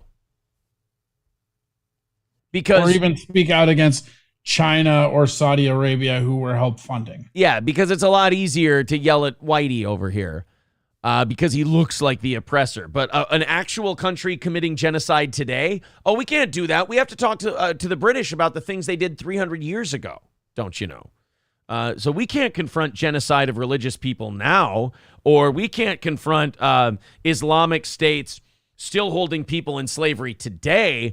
We have to confront the British while they're mourning about things they did 300 years ago. Honestly, Corey, this is like you're a British, like you're the BBC, and you're interviewing an American on 9/12/2001, and you're like, yeah, but don't you guys think you're pieces of shit for bombing all over the Middle East? And like maybe you kind of brought this on yourself? Thanks, Dick. Appreciate it. So you think that's fine, that there are people all over the world who were born in colonial countries, because when I was born, the British Empire still existed. That's okay for everybody to think. Which country British Empire still exists. Kenya. Right. And the Kenyans not only supported the appointment of Prince Charles, now King Charles, as the head of the Commonwealth, but we've just had a fantastic statement from the president of Kenya saying what a wonderful thing. And the president of the United States is going to attend her funeral. The fact is, so why on earth do you want to concentrate on the negative things of an institution which is 100 years ago now? You know what? So that's the end of the clip. You know, the British are so polite at the way they yell at people, because if I could translate that into American English, fuck you. That guy is basically saying, "Why are you being a cunt?" And Ali's like, "Oh, come on. Don't you want me to be a cunt?" Jesus, dude. Thank you to Lucas for the $25 on PayPal. Sean Raz and Jeep ZJ. Thank you both very much as well. That's $30 off of that goal. $35 away from knocking it down today. Appreciate that, guys. I appreciate this rally you went on. Sean Raz says, I've got a pocket full of coconuts. $5. Thank you. Jeep ZJ says, here's my reparations. You're welcome. And throws in $2.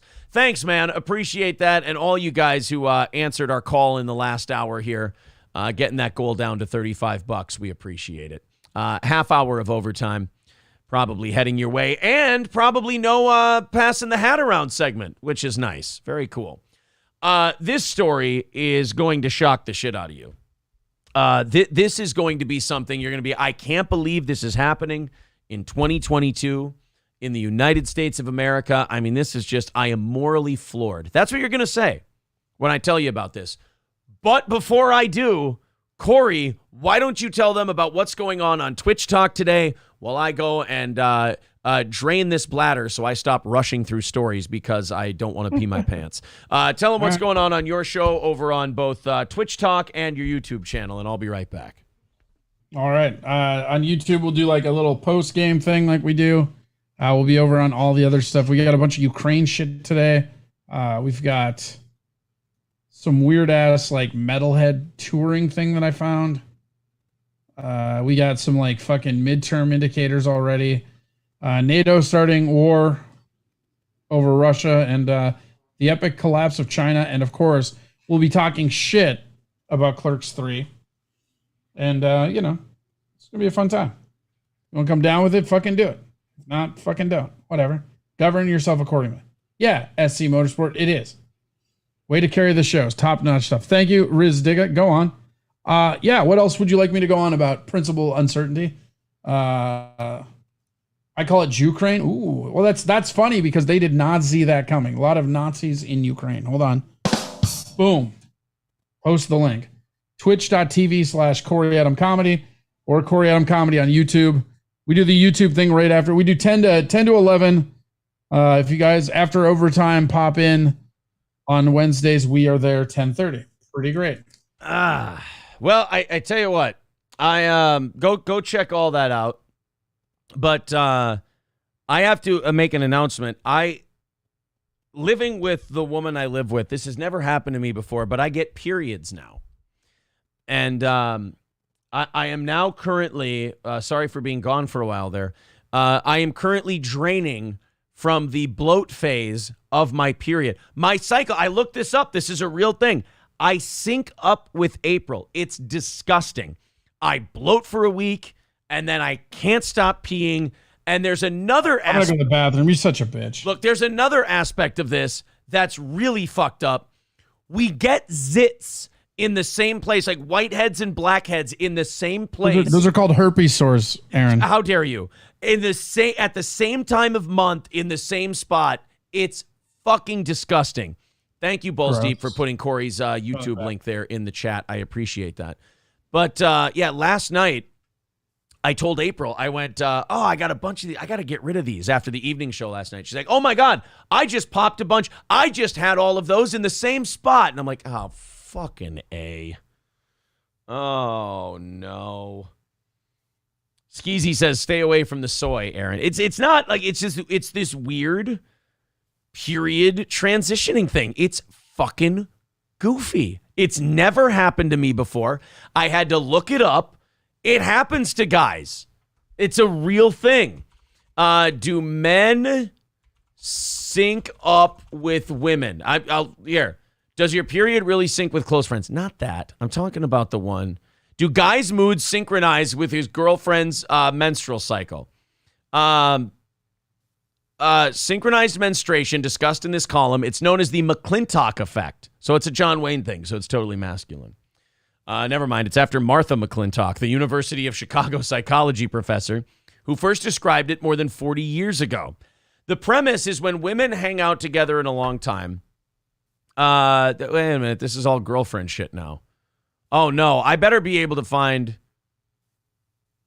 here it is. So men get sympathy pangs and men get sympathy symptoms in both menstruation and pregnancy.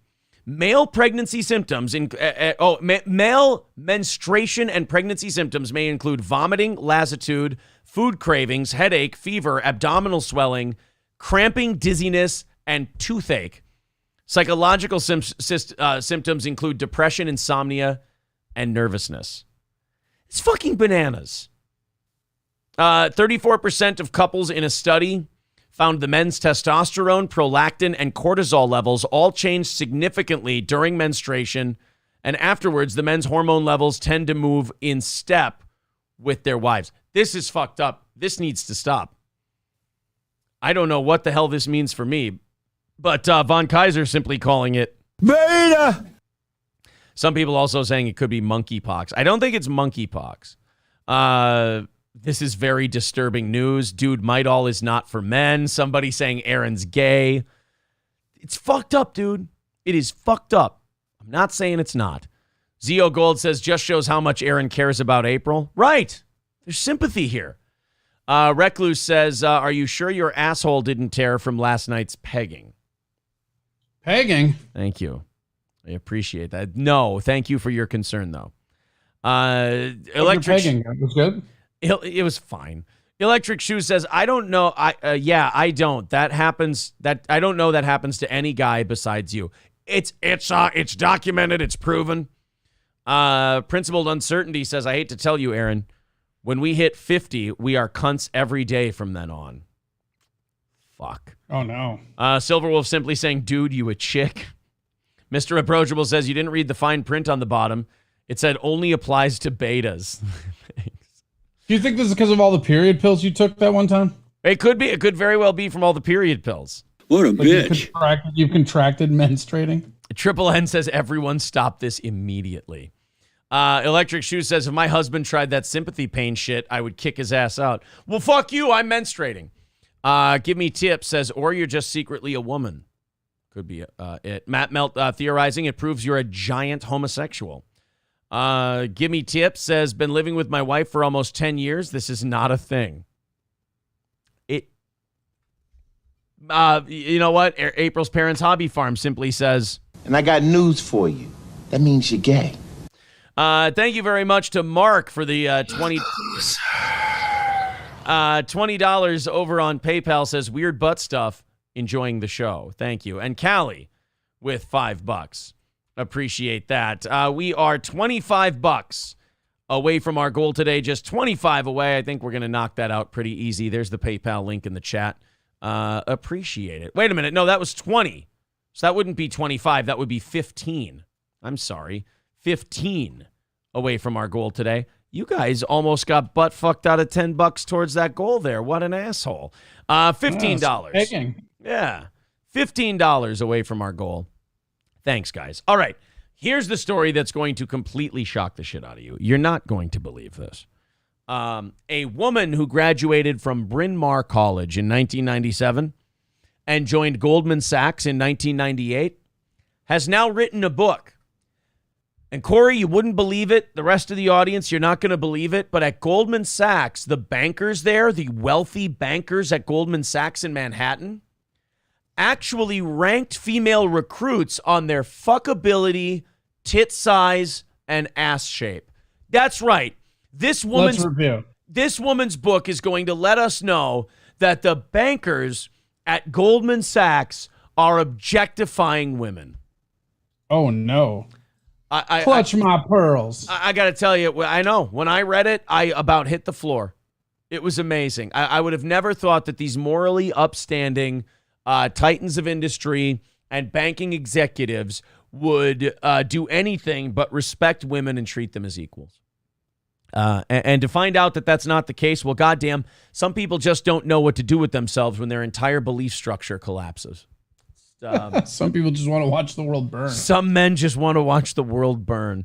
I can't imagine a world. You know what? This woman might be lying because I cannot imagine a world where a bunch of millionaire, six-figure-a-year making banking executives would sit around and talk to each other about how a woman's physical appearance looked. I mean, it just doesn't track. It doesn't track. Right. I mean, she's got to be not telling the truth. These are our heroes. A former Goldman Sachs analyst has detailed her experience inside the company's Manhattan headquarters in her new memoir, including one incident where her colleagues ranked women on their fuckability. You know what this means? We gotta look at the list. Someone's still a little upset about where they landed on the fuckability list. Nobody who was scoring an 11 on the fuckability list is writing a book. That's all I'm saying. Usually it's the ones who got the 4 and thought they were a 7 that write the book. Jamie Fiore Higgins, 46 years old, explored her 17 years at the investment banking company through her book, Bully Market, My Story of Money and Misogyny at Goldman Sachs.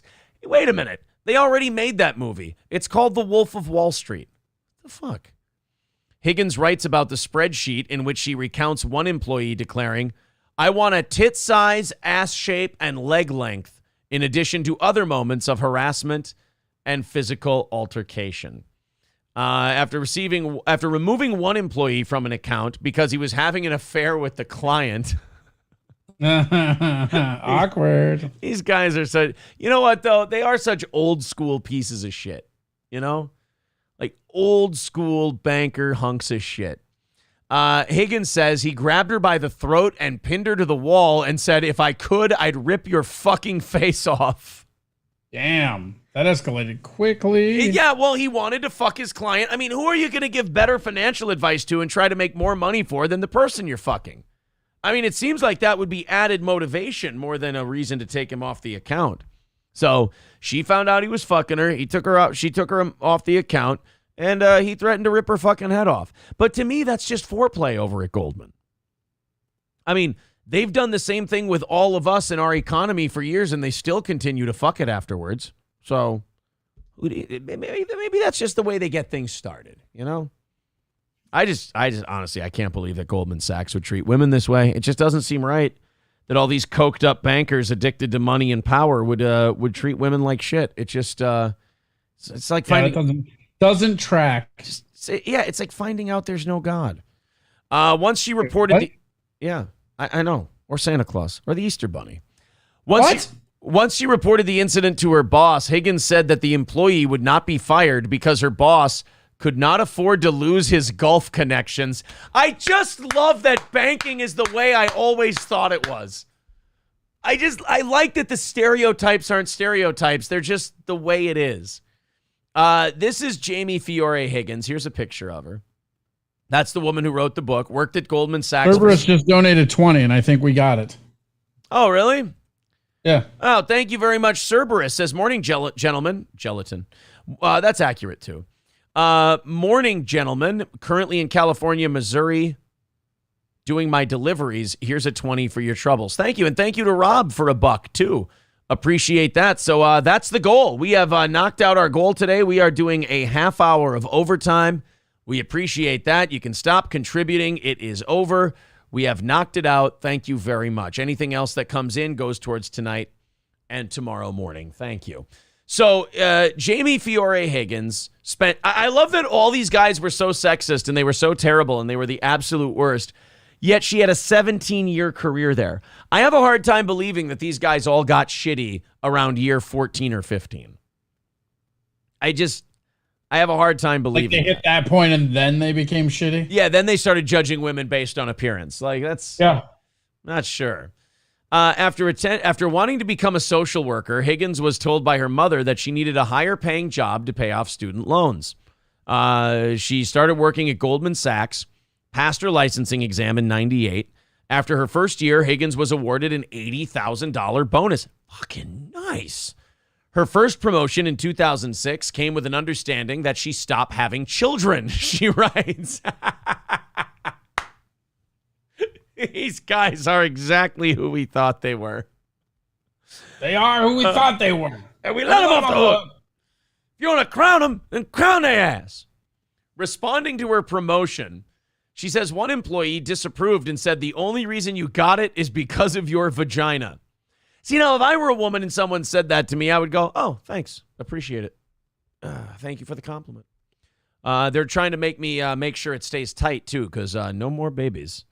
Is that part of the negotiation? Can you be like, okay, I can have one more, but I'll do C-section. How's that work? Is that okay? Yeah. Whatever doesn't stretch out your puss. Yeah. I mean, as long as look, you know what? You're right, ma'am. We told you not to have any more children. We should have been more specific. No widening out the puss hole. How's that sound? Most guys at Goldman assume that they are defiantly donating money in chat right now, FYI. Oh, Jesus, you guys. Great duckling. You've done enough. Thank you, sir. He says, you can't tell me what to do with my money. John with $10 says morning gelatin. Appreciate that. So now that's $25 I got to throw towards the evening and morning. So that's all right. We're knocking down the goal tonight. Thank you very much. But that's enough. We've hit the goal for tonight. You guys do not have to do any more. We've squeezed it out of you. We did our can shaking and everything. We appreciate all your support in keeping this show on the air. Thank you. I blush. I appreciate it. But we're good now. Thank you. So most guys at Goldman assume that women who get promoted either filled a quota or screwed someone, she said. Well, complimenting her own experience, Higgins adds that other women told her about their experience at Goldman, including one who said she quit because her work was delegated to the men in the office. Wait a minute. So the work you usually have to do got sent to other people and they had to do it? That sounds fucking awesome. Other women told of how senior members at the company would stare at their breasts or offer shoulder massages. Because of the stories and moments of misogyny she experienced with her colleagues, Higgins said she thought of quitting many times. Couldn't walk away from that cash, though. That $180,000 bonus, and she went, fuck, that pays off my student loans. Though the environment at Goldman was treacherous, she said she held on to her employment because of yearly bonuses handed out each January. Well, yeah, you didn't think those bonuses were free, did you? That's what all the ass grabbing and tit squeezing was for. It's kind of the old Don Draper line. That's what the money is for! Exactly, as they angrily grope your tits. The salary and bonuses were important to Higgins in supporting her family. To handle the stress of the workplace, Higgins writes that she would regularly take Xanax. Well, that sounds like a fun ride. So you got to be all pilled up at work and guys touched your pussy. God bless. After suffering a miscarriage one year and requesting time off. Hey, wait a minute. You said you wouldn't have any more children, you fucking liar. Boy, this kind of dishonesty and deception in the workplace, I would not stand for it if I were Goldman Sachs.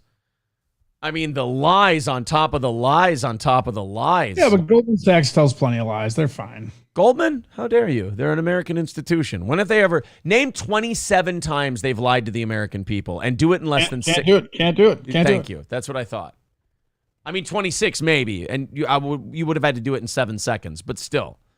I feel like I could have got to 3. Probably. After suffering a miscarriage one year and requesting time off, her boss told her, quote, "You were hardly pregnant, and it's been 3 days already." What a fucking asshole. God. I mean, I know I'm making jokes and I'm being very sarcastic, but these guys are... there is something about seeing guys who are the pieces of shit you thought they were and not disappointing. I mean, we always paint these financial guys as cold, ruthless, sexist, uncaring, greedy, money-grubbing little sluts. And then somebody comes out and writes a book and goes, nope, you guys were totally right. That's exactly how it is. He said to her, when my wife had a miscarriage, she was fine after a few days. Yeah, but how about... Yeah, but I hear your mistress was really busted up about hers. In response to her first poor performance review after 17 years with the company, she was advised to take down her children's photos from her desk. I need a commercial killer, Jamie, not a class mom. She recounts. Oh, fuck. This is just a shitty industry to be in. Her performance... Yeah, this is a fucking, this is so, it's not even surprising. That's how shitty this industry is. Not only is what's going on shitty, but it's not even surprising. It's just like it's like the Denny Green thing. They are who we thought they were. You're just watching this. You're like, I bet you banking's full of real shitbag assholes. And then they just go, oh, here's a book. Oh, what's in it? It's just about how big a shitbag assholes these guys are. Really? Wouldn't let you take time off for miscarriage? Yeah, that's in there. Grabbed your tits, grabbed your ass. Oh, yeah. judged them and talked about how hot a girl might be, or gave promotions based on that? Oh, you bet. Okay, cool. That's basically how I thought they were. Yeah. Thank you for confirming, though. Balls Deep says Jordan Belfort approves. He sure does. And Leo DiCaprio, I think, too. Jeep ZJ with a $10 super chat says, yeah, Aaron, you can't tell us what to do with our shekels. All right, I was just trying to thank you for all the money you threw at us today and saying you don't have to do anymore, but fuck me. TDR Shit Show with $9.99 says, no more money. F you, don't tell me how to spend my money. Rupert with $4.99 says, don't tell me what to do. The government has that covered. And Orange Boy says, add this too. All right. Well, thank you, guys. We appreciate it. I believe that's $20 more off of tomorrow's. We'll take that off of tomorrow morning's goal.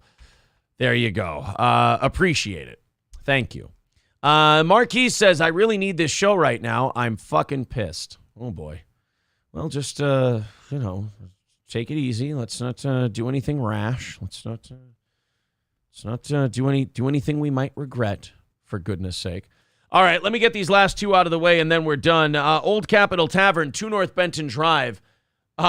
First, Lab Glass, very funny. He says, does she go over her rating? No, she doesn't go over her rating, oddly enough.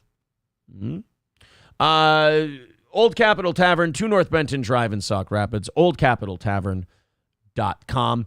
Old Capitol Tavern with 50 different beers on tap, 240 different bottles of whiskey, great craft cocktails, and a delicious menu. The brisket street tacos are very, very good. Also, those Old Capitol nachos are a great appetizer. The seared ahi, the mushroom ravioli, and I got to tell you, the next time I go to Old Capitol, I'm trying that pork belly mac and cheese. That sounds great. That sounds delicious. I really want to give that a try. Principled University says, I saw someone bitch on a subreddit one time about Aaron grifting. He ain't subtle. It's not a trick. I'm only committing to a monthly fee, and he has yet to threaten me. Yeah, I definitely can't. You can definitely say that this show lives on donations and whatever, and begs at the end of the show when we don't hit our goal. Absolutely. But one thing I pride myself on is there's no grifting. You get what you fucking pay for. We tell you you're getting one thing, and you get exactly that. We do have one group on Reddit that has like 20 members, though. It's pretty sad. They do not like that this show is growing. And I don't know why it bothers them. I mean, you would think they could just go on and do whatever they want. And I don't know if they see themselves as like our equal or whatever. And like us outgrowing them makes them upset. I'm not really sure what it is. But they, it just really, really bugs them. And there's nothing I can do to calm them down. I don't know what to tell them. Stirs them up like a hive of bees. Like a hive of busy bees, that's for sure. All right, the Russian... Oh, I thought this was a pretty cool visual. I don't know how that war's going. I know that Ukraine is like reclaiming cities and reclaiming villages, and the Russians are falling back. And like you said, their supply chain is awful.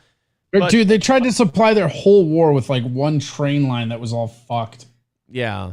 They're doing the sweep now down towards Odessa. Like I do think they let the North go a little bit to sweep down because all they have to do is control that. But we're coming into farm season now. Like it's the winter and all the food crunch. Shit's about to get lit. Well, and Putin has mobilized half his military now, so he's gonna, I guess, throw more bodies at it. But there was this visual I saw on Daily Mail yesterday. It was of a Russian artillery strike. This is fucking madness. Let's hit play on this. There's no sound on it. It's just this is Sparta. Yeah, this is just an overhead view. And all of that glowing light you're seeing, those are artillery shells bombarding that village. It's cute. It's like Christmas. I know, it is. It's like a snow globe of death. It's like a Ukrainian nativity scene. Don't hurt those solar panels. What, they're trying to fight climate change. Why would you do such a thing? No. I mean, look, take our country, but don't take the solar panels. Don't you know? I love that. Those solar panels are a great like juxtaposition of like what leftists tell you is ruining the world versus what's really ruining the world. They're like, it's climate change that's our real enemy, as like thousands of artillery shells just blast apart an entire city block. It's like, Oh, man. It's a good thing that guy's using solar energy, so he's not using fossil fuels. By the way, here's the wholesale destruction of your entire neighborhood. But hey. Look at how pretty it looks, though. It's a good thing that you guys, put those solar panels up. It's thanks for fighting the good fight. I appreciate it. Denarian says it's edited, you fuckwits. It's not real.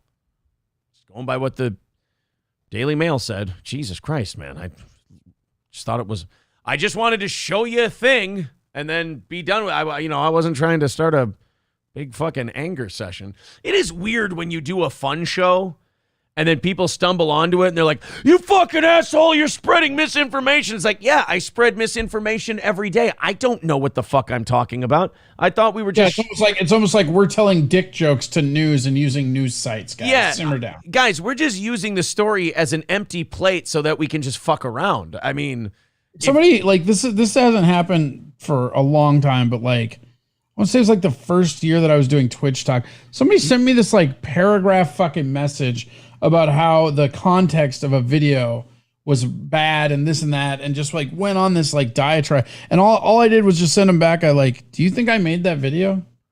Right.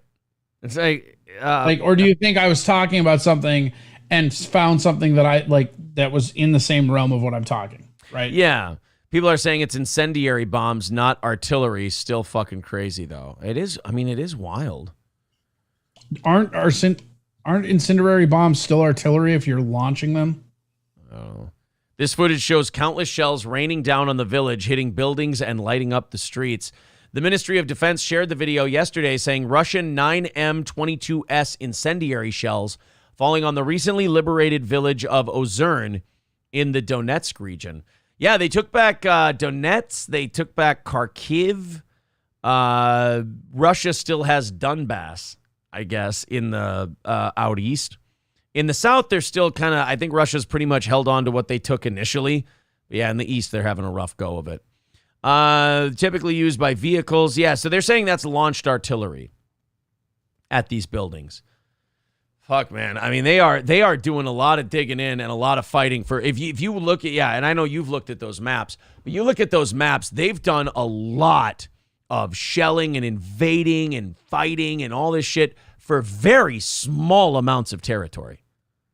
I mean, there has not been a lot of movement.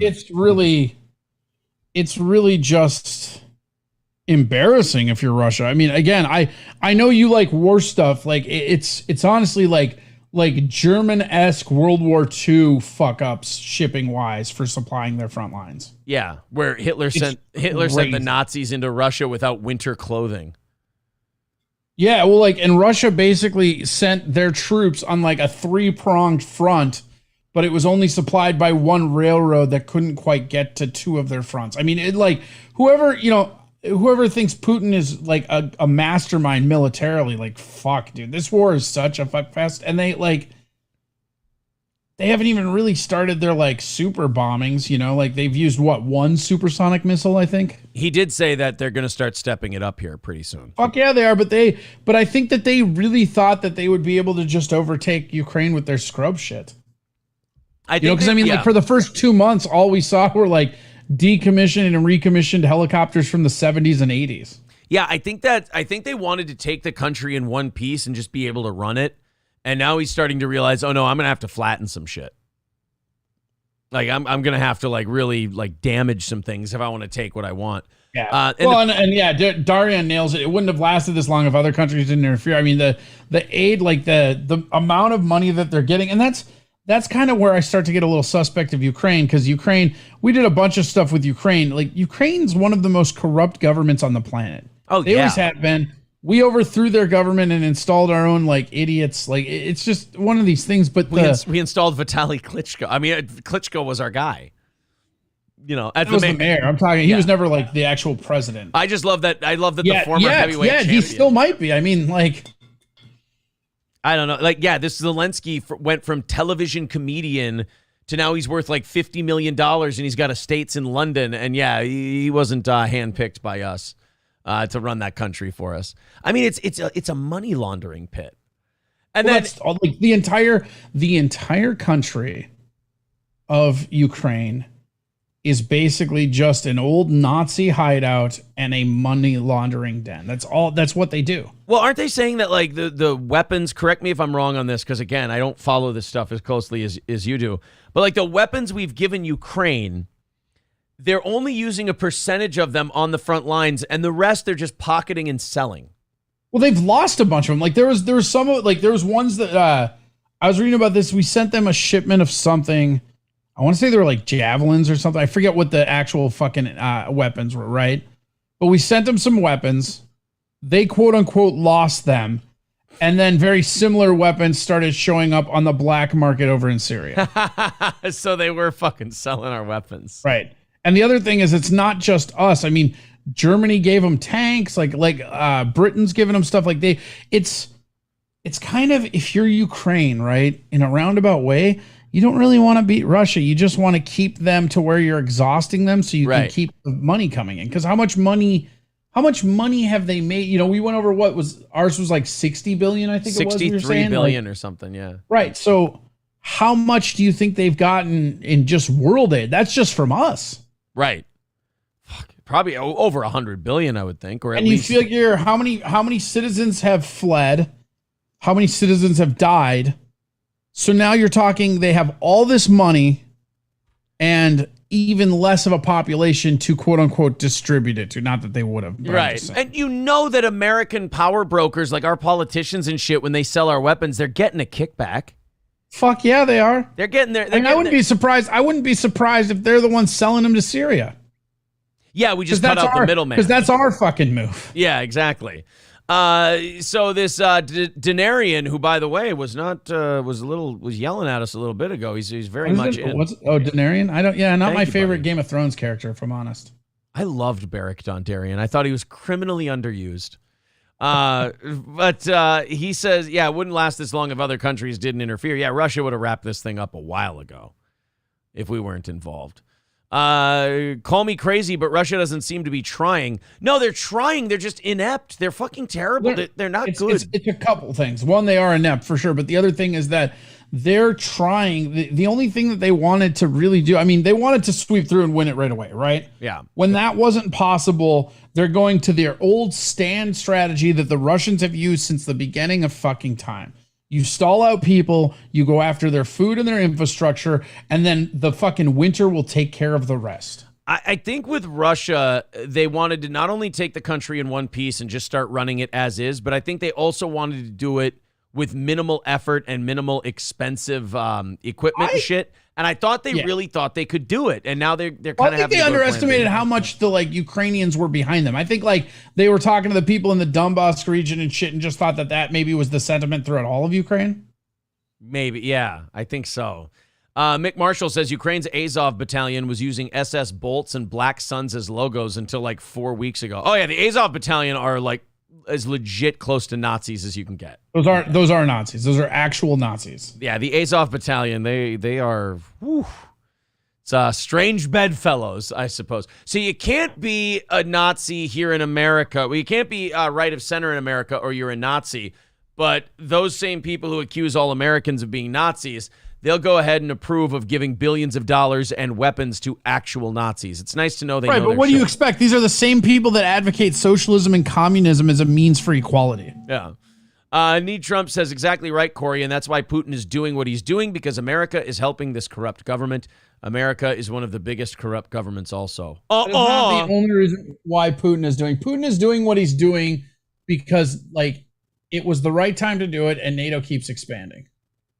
And we couldn't even let Ukraine into NATO. I think Putin knows that he's probably dying. I think Putin has some kind of health event that he's keeping under wraps. Everybody keeps saying that, so it's got to be true.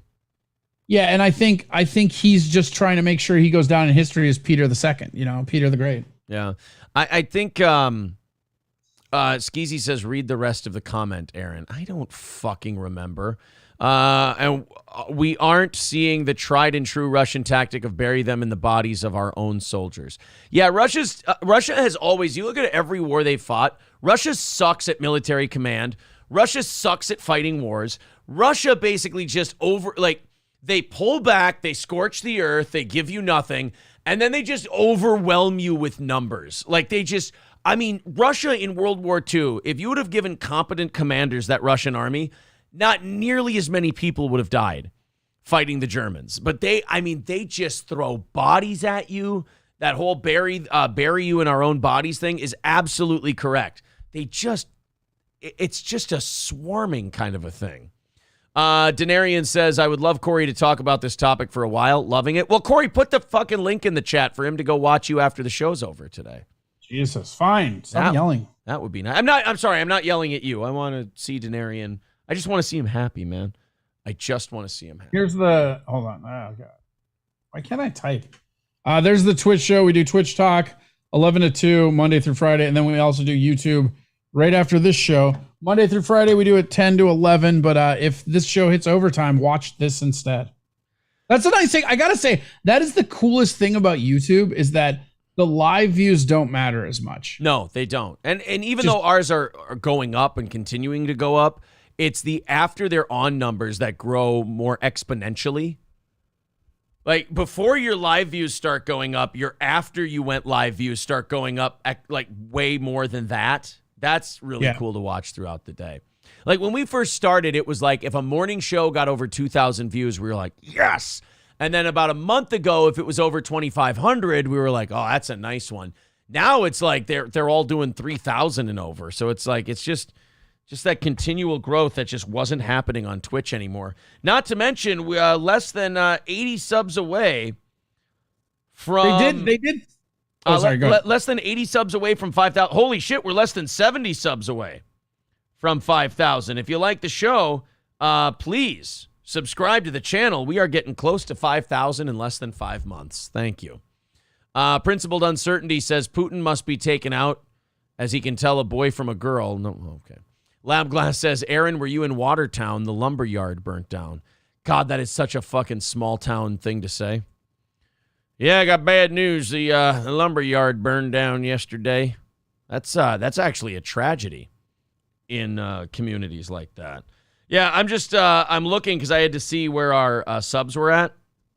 And it really is.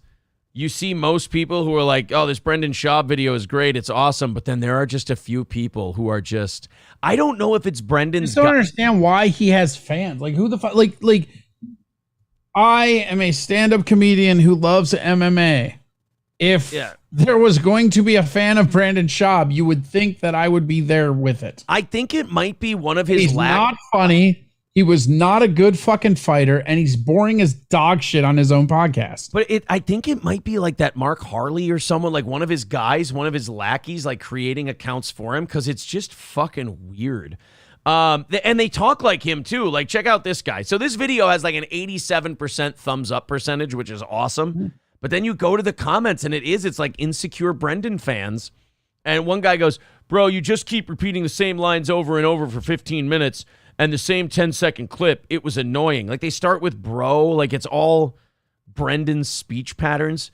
Brendan Schaub would beat the shit out of The Rock. The fact that you guys talk about another man is sad. You guys are two old dudes talking about a dude.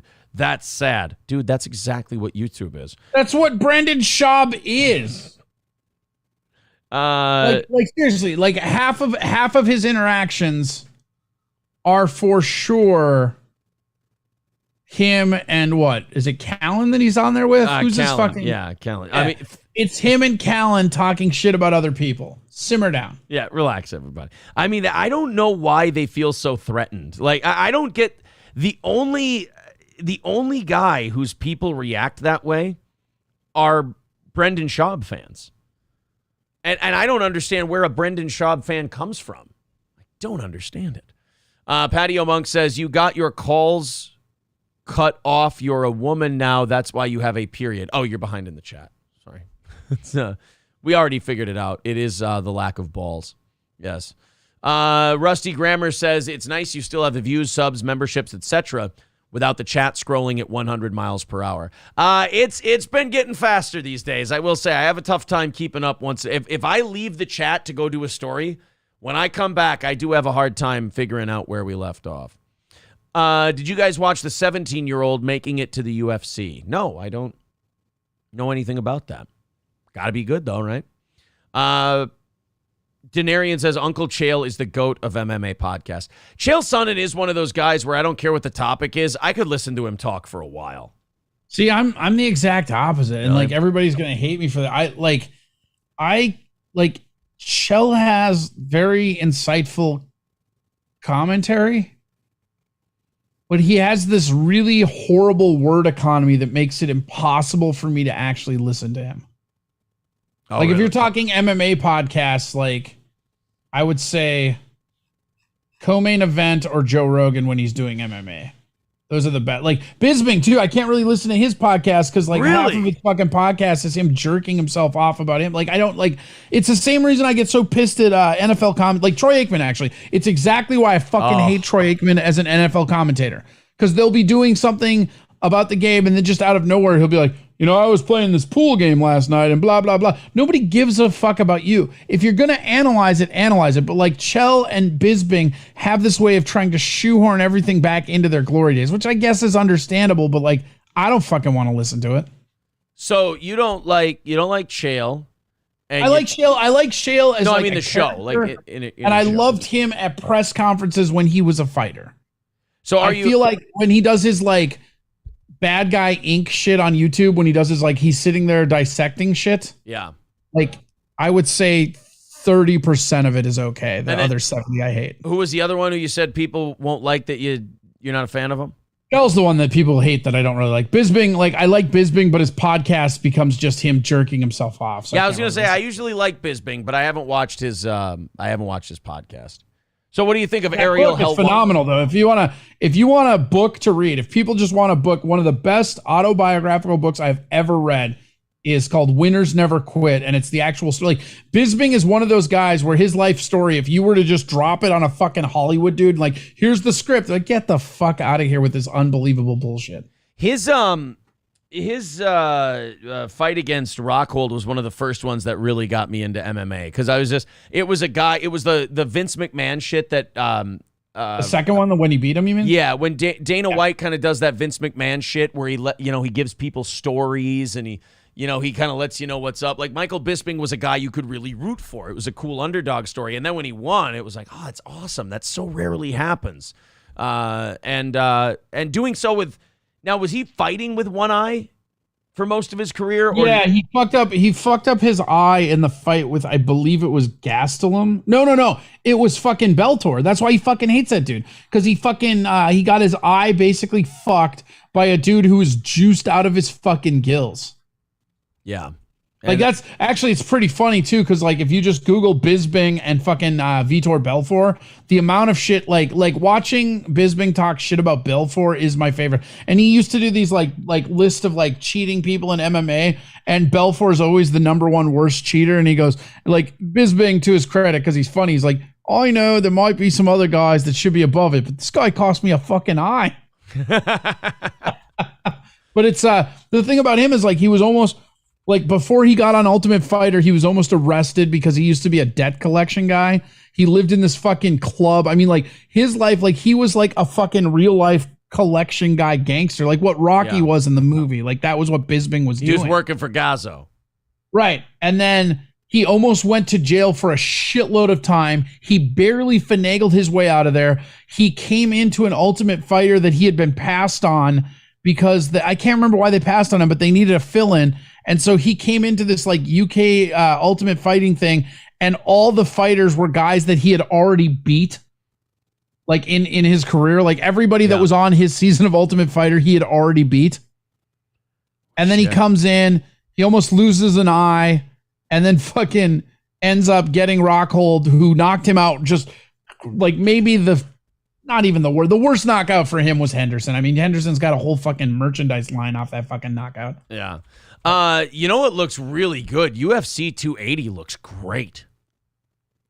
That's a good I haven't even looked. That's a good card they're shaping up with. Oliveira versus Makhachev, Sterling versus Dillashaw, and Petr Yan versus Sean O'Malley. I don't think O'Malley's ready for that fight yet, but holy shit, they're going to do it. I don't know. It's nice to see them finally giving fucking O'Malley actual fights, because O'Malley's a guy that they've just been feeding. Yeah, they've been building him up big time. But Sterling and Dillashaw. Huh? That'll be a good one. And then that main event. Although Oliveira, I mean, he's a guy I say shoot till you miss. He's like Usman, bet on him until you can't. Because I think Islam's going to beat the fuck out of him. Oh man, we said that about Gaethje, we said that about Chandler, we said that about the guy before that. I never said that about anybody but Gaethje when it came to Oliveira. Full disclosure, really, I did think Justin Gaethje would beat his ass, but I had Oliveira beating almost everybody else.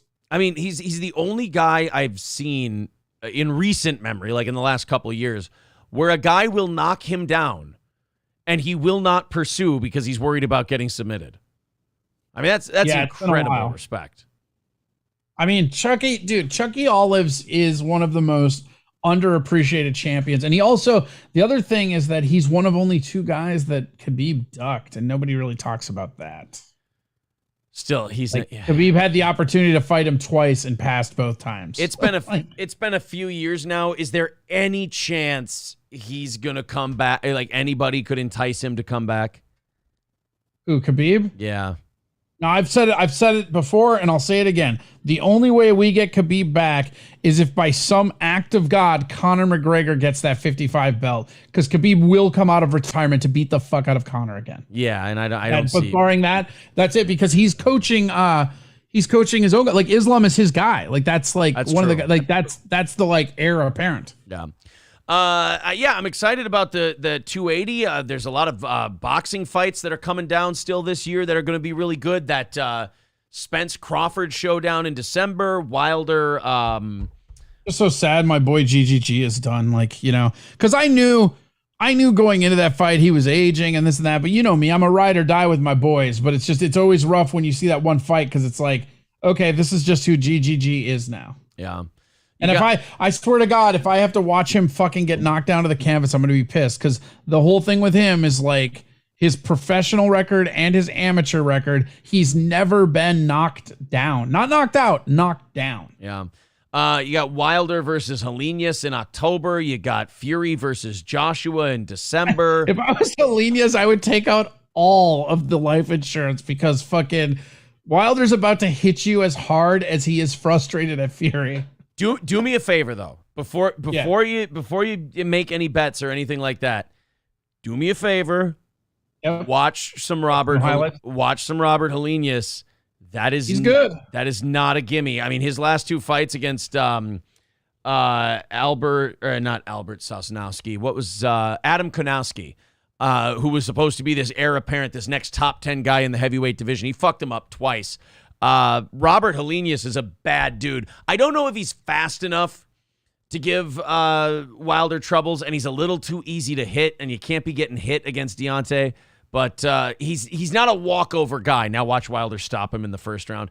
But if Wilder beats him impressively, I said this earlier in the show, I see no reason why they shouldn't throw him in there with Usyk right away. Oh yeah, I mean. I just want to know what happened with that Usyk Fury one, because even though Fury's talking shit about Usyk, it's hard for me to believe that Usyk wouldn't fight Fury. That's just hard for me to believe.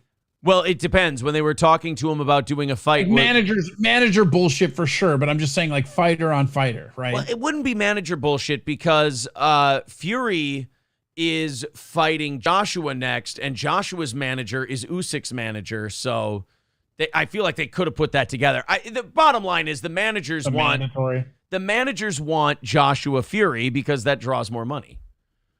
I mean, if you have that fight in the UK, it's print money. I don't know. You can only sell out a stadium so many times, right? At different ticket prices, though.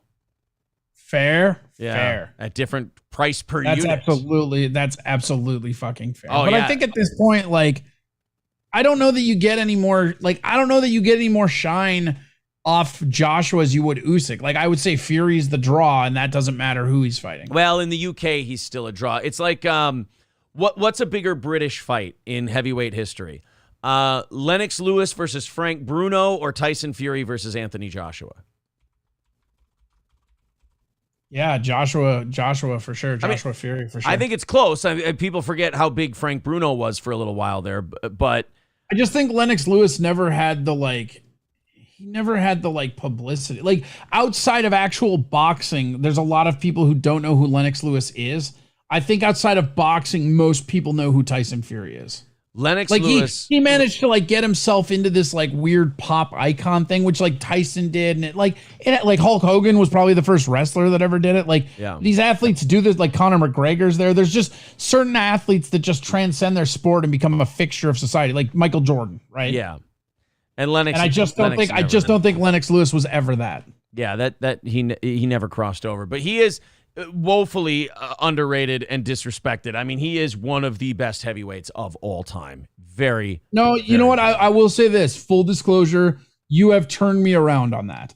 I have always been super disrespectful of Lennox Lewis because I found him to be quite boring. But when you look at the people that he actually beat, like the actual resume card is way more impressive than you think it would be because it was just a downtime in boxing publicity wise. Well, see, and it was the second, it's widely seen. The 90s are now, as people go back, it's widely seen as the second best era in heavyweight boxing history. They call the 90s the Silver Age. I mean, you look at the fucking names that this guy beat. Let me go back down here and see when he first started winning titles. Razor Ruddock, Tony Tucker, Frank Bruno, Oliver McCall, he lost and then beat him. Tommy Morrison, Ray Mercer, Oliver McCall, Andrew Galata, Shannon Briggs, Evander Holyfield, David Tua, Hasim Rahman, Mike Tyson, Vitaly Klitschko. Dude, there's fucking Hall of Famers on top of Hall of Famers on that list. You've got Vitaly, Mike Tyson, arguably David Tua, who was very scary until Lewis beat him. Evander Holyfield, so there's 4. Shannon Briggs, I believe, is in the Hall of Fame now. That's 5. He also won all of his rematches, right? Like everybody that beat him, he beat them in the rematch. He was, I think it was, what do they call it? He beat every man he faced. Yeah. He's remarkable, man. McGregor Mayweather 2 will obviously sell, but I don't know how to feel about it. That will never happen. They've been going back and forth on that on a while. I'll tell you what's going to happen. What's going to happen is McGregor Diaz 3 under their own promotion now that Nate is out of the UFC. That's what's next. Yeah, and then after that, I think Diaz will probably fight Jake Paul, provided Jake Paul gets past Anderson Silva, which if Jake Paul doesn't knock out Anderson Silva, he's not going to win. How do you knock out Anderson Silva, though? You can't hit him. Exactly. Anderson Silva is what they call a point fighter. He's not a knockout guy. He's a point fighter. He's got fast hands. He's got quick feet, even at 47. I don't think Jake Paul is experienced and skilled enough yet to outpoint a guy like that. Oh, Floyd said he's fighting Conor in 2003 this morning. All right, well, color me wrong. Really? I know he's fighting some Japanese guy again. Floyd likes going. They just announced it. Oh wow! Floyd likes going over to Japan and fighting Japanese fighters now. That's like his new thing because they pay him a bunch of money. Well, they also are exhibition fights too, so like they don't count in his record. That's what he likes about it. 9 minutes, $20 million, not bad. Mayweather will earn $20 million to fight that Japanese guy. Fucking hell. In a 3-round exhibition. All right, this is what Mayweather said this morning. This is Floyd Mayweather. Line that you're fighting this YouTuber Deji. I know you've spoken about wanting to take exhibition fights. Oh, I'm sorry. I clicked off of the screen there. Are you fighting this YouTuber Deji? Are you fighting somebody else? What's going on with Floyd Mayweather getting in the ring for his next exhibition fight? Well, this Saturday, which in Japan, it will be Sunday. I have an exhibition with a hell of a fighter from Japan. Yeah, I think he's big in UFC and he's also big on YouTube. So that will be in the US. It'll be Saturday, but in Japan it'll be Sunday. And then I got one with the guy Deji. I want to make sure his name is right. Deji, right? Yes. Yes, Deji. We will be doing an exhibition in Dubai at the Coca-Cola Arena, and that is in November. Wow. So he's going to fight a YouTuber and some Japanese guy. He's 45 years old, and I have no doubt that he'll fucking smoke both of them. I mean... Yeah, well, I don't know. McGregor, like, he'll beat McGregor. I don't know that he smokes him. You got to remember... Oh, no, I meant Deji and the Japanese guy so far. I'm not... Yeah. Okay. Floyd's good in exhibitions, too. Like, he's a pro's pro. He does those exhibitions, and he's not there to knock anybody's head off. Like, the Logan Paul thing, he did just enough to beat him. I would say that those exhibitions are almost more suited for his style too, because that's how he always kind of fought, right? Like, because he was never, Yeah, he has a couple knockouts here and there, but like that's not what he really does. What he does is he makes you miss and outpoints you. That's more suited for exhibition anyways. Hear me out. This could be interesting because of the size difference. Mayweather-Silva. I would watch the shit out of that. Yeah, 47-year-old Silva, 45-year-old Mayweather. Silva, you make him come in at 185, Mayweather at 160. That would be really interesting because there's a huge skill gap between Silva and Mayweather, but that weight differential might make up for it. I think like you're going to be surprised with this Paul fight. Like I think people really disrespect Silva's boxing game. The dude started out as a boxer. That's what he did. And the dude has some of the best movement in history. I understand that Mayweather's been like doing one it of the since he all-time was greats. 2. I mean, Floyd's been fighting since he was a little kid. So is fucking Silva. Yeah, it's like true. It's not like he's sitting here not fighting. I mean, he was fighting. He was fucking being the GOAT in MMA. Yeah. Let's get to the Mayweather part. Or the big news. McGregor. Big news. This is something you want to keep doing, Floyd, right? It's not gonna. It's not two more exhibition fights, and then we're done. I'm not going to really get in the ring anymore. I had a great career, over 20-something years in the ring fighting the best fighters that I could possibly fight. That's the most understated way to describe your career, too. You had a great, I would say so. Except for any done rematch great numbers ever, right? I had a great team behind me. But now I'm just out here doing small exhibitions, but they're still very, very lucrative, but I'm enjoying myself. Yes. I know, Floyd, there was a lot of talk, and I think fans were excited about the possibility of a Floyd Mayweather-Conor McGregor rematch. Conor hasn't fought since breaking his leg. I'll say this, why? I mean, the first one, Mayweather decisively beat him and stopped him, kind of toyed with him in a way. And then McGregor's only been more injured and more hurt. Floyd's been keeping himself in shape, doesn't have many more miles on him. I don't understand why people would want to watch that again. I mean, a different MMA guy. I'd watch it again. He's one of only 2 people that landed 100 hits on him. Yeah, and he did have him in trouble in that one round. I'm not saying he wins the rematch or anything, but like, I think that remember, we did watch that, and that was a low blow. He hit him in the dick. That's why he had him in trouble. He hit him in the nuts. Hey, man, whatever it takes. I mean, I can get Floyd Mayweather in trouble if I can hit him in the dick. I feel like you couldn't. I might be able to land a dick shot. I feel like it wouldn't hurt him, though. No. Is that something that you would got still speed, like but no power, kid. to get done? Yeah, you can't throw a hook to his dick. Yeah, it's true. You got to land kind of an uppercut, weird sort of thing in a clinch. Uppercut or straight. You know what? I'll have Andrew Galata. It's ironic because you can only hit the dick if you throw a straight. I'll have Andrew Galata train me for that one. He'll show me how to hit a guy in the dick. We talked. Yes, it came to my attention. They talked about it being in Vegas at Allegiant Stadium. Yeah, wow. They talked about it being at Allegiant Stadium, but the new Raiders Stadium. Yeah. But if I'm not mistaken, Conor still has a few problems with his legs. So if it's going to happen, it's going to happen in 2023, not 2022. So this year I got, I think, exhibition this Saturday, right? Which will be in the U.S. once again, and it's Sunday in Japan. Then after that in November. That's the whole McGregor thing. You know, that's really smart if you're a fighter because, they have such a problem like staying retired. I bet you it's those little exhibitions and then it's just those little matches that Floyd does that keep him from doing something stupid and like doing a rematch with Canelo or something like that. It's just those little exhibitions. They just whet your appetite. They're like a nicotine patch and it stops you from going back in the ring professionally.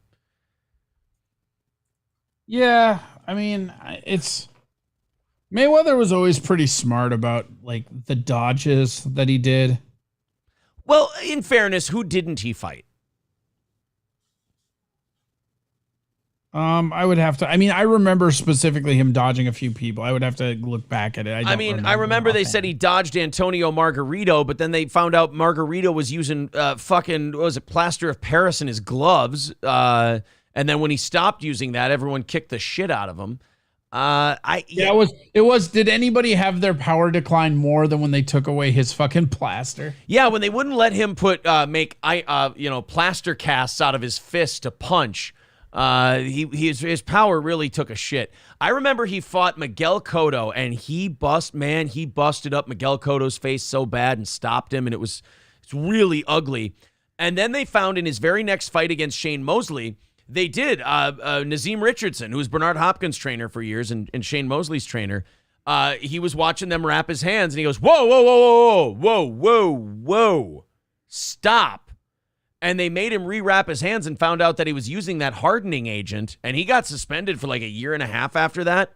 And they're pretty sure that that's what caused Miguel Cotto's face to get so fucked up, was, putting that hardening agent in his gloves. Well, then Cotto fought him a few years later without the hardening agents and just beat the dog shit out of him. I mean, Cotto's the one that maybe beat Mayweather, right?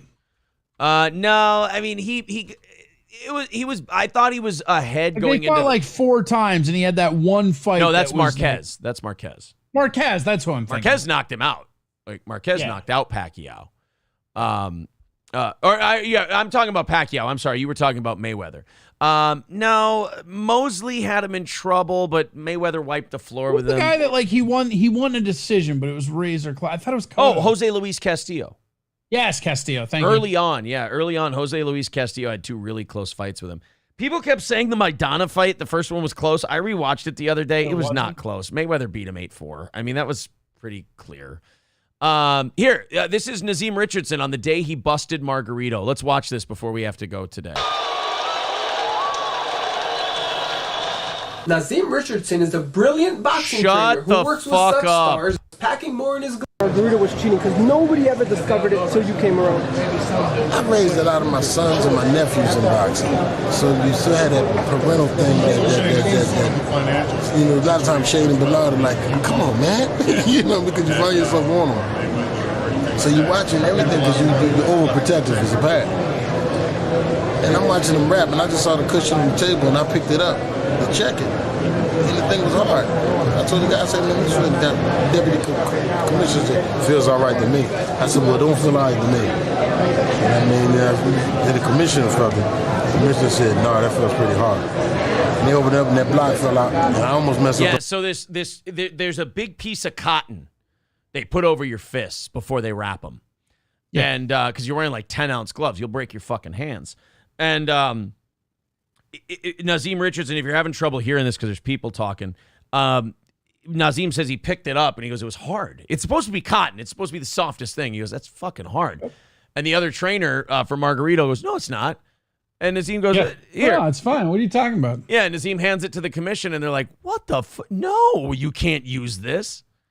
It's like that when that one dude beat the hell out of that kid and almost killed him, and they're grabbing his hands as he's walking off, wait, get back here. Yeah. So I'm a street guy, dude. As soon as that block fell out, I was about to come across the table and punch that dude in his mouth. Then the story would have been about when I said, you still going to court for fighting this whole that would have been an issue. Then I thought I threw the fight off because I thought they was going to lock him up. But I sat down and told the guy next to him, I said, he's going to jail for that.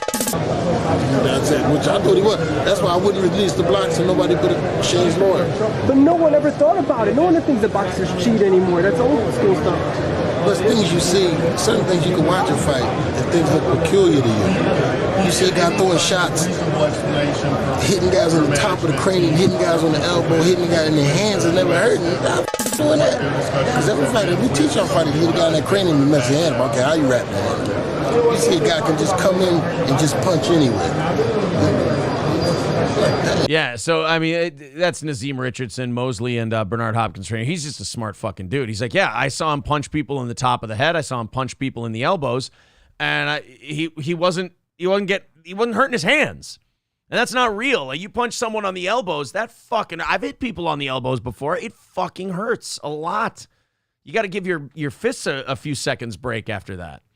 I don't think I've ever You don't want to break your hands unless it's in the ring. No, I don't think I've ever hit anybody, even in sparring, I don't think I've ever hit anybody in the top of the head. But I hear that one's the worst because that's the one where there's no give. And top of the head is absolutely the worst. You break your wrist that way. A lot of people have broken their wrist hitting people in the top of the head because there's nowhere for your hand to go, so the bone just fucking gives. Ugh. Thank you very much to Josh Kelly for the $9.99 and Raz of Chaz with $2. Appreciate that, buddy. Thank you guys for knocking out our goal today and knocking out some of tonight and tomorrow's. as well. We appreciate that. Corey, you're going over to YouTube? Or staying on YouTube? Yeah, we'll be on YouTube, D Live, Trovo, Twitch, Rumble, all of it. Oh, so you don't do 2 different shows anymore. You just do them all on one.